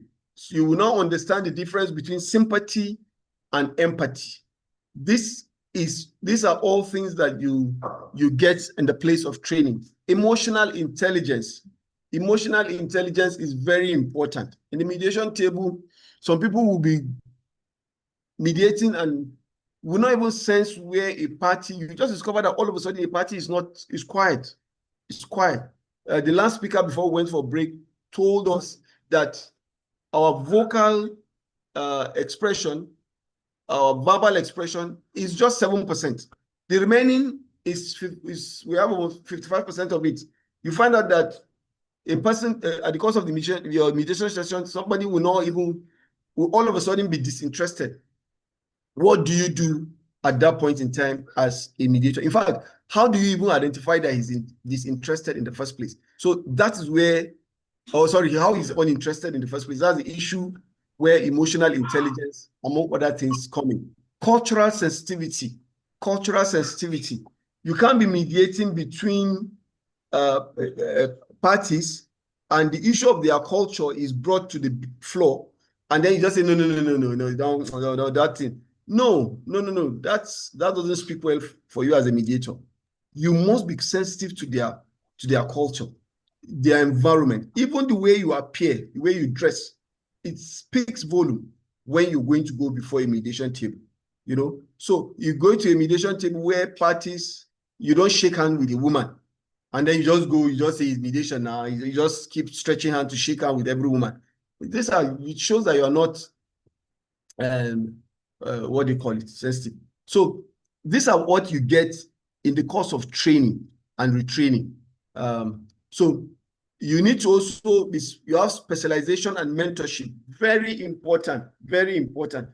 You heard me earlier today when I was introducing one of our speakers, one of our presenters, and I said I've sat at her presentation, not once, not twice. So these are people you look up to. And when you have issues at the course of your mediation or at the course of you're going up the ladder, who are the people you can easily fall back to? Is very, very important. Then take relevant courses and training. Like I said earlier, for me, I am still undergoing training. In fact, just last week, I remember I finished a training on restorative justice. I've acquired some skills on trauma healing. I am aware that some of our participants are people who do gender-based violence. So you need to know, because there's an interplay, there's a melting point between all these things you're hearing me mention. There's a melting point on gender-based violence and mediation. There's a melting point where you'll be mediating and you discover that the underlying issue is not even identified yet, or you've been able to identify it, but the underlying issue is a trauma, it's coming from a trauma place. So how do you go about it? How do you go about it? It's in the place of training where you as a mediator, you can just quickly, on the spot, you switch and you do a little bit of you do a little bit of trauma healing, and then you bring the parties back and you continue with your mediation. There's a place of restorative justice, and all that. So these are all the skills, the relevant courses you take that is needed. Joint groups, organization, association that promote ADR. Of course, I must say this here, that you that have been trained, Shati trained, just that automatically you are alumni of Shati. There's a possibility you're going to have your forum right there in Zaria or wherever you reside.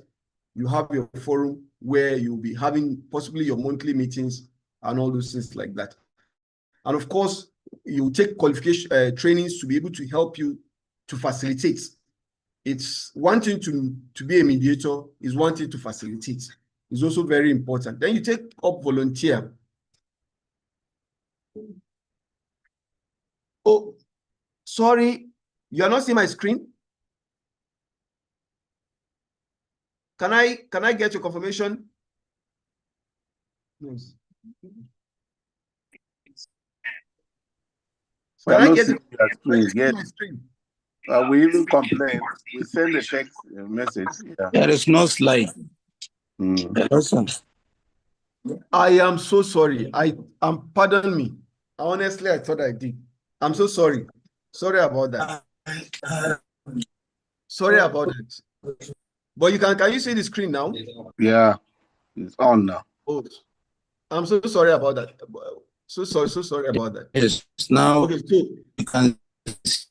you can see. Yes, do you have any question at this point before I proceed? All right. Okay, so I was saying there's a need for you to also take up volunteer mediation. For me, and for many of us, we volunteer with the Kaduna State Multi-Door Courthouse, which is the bus stop for you as a mediator. Every mediator must identify which the institute that is there to administer the alternative dispute resolution in your locality.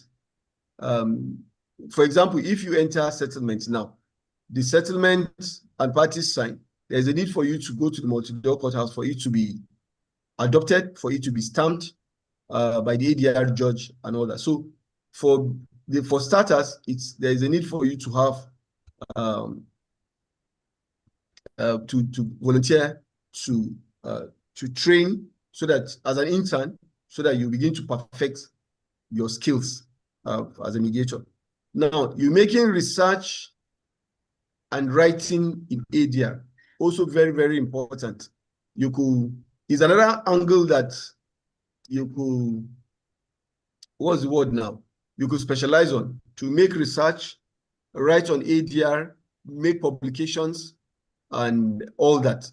So if you know, you could be doing it as an individual. You know, somebody asked a question about applying AI and also what do you call it now? And also technological tools and all that, social media handles and all that. So you could specialize in just to drive home the point, just to be an advocate. Then the next one is, of course, the advocate for the use of ADR, which is what we'll continue to do. To advocate for the use of ADR is very, very important. It is the advocacy that has brought us to where we are today. It is the advocacy that will take us to where we want to get to. Like one of the speakers said, I think that should be Morenike. Look, the truth of the matter is that people are tired of the court. For lawyers here, will agree with me. Matters in court will linger for years. For years. Now, but you see, I have had mediation sessions that were able to reach settlement within 6 days. Now, for some of us lawyers here will know that the Kaduna State Multi-Door Courthouse came over to Zaria for what they call the free mediation, sometimes in the month of May, I think 20th of May precisely. In fact, on that day, I was undergoing a training. I had to take an excuse to run down to Zaria to participate in the free mediation. Now, at the course of that free mediation, I had a matter that was assigned, was brought before the court, and then I had to push it for mediation. Now, in fact, I remember all the cases that we sent for mediation. I think all of them were settled. All were settled.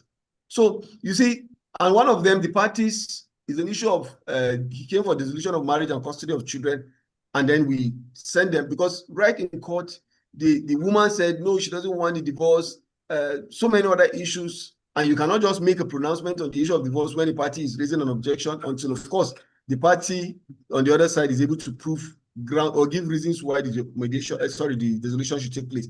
Now, but we send them for mediation, and they were able to mediate, and they were able to come to settlement. Now, from the issue of dissolution that the party, that the husband was, he was able to shift his ground and said, look, even though I won't have the dissolution because he's already married, he was already married to another woman, and then he said, look, I will stay with the other woman, and also from time to time be coming to this other woman. So that is what mediation does. You see, at the end of the day, they came with the mindset that they want dissolution, but at the end of the day, they were able to enter settlement, and settlement has to do with, though the dissolution of the marriage did not take place, but at least they were able to come to a point where they could still live together without necessarily getting acrimonious towards the other.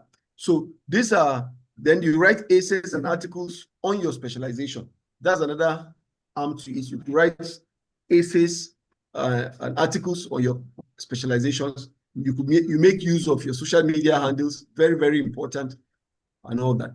But for now, you just need to know that there is a place of volunteering where you can volunteer as a volunteer or as an intern to build and to sharpen your skills. Those are the things you need to know for now.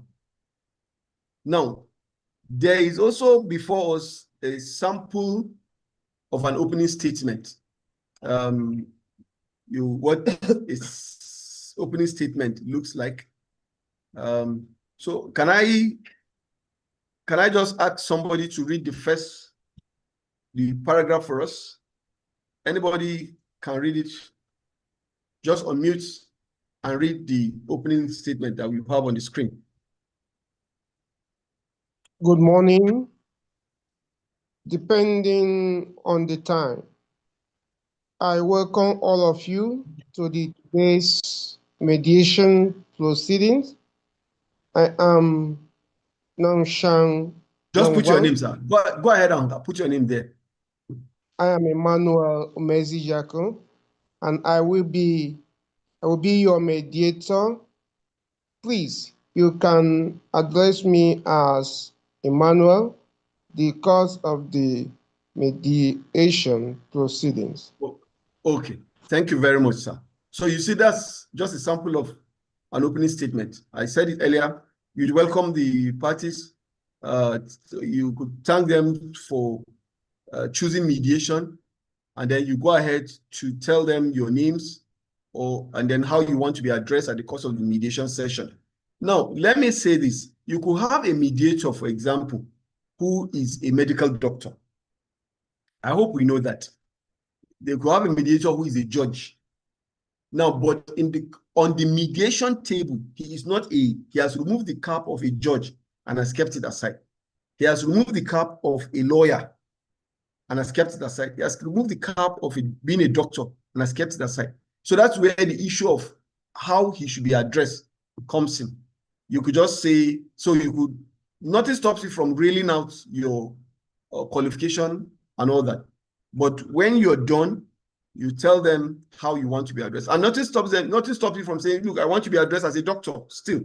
So that's where the place of opening statement comes in. Thank you so much, sir, for reading that for us. Let's take the next slide. Can somebody read the next slide on the screen for us?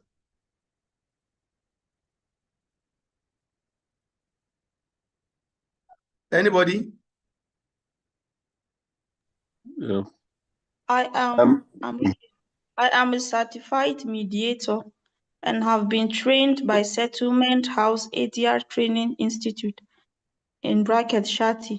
First and foremost, I would like to thank you for choosing accepting mediation to solve your dispute. Please kindly introduce yourselves and let me know how you would want me to address you. Thank them once they introduce themselves. Okay, so you see, thank you so much, Abigail. So you see, I said that earlier. You could tell them this part where you said, I'm a certified mediator and I've been trained by settlement. You could say your qualifications, but you have to also be mindful not to do it, and then it now becomes monotonous, or it becomes something that is boring. These things are things that you have to know how to keep them in check, and then of course thank them for choosing mediation to settle their dispute, and then kindly ask them to introduce themselves, and then thank them afterwards. Thank you so much. So that is clear. I'll go to the next slide. Now, can somebody again read that part for us?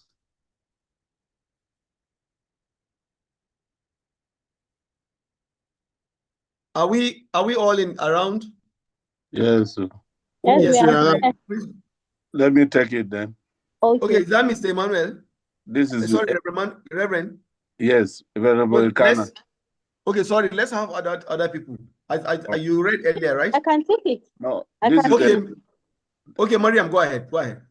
Okay. Since this is an online mediation, I would request you to keep your cameras on and keep yourself on mute if you are not speaking. If it were a physical mediation, also I would request that you do not record this meeting and not to have anyone except you in the room. This meeting's goal is to assist you in communicating your interests, and if we come to a mutually agreeable settlement to end this dispute, well and good. Okay, thank you so much, Maria. Yes, I did. I heard you. Thank you very much. Now, sorry, Maria, you see the second paragraph, they say, also, I would like to request you do not record this meeting. So what do you think that is trying to achieve? That's what I think is trying to achieve. Okay, it's for privacy and confidentiality, right? Yes.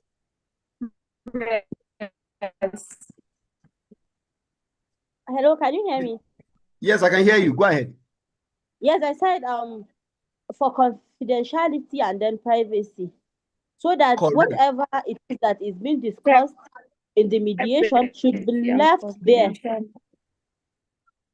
Yes, thank you very much. Is that is talking about confidentiality. Because if you record the session, it simply means you are ready to go and say it outside the mediation table. So that's what it simply means.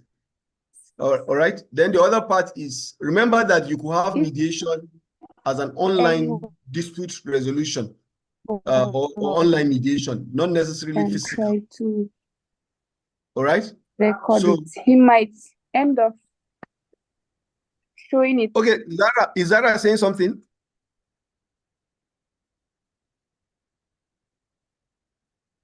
Hello? Zara, were you saying something? Okay. Okay, so let's move on to the next slide. Okay, so can somebody read that next slide for us?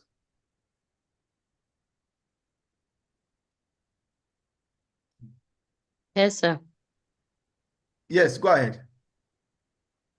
Before we begin, it's what mediation is and how it works. Let me confirm that you have signed an agreement to settle via mediation. I would also like to ask whether both of you have complete authority to negotiate and settle in the mediation proceeding. Once they confirm, thank them. Okay. So can you just explain to me in these two what you were able to bring out from these two? What is it trying to say? He's trying to gain their consent. Yes. Yes. If they agreed, the both parties agreed, then they should go on with, then you should go on with the mediation. Yes. Yes. To get their consent. Yes. Yes. And then to also be sure, because you will have gone on a long journey when at the end of it you have not you have not double checked to make sure that your background is in order. Okay, Yes. so let me go to the next slide. So, can somebody again read that part, the next slide for us?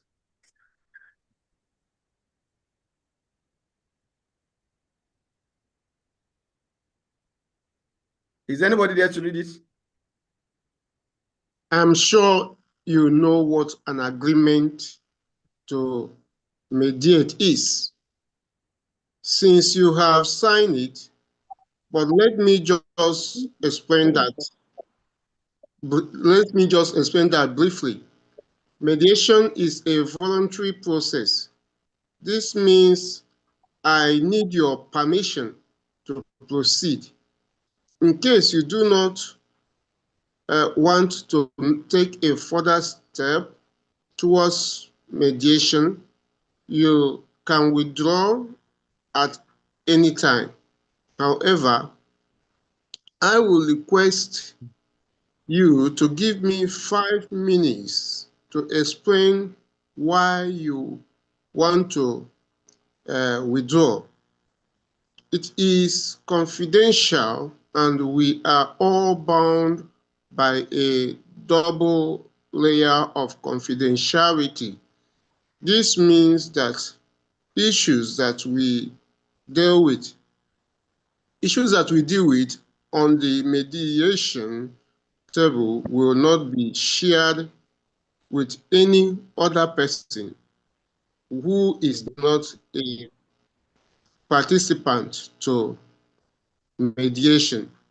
Secondly, if any one of you shares any information in a private section, I would not share that information to the other party without your consent.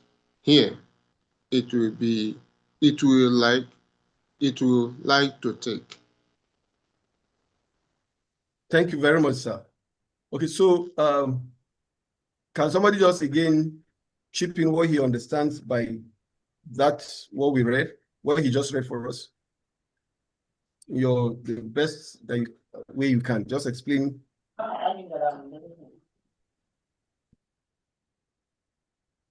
Hello? Okay, I think this is just a summary of the do and don't of mediation, that the parties should know that they have to consent voluntarily without any duress or undue influence. And then they should know that whatever they discuss there stays there. It's not going out of that mediation session. And also, anyone who shares the information outside will it cannot be shared with any other party aside those people who are aside the mediator and then the parties. Any other person aside the parties or the mediator cannot be a privy to the information. I think that's what I understand by that. Okay. So if I thank may you very add, much. If I may Yes, add, go ahead. yeah. Go ahead, sir.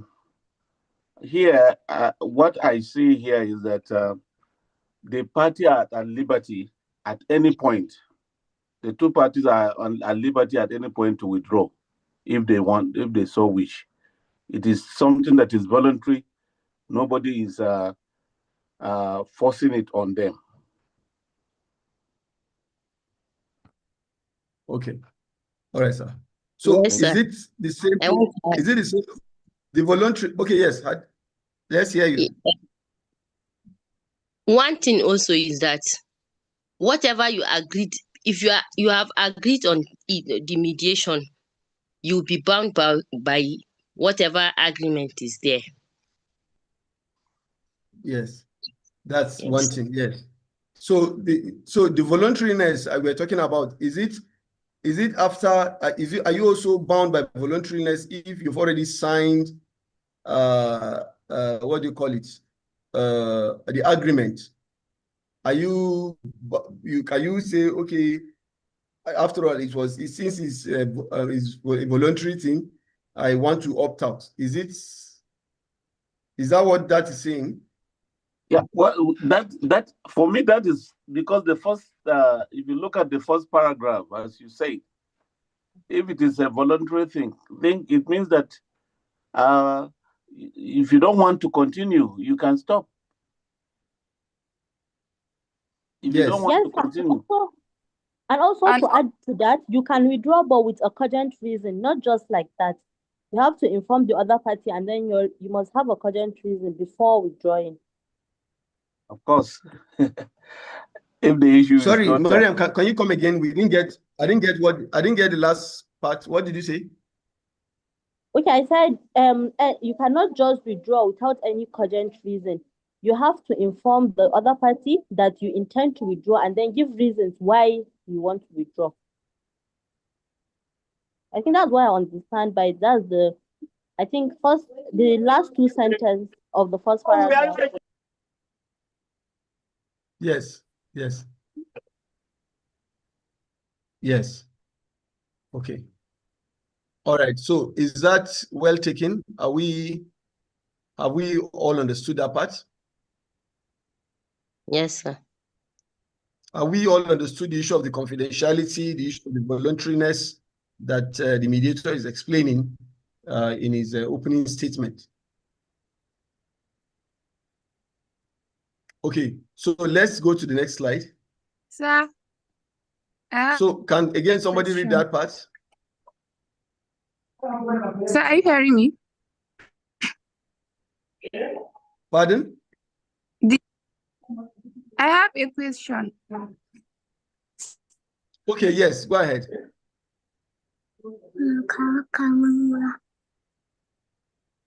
Yes, who is asking the question? Go ahead.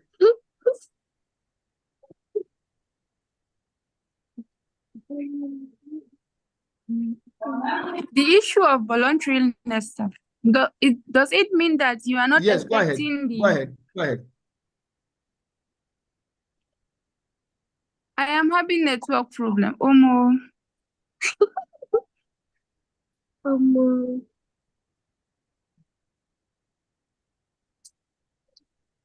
Okay, if you can, but can you write down your question on the chat? Yes, yes. Because okay, so maybe you write it down. We'll pick it. Okay, because my network here is very bad actually. Okay, so maybe you just type it and drop it on the chat box.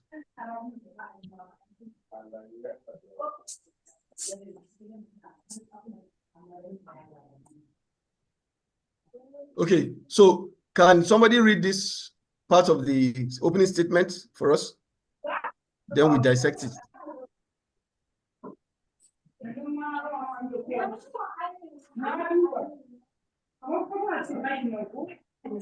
All right, so let me read it. Your permission to ask, sorry, can we all mute ourselves, please? Since nobody. Okay, so your permission to ask difficult questions during the private sessions. I cannot be called as a witness except in improbable circumstances if ordered by a judge.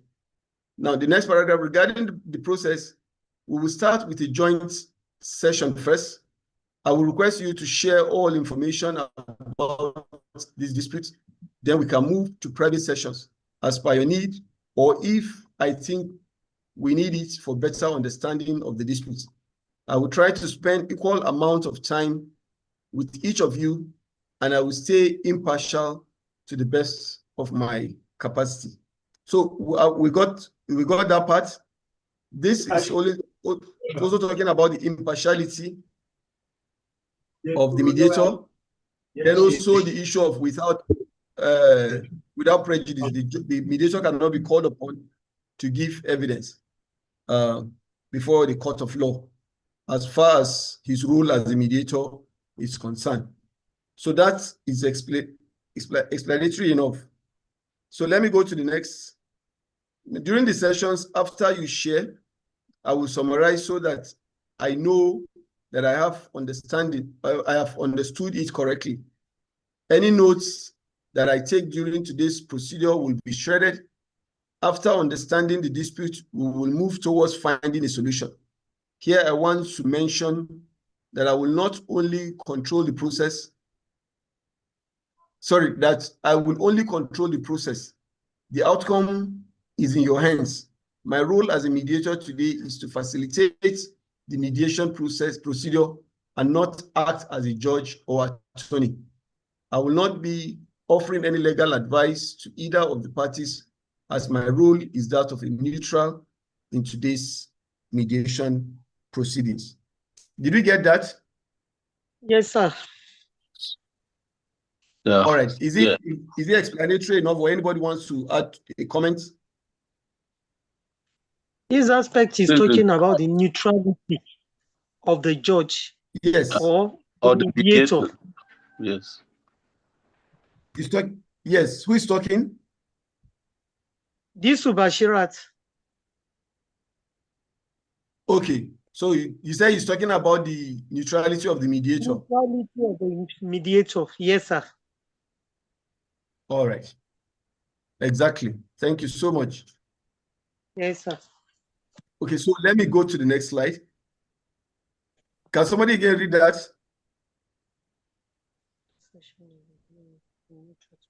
Yeah, this is Elkanah. I'm reading. Go ahead, sir. Throughout the session, I will be a neutral third party, which means that both the participants are equal important to me. It will be my endeavor to give you an equal amount of time. Please let me know in case you have any question. Thank you.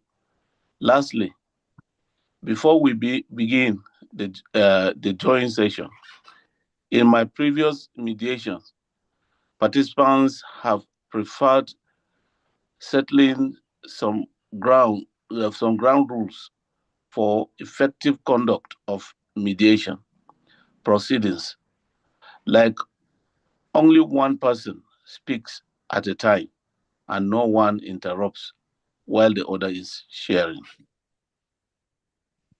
Right. So we get that, right? This is the first paragraph there is talking about still talking about the neutrality of the mediator. Then the second part is talking about ground rules. There's a need for you to set ground rules. When party A is speaking, party B doesn't interrupt until party A is done. Those are the ground rules. The issue of phones, all those things, you need to set the ground rules at that point in time. It's very important. Then you also explain to them, you will do your utmost best to make sure everybody has equal time to speak. There won't be interruption when the other party is speaking. So that's what that part is talking about. Impartial. Yes. Then the impartial and equality, sir. Yes. Equality Thank you very of much. all the parties. Yes. Thank you very much. Okay. All right. So the person that just finished talking now, can you read the last paragraph? Or is that Zara?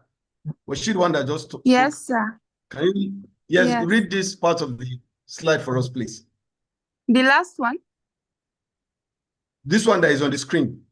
Okay, sir. If you have anything to say, please make a note and share it during your turn. Further, we are polite to each other and respect the other participants. Do any of you want to add any additional rules? Thank you.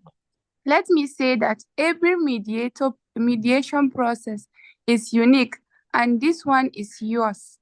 You determine where it goes. I would like to invite both of you to state your opening facts and information in brief. Any one of you can start. Okay, so this also is also still talking about the rules, right? The rules on the mediation table. And then it's also reiterating to the parties that they determine how the session, the process is going to look like, and how it's going to go, and how it's going to end. So that's reiterating it. And then you also thank them. You state your opening facts. You give them at that point, you now give them the opportunity to begin to start. Like the statement said, there is no first or last, but oftentimes the person who is the applicant is most times given the opportunity to start, but there's no hard and fast rule to it as to who starts the giving his own statement. Yes, sir. Also, so what we have on the screen is Shati agreement to mediate. Agreement. Remember we said to mediate. Yes, parties will have signed the agreement to mediate. Otherwise, should not be left to assumption. Parties must sign the agreement to mediate before any step is taken. So we can see that of Shati settlement to mediate. This is part of it. This is also part of it.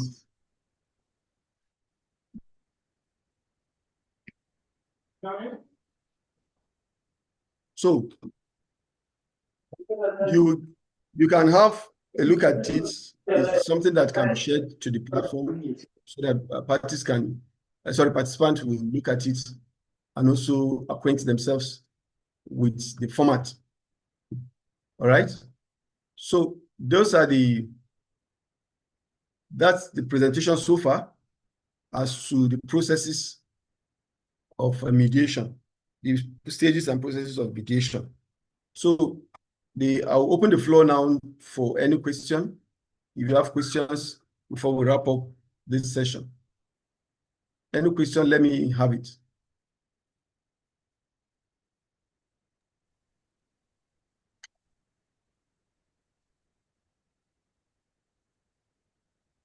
Yes. Yes. I'll be calling you iPhone since you have not I have changed that name. I don't know why it's still. This is Elkanah. Okay, so Elkanah. Is that Venerable Elkanah? Yes. Let me. Okay, go ahead, sir. It's still showing us iPhone here. Go ahead, sir. Okay, I will change it very soon.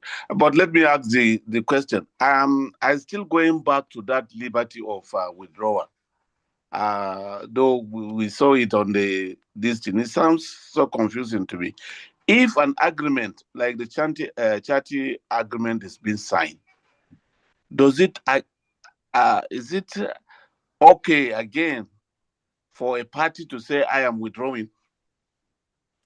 I think I'm a little bit confused on that aspect, because there's a slide we treat earlier, and I haven't seen the Shati agreement form that is supposed to be signed by the two parties, either the parties that are involved.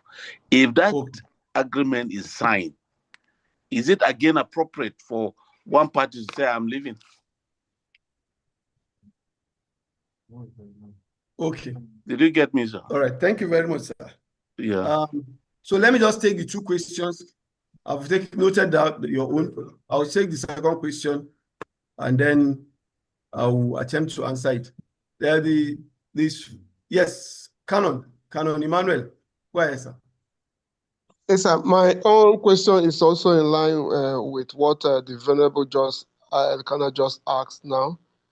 In a situation where a party decided not to sign the agreement paper, but yet still interested in the negotiation, what can the negotiator do in such a case?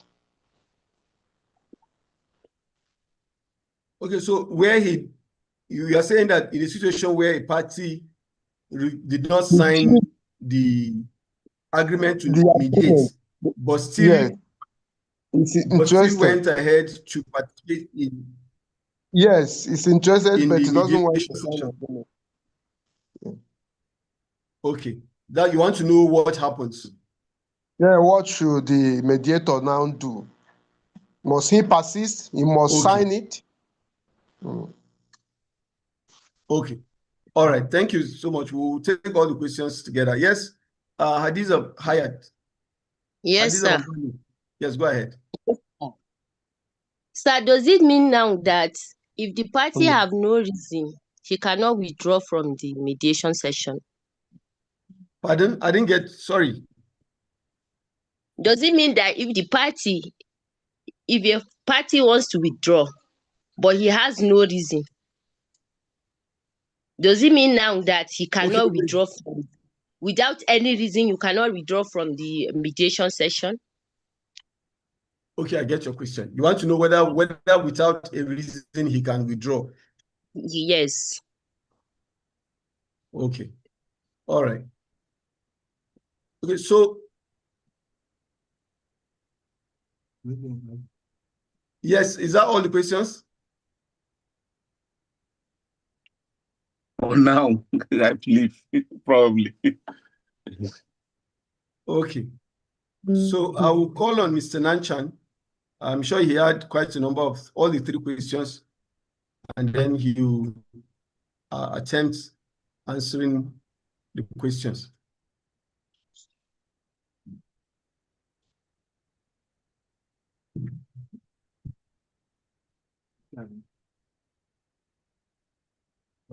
You can put all the video back.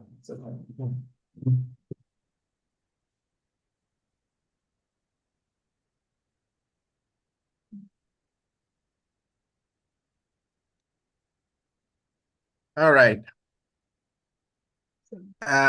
Thank you. Thank you so much for the question thus far. So, yeah.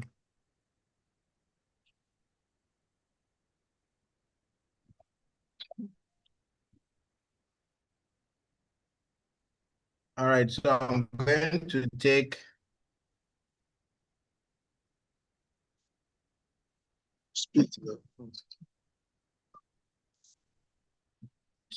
Okay, I wanted to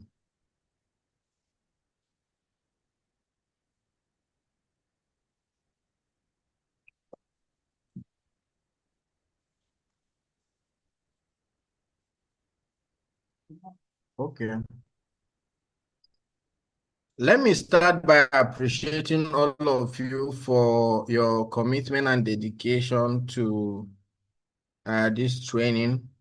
I can see as of now we have about let's say 20 19 participants thereabout. We have just concluded one of the important aspects of mediation, which is the processes and the stages of mediation. And so I can see from the question,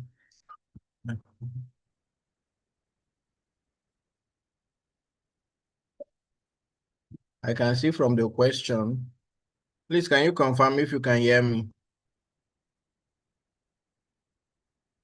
We are hearing you. We are hearing you loud and clear. All right, so one of the question was the issue of agreement, the issue of signing of agreement to mediate, whether if a party signs, it cannot withdraw. Is that correct? Yes, sir. All right. I don't know if we have looked at the principles of mediation. If we look at it, I think one of the things that will be looked at or considered that I believe you must have been taught is the principle that has to do with voluntariness. Is that correct? Yes. Now, the concept of voluntariness is emphasizing the fact that the mediation process from the inception, from the beginning to the end, is a voluntary process. Participation is by choice, and nobody is compelled by any necessary to participate. Now, the reason is that, you know, at the end of it, unlike other dispute resolution mechanisms, like litigation, for example, where when a judgment is entered, a party has a right of appeal. I see from our introduction that most of us are lawyers, and then we have some clergies among others. So for lawyers, you understand that judgments of court were given by the judge based on his own understanding and what he believes is right in the circumstance. And so parties participate just in a bid to give their own side of the story. You know, they are cross-examined, you know, and then sometimes out of anger, they say things that are not necessary. And that's why it is easy at the end of the trial for a party to say that, no, I don't believe that the judge actually understood my case. I feel that the judge is bribed or was bribed. I feel that the judge did not evaluate the evidence properly or well. I feel that I'm not satisfied with the analysis of the judgment of the court, you know, so I want to proceed on appeal. An appeal after a judgment is delivered is of right. Unlike that litigation I explained, when you come to mediation, because mediation is party driven, the appointment of the mediator is subject to the appointment of the mediator is subject to the parties' approval. The venue is subject to the parties' approval. Decision as to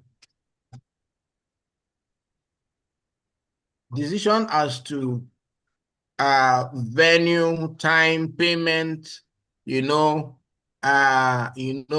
duration of the mediation sessions are all dependent on the parties. In essence, what I'm saying is that it is the parties that decide all of these things. So the parties are the ones who do the discussion, who do the conversation, with the assistance of the mediator from the beginning to the end. Now, instances where the mediator intervenes, for example, when you come to a situation where the parties have reached a crossroad or they have met a block, or they have arrived at a deadlock and they cannot proceed, or they feel that they have run out of option, one of the things that the the mediator does is to step in, possibly to offer suggestions, which is mostly associated with conciliation. But by virtue of the mediation, the Arbitration and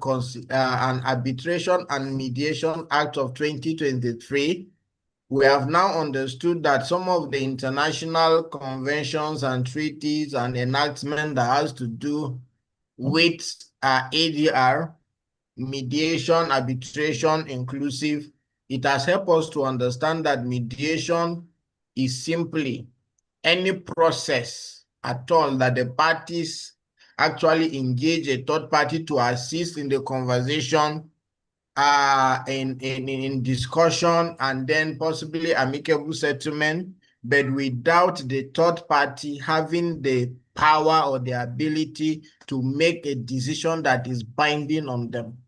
That is what the AMA 2020 stated, has said about mediation definition. So if you call the mediation settlement, if you call the session if you call the session mediation, or you call it conciliation, or you call it settlement meeting or discussion meeting, whatsoever name you want to call it, as long as a third party is appointed to facilitate and assist the parties in conversation, but does not have the power to impose a settlement or decision on the parties, that process is called mediation. So having established this background, it therefore means that every conversation, everything that has to do with the mediation session from the beginning till the end is all dependent on the parties. So we emphasize the principle of voluntariness so that the party will have the understanding before he goes into the process that I can withdraw at any time. And that is why your mediation to and your agreement to mediate that will be signed before the mediator, that agreement to mediate will clearly state the fact that the process of the mediation is not binding. Lawyers will tell you that our communications and whatsoever is without prejudice. They are telling you that you cannot hold me responsible for whatsoever communication that we have, prior to settlement, without prejudice. So in ADR, we say that all the conversations are protected, by confidentiality, and a party should feel free without any iota of fear or coercion that he's participating in the mediation session. So by the time he participates like that and you come before the mediator, you sign your agreement to mediate, which clearly says that the process of the mediation is not binding. It is only the outcome, that is the terms of settlement, that is binding. That means that the party who decides to participate in the process, sign the agreement to mediate, participate in the conversation, in the discussion, in the caucusing, participate in the bargaining, participate in discussion, until they're able to generate option, and now finally a terms of settlement. That person, once he signed that terms of settlement, and that terms of settlement is brought before a judge or an ADR judge or a normal court, and that settlement is adopted as consent judgment, then that party cannot by any way be able to say, I no do again. I am not interested again. I am not bound by what I have done again. He cannot. So that's why terms of settlement, once adopted as consent judgment, cannot be appealed against. Why? Because before it is going to be adopted as consent judgment, I know the person who took the class, His Honor Zaka, is a judge of the upper customary court. And I believe that you must have had courts where parties have voluntarily settled and then they just report their terms of settlement, whether orally or in writing, and that has been adopted as terms of settlement. And before that will be done, the judge will first of all, if they are represented by counsel, he will confirm from the counsel if that is the position. And if he confirmed from counsel, the parties are also there. He will confirm from the parties, is that the position? Is that what you agreed upon? Do you want us to adopt this, your terms of settlement, as consent judgment? Once that ends the matter. That ends the story. The matter has rested and rested fully.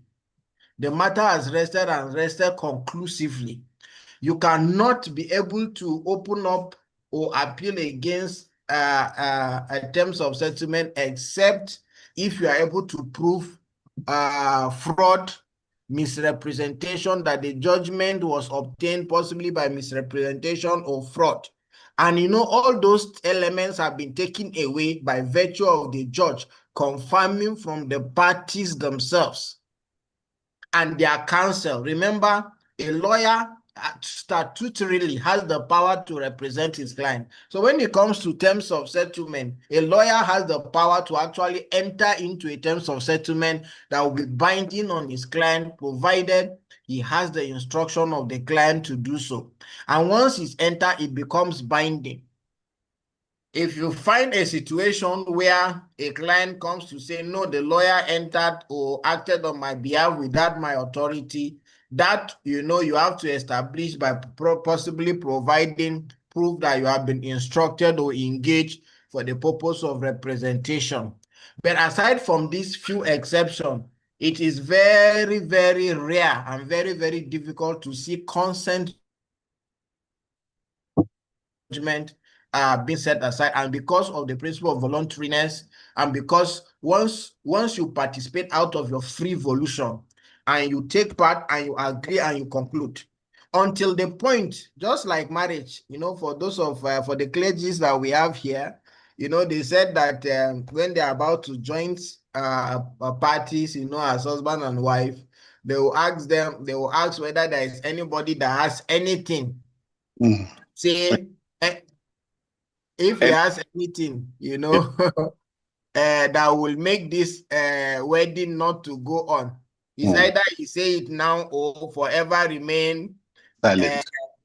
Silent. So when they wait and nobody raises his hand and then they join the parties, you cannot come later and say, no, this person was this and this, you know, or this was my wife, or all of those kind of things. You can't do it. So also, when you come before the judge or the ADR judge and he confirms some of these things from the parties, that is this your agreement? Is this what you have agreed as final settlement for this your dispute? And you say yes, and it is adopted as terms of settlement, that is it. That ends the matter permanently. And that is why we advocate for ADR and mediation, because it's one of the safest way. One of the advantages you stand to gain is the fact that parties are the one taking the decision for themselves. They are the one deciding what they feel is okay for themselves.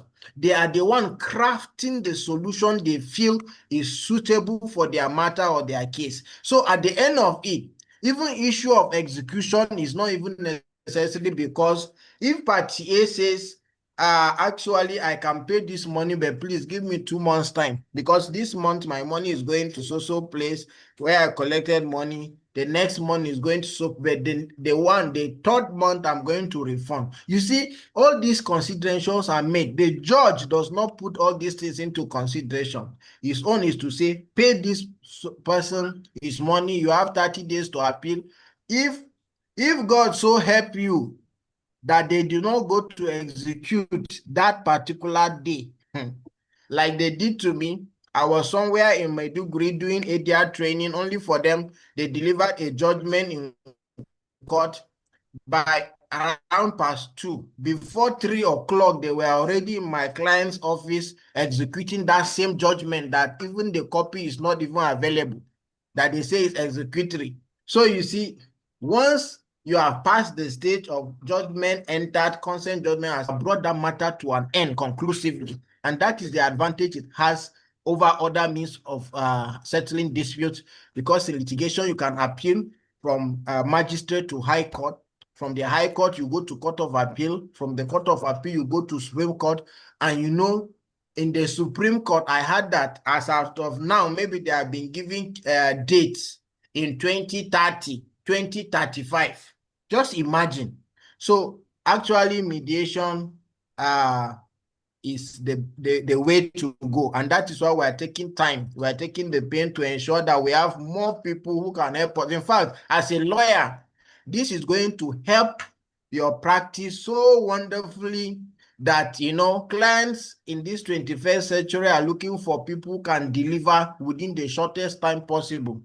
Nobody wants to go and spend 5 years pursuing to recover money that he collected as loan, and the interest is running. Nobody is interested in those things. So the rules of professional conduct for lawyers, I think, is section 15 sub 3D, if I'm not mistaken, that says that it's one of your professional responsibility as a lawyer to first of all bring to the notice of your client the option of alternative dispute resolution and explore it before taking any other step in court, because it's actually the best way to go. So we are not even looking at it as an alternative, like our first speaker will say. It's not an alternative. We are looking at it as an appropriate dispute resolution.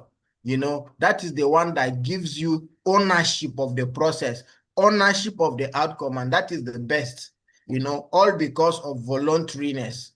If you are forced to do something, you cannot say it is your own. And that's why you see most times in court, when criminal cases come up, your honor is there. You know, you have confessional statement by accused persons or defendants. Most times when they come before the court, when they are free, they will deny the content of the confessional statement. They will they will say they didn't make it, or they made it under duress. They promised them a reward, or they beat them up. They you know, there are a lot of things that led to the taking of the statement, so they disown it. But that is not there in mediation, because the party will get to understand that nobody is coercing him, nobody is forcing him, and is participating voluntarily. So I don't know if we actually understand. Yes, we did. Yes, so I can see some questions on the chat box. Let me see. Okay, so we have one here. Sir, in a situation where mediation has gotten to a final stage, but before the final document is signed, one of the parties passed on, will the final decision be binding on the estate of the deceased? No. You know, the agreement has not been signed, right? So, and estate depends. It's a very vague concept, so to say, because even if the terms of settlement is signed, except if the estate is the subject of the agreement or the negotiation, I don't think the estate are bound by what is before you. So if a matter is filed in court and referred for mediation, or a matter arose out of a contract and there is an agreement to that effect, you look at the content of the agreement. If the content of the agreement involves the estate, then the estate can be bound. But it is not, they said the process of the mediation, that's the essence of your agreement to mediate. The process of the mediation is not binding. That is why anything you discuss is protected by confidentiality, so that parties can be free to air their mind, to view. Party can say, yes, so actually I did this.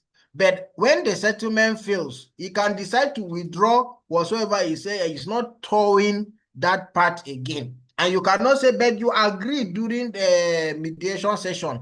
You cannot call the mediator, he's protected. You cannot call the parties, they are protected by confidentiality, with few exceptions of where somebody confessed to committing a crime, tells you that I'm going to kill this person when I live here, and all of those things. Then that person, that is one of the exceptions that you find to confidentiality.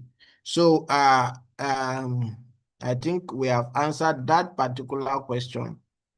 Then okay, that's from Disu Bashirat. And then Emmanuel says, I'm going off now because my device battery has gone. Okay, understand. Please try and charge it. We want to do a practical before we leave because our trainings are geared towards giving you the necessary skills. This one, they call it, is it theoretical or foundation? So because you need to understand. Some of us actually have been doing this mediation, negotiation things unofficially. But we are saying if you want to operate in the professional space, you have to get to understand how the professional space works.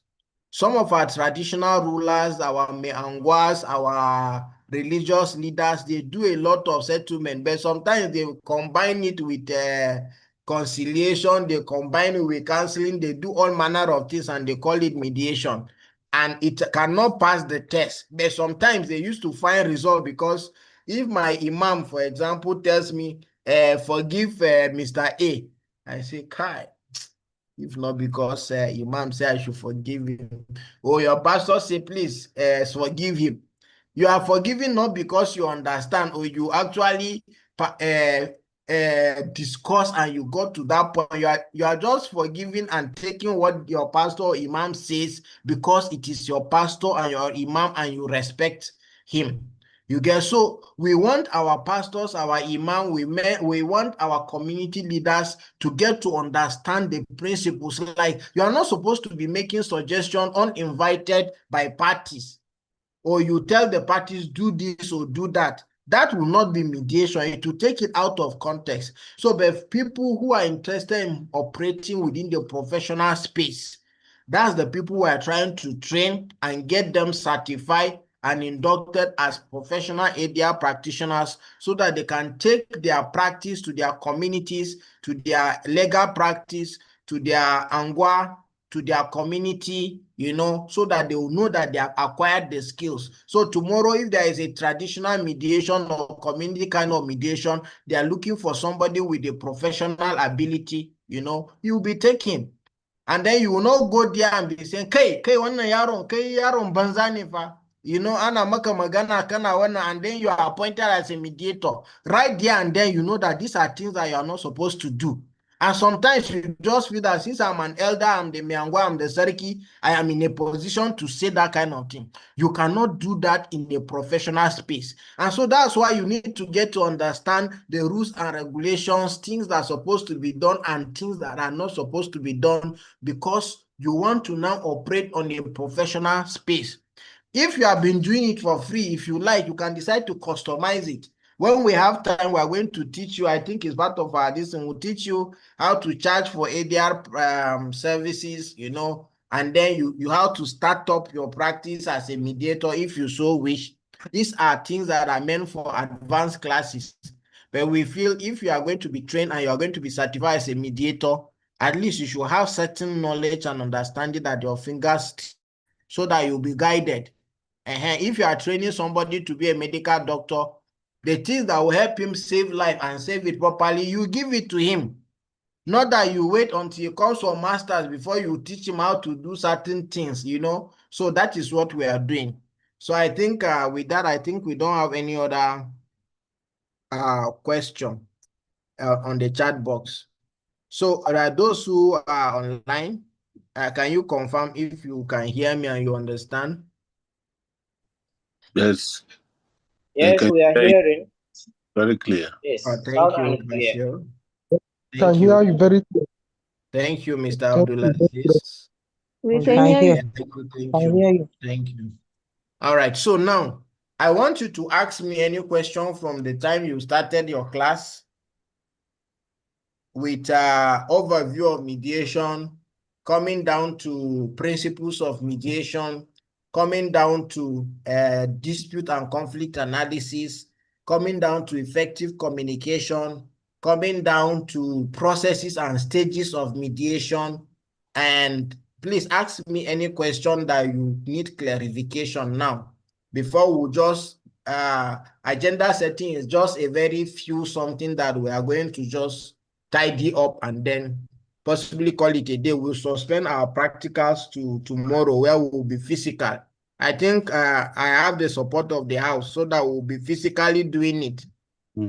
So that somebody has already complained that his battery is getting down, and then he say he did not participate in the practical. Do I have the consent of the house for us to do our practicals tomorrow when we meet physically? Yes. Yes. Yes, sir. Yes, sir. All right, Yes, that is good.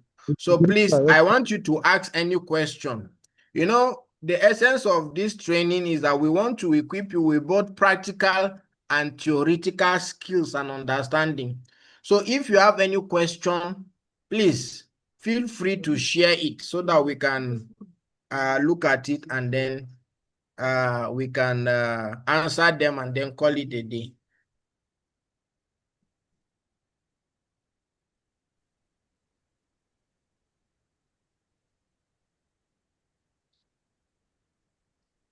Do you have any question? Hello, good afternoon, everyone. Good afternoon, sir. Good afternoon. Yes, sir. I have a question. My sister. My name is Judy Arigbede Yes, Meyaki. Judy Meyaki. Yes, I have a question as it relates, it's mediation as it relates to dissolution of marriage. I think one of the Okay, speakers, Bashir, after she asks her question, you can ask. yes, one of the speakers from I think the first speaker or something talked on the types of mediation, and this one fell under family mediation. That where Yes. parties submit to mediation, whatever is decided, maybe it has to do with dissolution of marriage, maybe they're having issues and all that. Whatever has been decided there cannot serve as what will I call it now?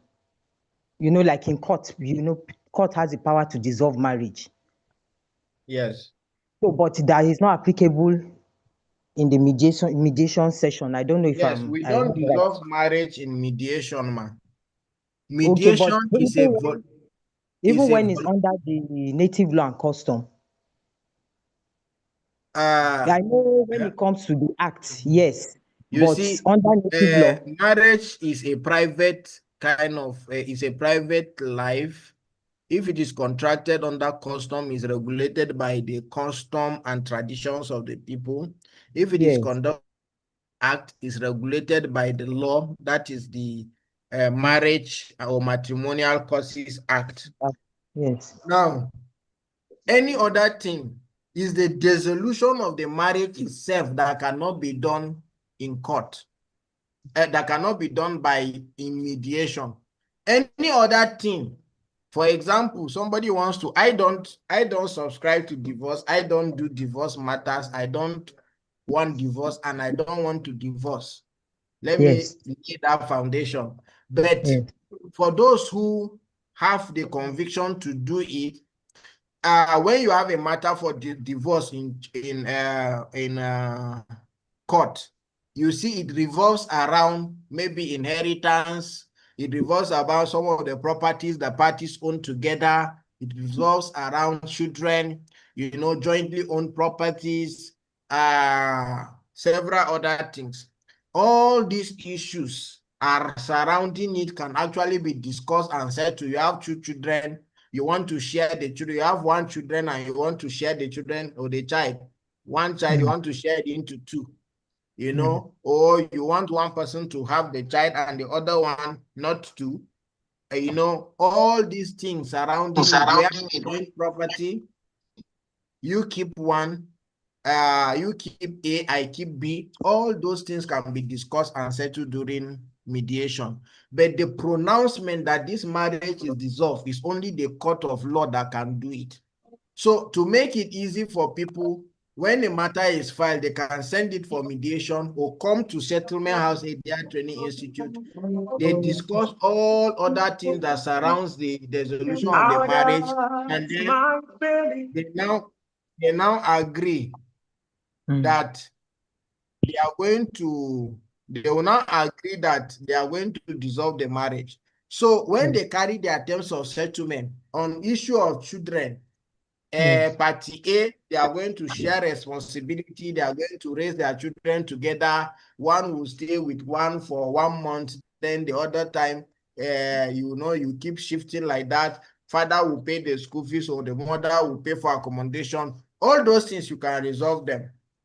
Then you tell the court that you have resolved every other thing and you have agreed that the marriage should be dissolved. Because one of the things that keeps the matrimonial causes lingering in court is that you are going to go through trial.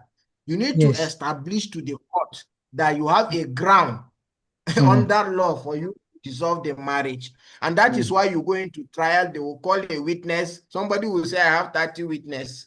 Somebody will say, I have just 1 or 2. So you have to call them. You will testify. This lawyer will cross-examine. Then this one you will do what do they call it? Re-examination. You know. So by the time you finish, it will take longer time. And what are they trying to prove?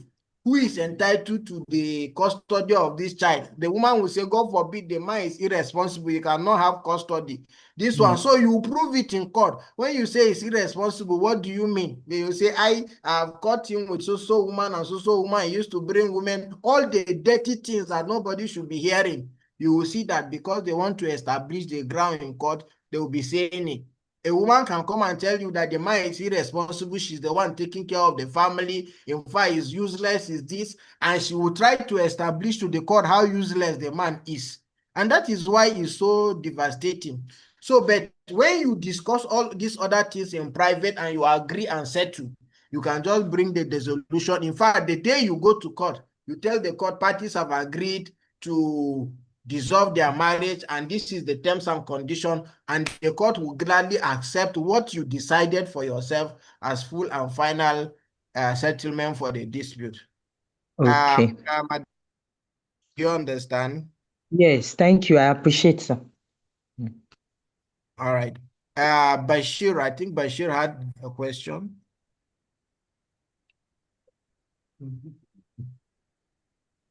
Bashir.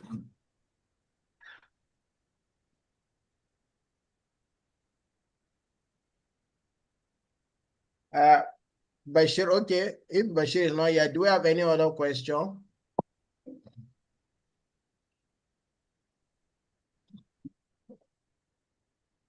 Do we have any other question? Okay, I think I can assume that we have all understood the. Okay. All right. Sorry. Okay, Elkanah. Yes, I am a little bit confused. There was a point you are making concerning a mediator and the parties that is mediating on the terms of that voluntariness, that they decide where they agree on where to meet and where to. But while I was following my notes, I get that is the decision of the mediator to create the enabling environment where these two parties can meet and try to look at the issue. So I'm a little bit confused here. Can you give me more clarity? Okay, sir, don't be confused. Yes. You see, it is a private way of resolving dispute.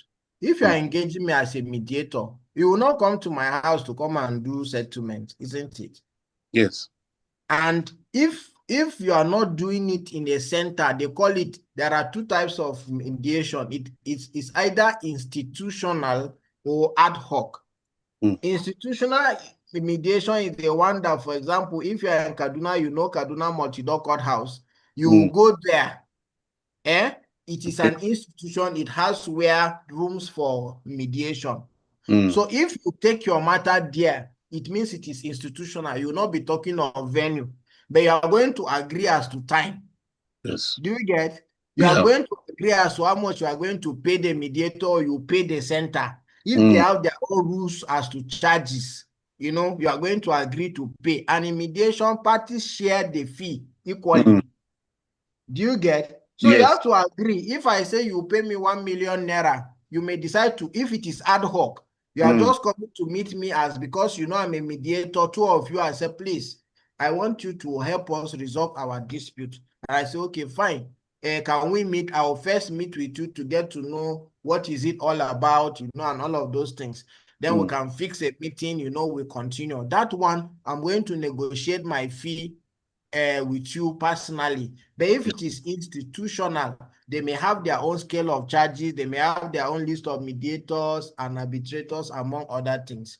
So it is not the mediator that decides the venue. No. Informal mediations, you can decide to have the venue away from your workplace, your office, you know, where other people know you. You just want to, because of confidentiality. You may decide that if I go to Mochidor Courthouse, somebody may just come around, see me there and start asking me, what are you doing here? What are you doing here? So we can decide to go to a hotel and book a venue where we'll go and do. And if you are booking, it is the parties that will pay. So you cannot go and engage, maybe you go to a 5-star hotel, then you expect the client, the party to pay when he does. The party may not have the money to pay for a 5-star hotel. Maybe it's a 1-star hotel that you can pay. So everything about mediation is party driven. They are going to decide. If you are suggesting they have to agree to it.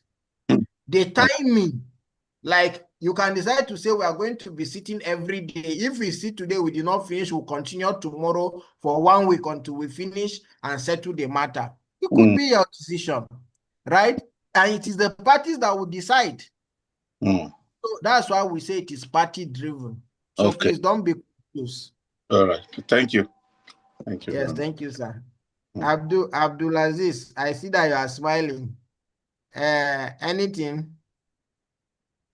Do you understand? Adamu Owaisu?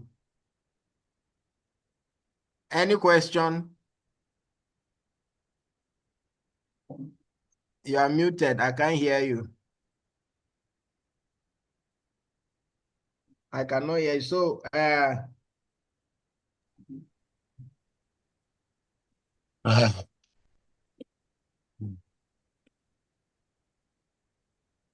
okay. So, do we have any other question?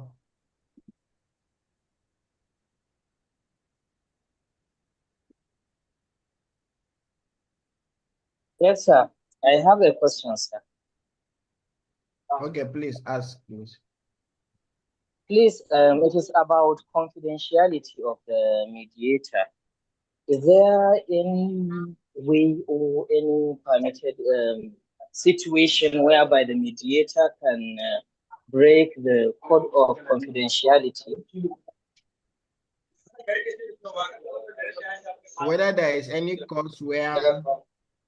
Yes, if there is any situation whereby approval allowed for the mediator to expose what has happened, maybe in the court or any other places like that.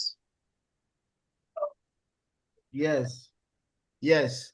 Where there is confession as to crime that has been committed. If somebody is coming to tell you, I need an akashish, that is no longer within, is not that, where that's why in ADR has to do with things that has to be personal to you, things like commercial issues and transaction, family life, you know, and the rest of them. Things that you can on your own say, if you say, I no do, I forgive and I forgive, nobody will come and say by fire, by force, you must do. But in criminal cases, even when you say you are forgiving, the police will say the offense is not against you, it's against the state. And so even if you forgive, they will still go ahead and prosecute if they so wish. It's just that when they call you for as a witness, you may decide not to go, and there is nothing they can do about it. But you cannot stop them from prosecuting, you know, because it's an offense against the state. But individual, if I give you money, you don't pay me, and I decide to say I forgive you, is there anybody that will come and say I cannot forgive, I must collect my money? Nobody. So ADR applies to things that are commercial transactions, things that are private and personal. If my wife cheated on me and I decide to say I forgive her, you cannot come and say you cannot forgive this woman for cheating on you. Can you? No, nobody can. Even my father cannot come and do that. So things that are personal to you that you can take decision and it stands. Those are some of the things that applies in ADR. Those are the things we are doing. That's why you see commercial transactions. People who are doing serious-minded business, they don't want to be dragged to court so that their reputation, their trade marks, their trade secrets, all of those things will be exposed in public. When there is a dispute, I don't know whether you have seen Dangote in court, you know, in serious-minded matters. Before you know, he sorted out behind. Is it that they don't have issues? They have issues. But they are serious-minded people. They don't want anybody to drag them and give them 10, 15 years in court. They resolve their issues behind. Oil and gas matters. How many times have you seen oil company going to court in a writ of summons that will go from High Court to Federal High Court to Court of Appeal to Supreme Court? It's only few. Most of their agreements carry ADR clauses. Either negotiation, if negotiation fails, mediation, if mediation fails, arbitration. And once you have ADR clause, mediation, negotiation, arbitration, there is no way that matter will go to court. In fact, AMA says that if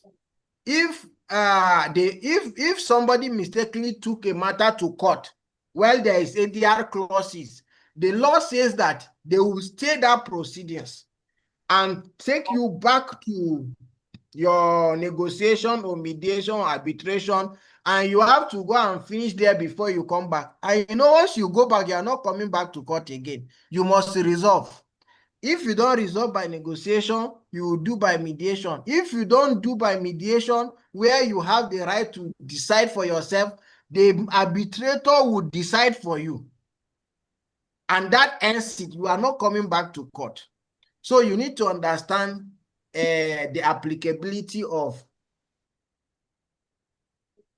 mediation and ADR. Is very, very important. Are we together? Yes, thank you, sir. All right. Okay, so I think there are no further questions. We are going to meet. I hope just a minute. I'm going to take attendance now. And my attendance is, I've taken the record of people who are on this thing.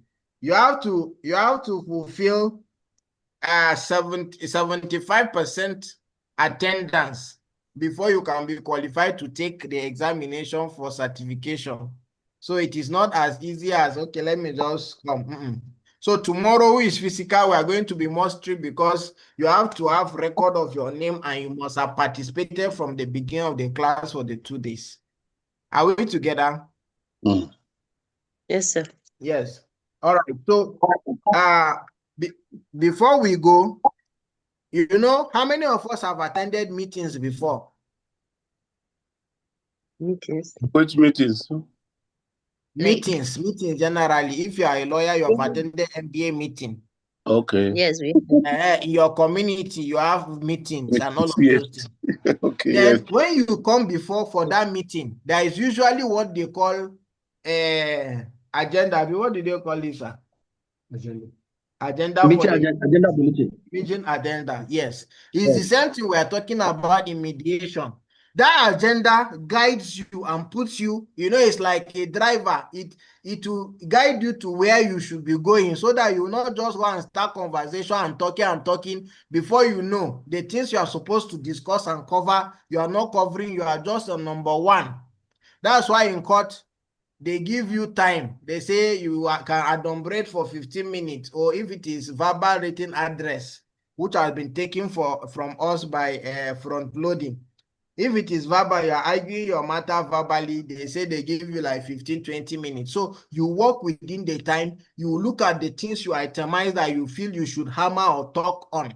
The same thing happens in mediation. When you want to move fast and you want to be guided and not to be carried away by every distraction, you form an agenda. Your agenda should be simple. your agenda should be something that both parties are agreeing to discuss.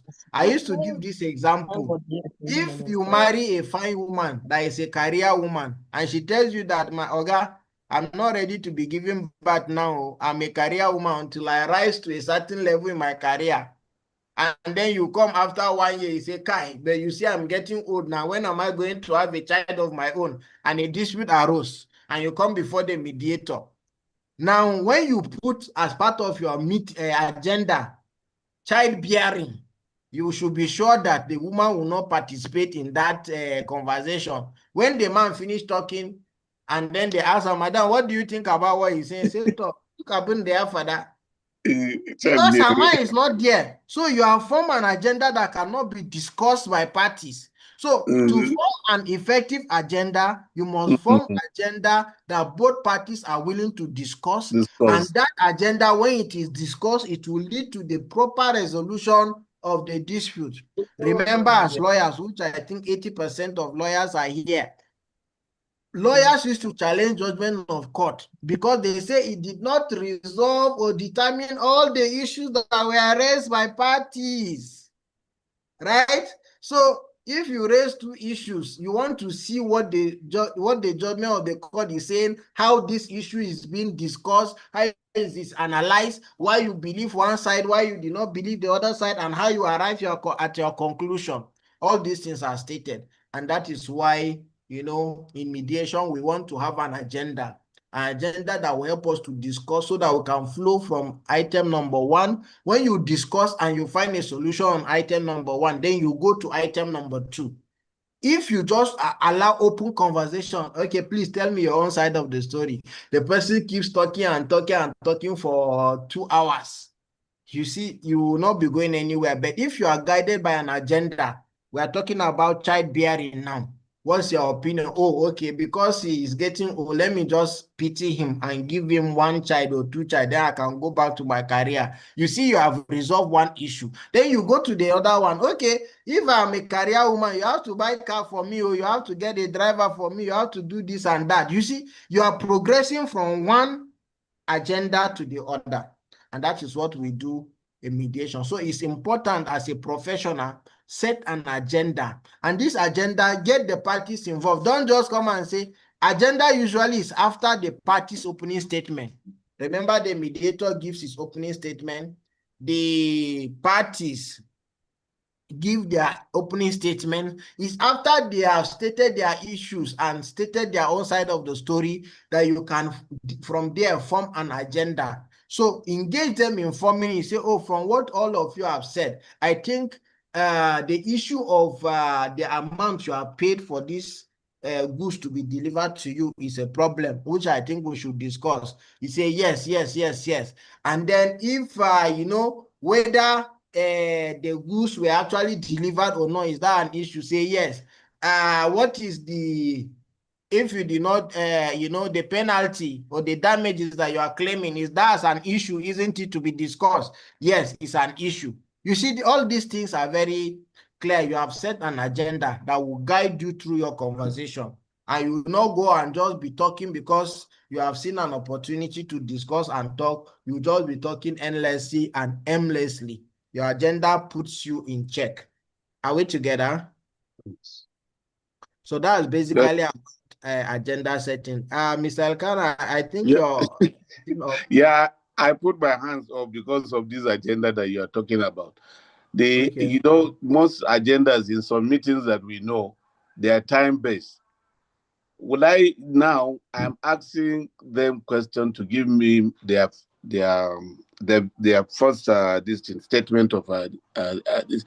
Will I time them and say, okay, this is the time that you can spend on so this introduction? No, that is why you see they have taught you as a mediator, you should be an expert in communication. Communication involves questioning skills, and there are some tactics you use to intervene. Mr. Elkana, there are tactics you use in intervening and interrupting parties when they are speaking. You don't just make them feel, say, please, you are talking too much, just keep quiet. No, that would be a very wrong approach. There are interruptions. Say, oh, if I get you correctly, what you are trying to say, you are collecting the talk from their mouth, isn't it?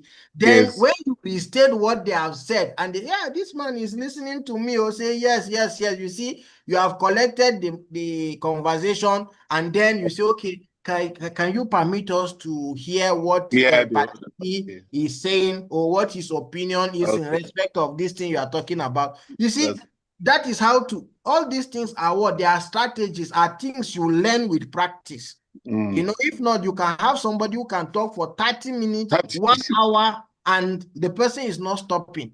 You have to learn. So that's how we are looking at effective communication. You are looking at some of the things that could affect, you know, communication. You are looking at, you know, body language, you know, non-verbal kind of communication. You are looking at the signal that the person, somebody will be shaking his head like this, but in his face, you know that this thing is not from his mind. Yes. So when you see something like, say, please, can we just take a quick break? I say, please, it's time for us to break into caucus. I believe that they must have mentioned something like that. Yes, they so have. You are the one that is very observant. I tell you that mediator is like that neutral wire in electricity. On your pole, if there is no neutral, even though there is light, you will not see light. In your house, the same thing. So that mediator is very critical, because communication must have broken down, according to lawyers, irretrievably before you can begin to bring mediator. If not, parties themselves would have settled their problem without bringing a third party. That's true. Are we together? Yes. Got you. All right, please. You see, we have gone far beyond our time. So we are going to meet physically tomorrow, God willing. We'll be coming to Zaria from Kaduna by God's grace. And then please ensure that if you know your friend who have registered and is on the platform, ensure that he is there. Please let me hand over to the training coordinator, whether he has any announcement or anything for us. Thank you very much. I wish you a safe journey, sir. Pardon? I wish you a safe journey from Kaduna to Zaria by tomorrow. Thank you. I hope you people will be there waiting for us. God's willing, They will get the inshallah. time. We'll All be right, there. thank you, Mr. Coordinator.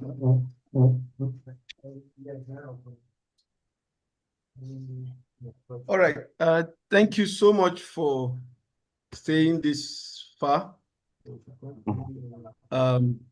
The announcement we have, the reason why we created the WhatsApp group is for information. And I mentioned to us yesterday that please, we're in the age and time where you can't afford to put off your data for too long.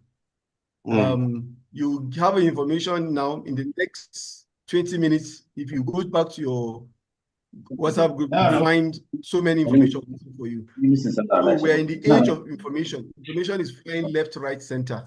So please, let's always check the WhatsApp group for information. That's the purpose of the WhatsApp group. Then, like Mr. Nanchan began saying, I know that a lot of people have gone off line because they are having one issue or the other with their phones.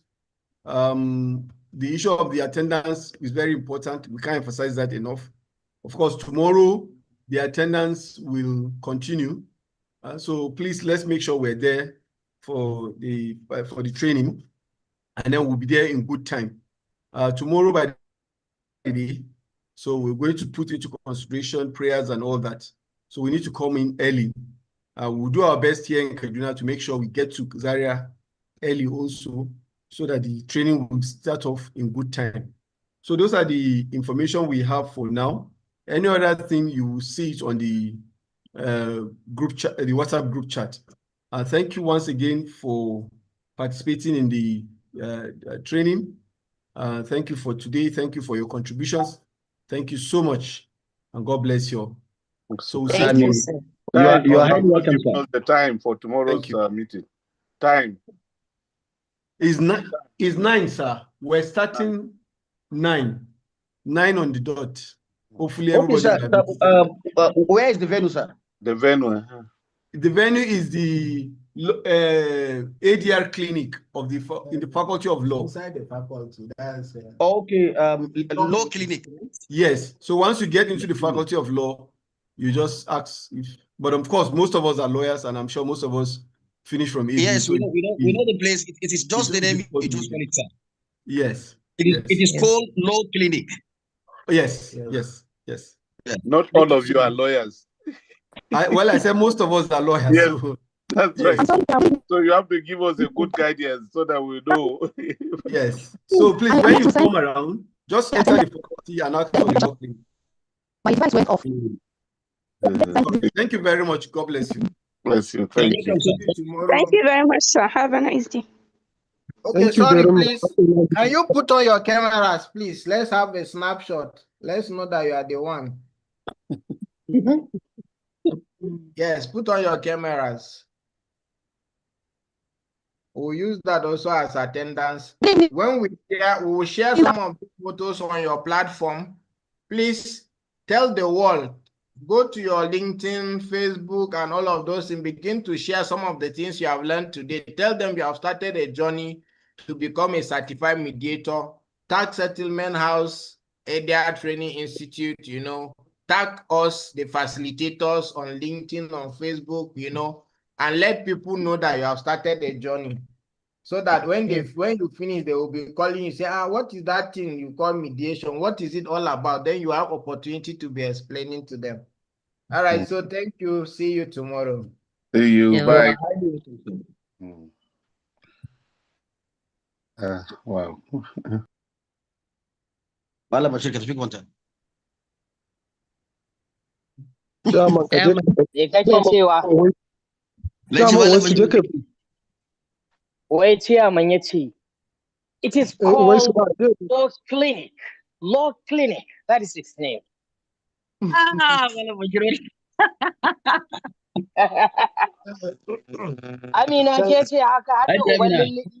Da na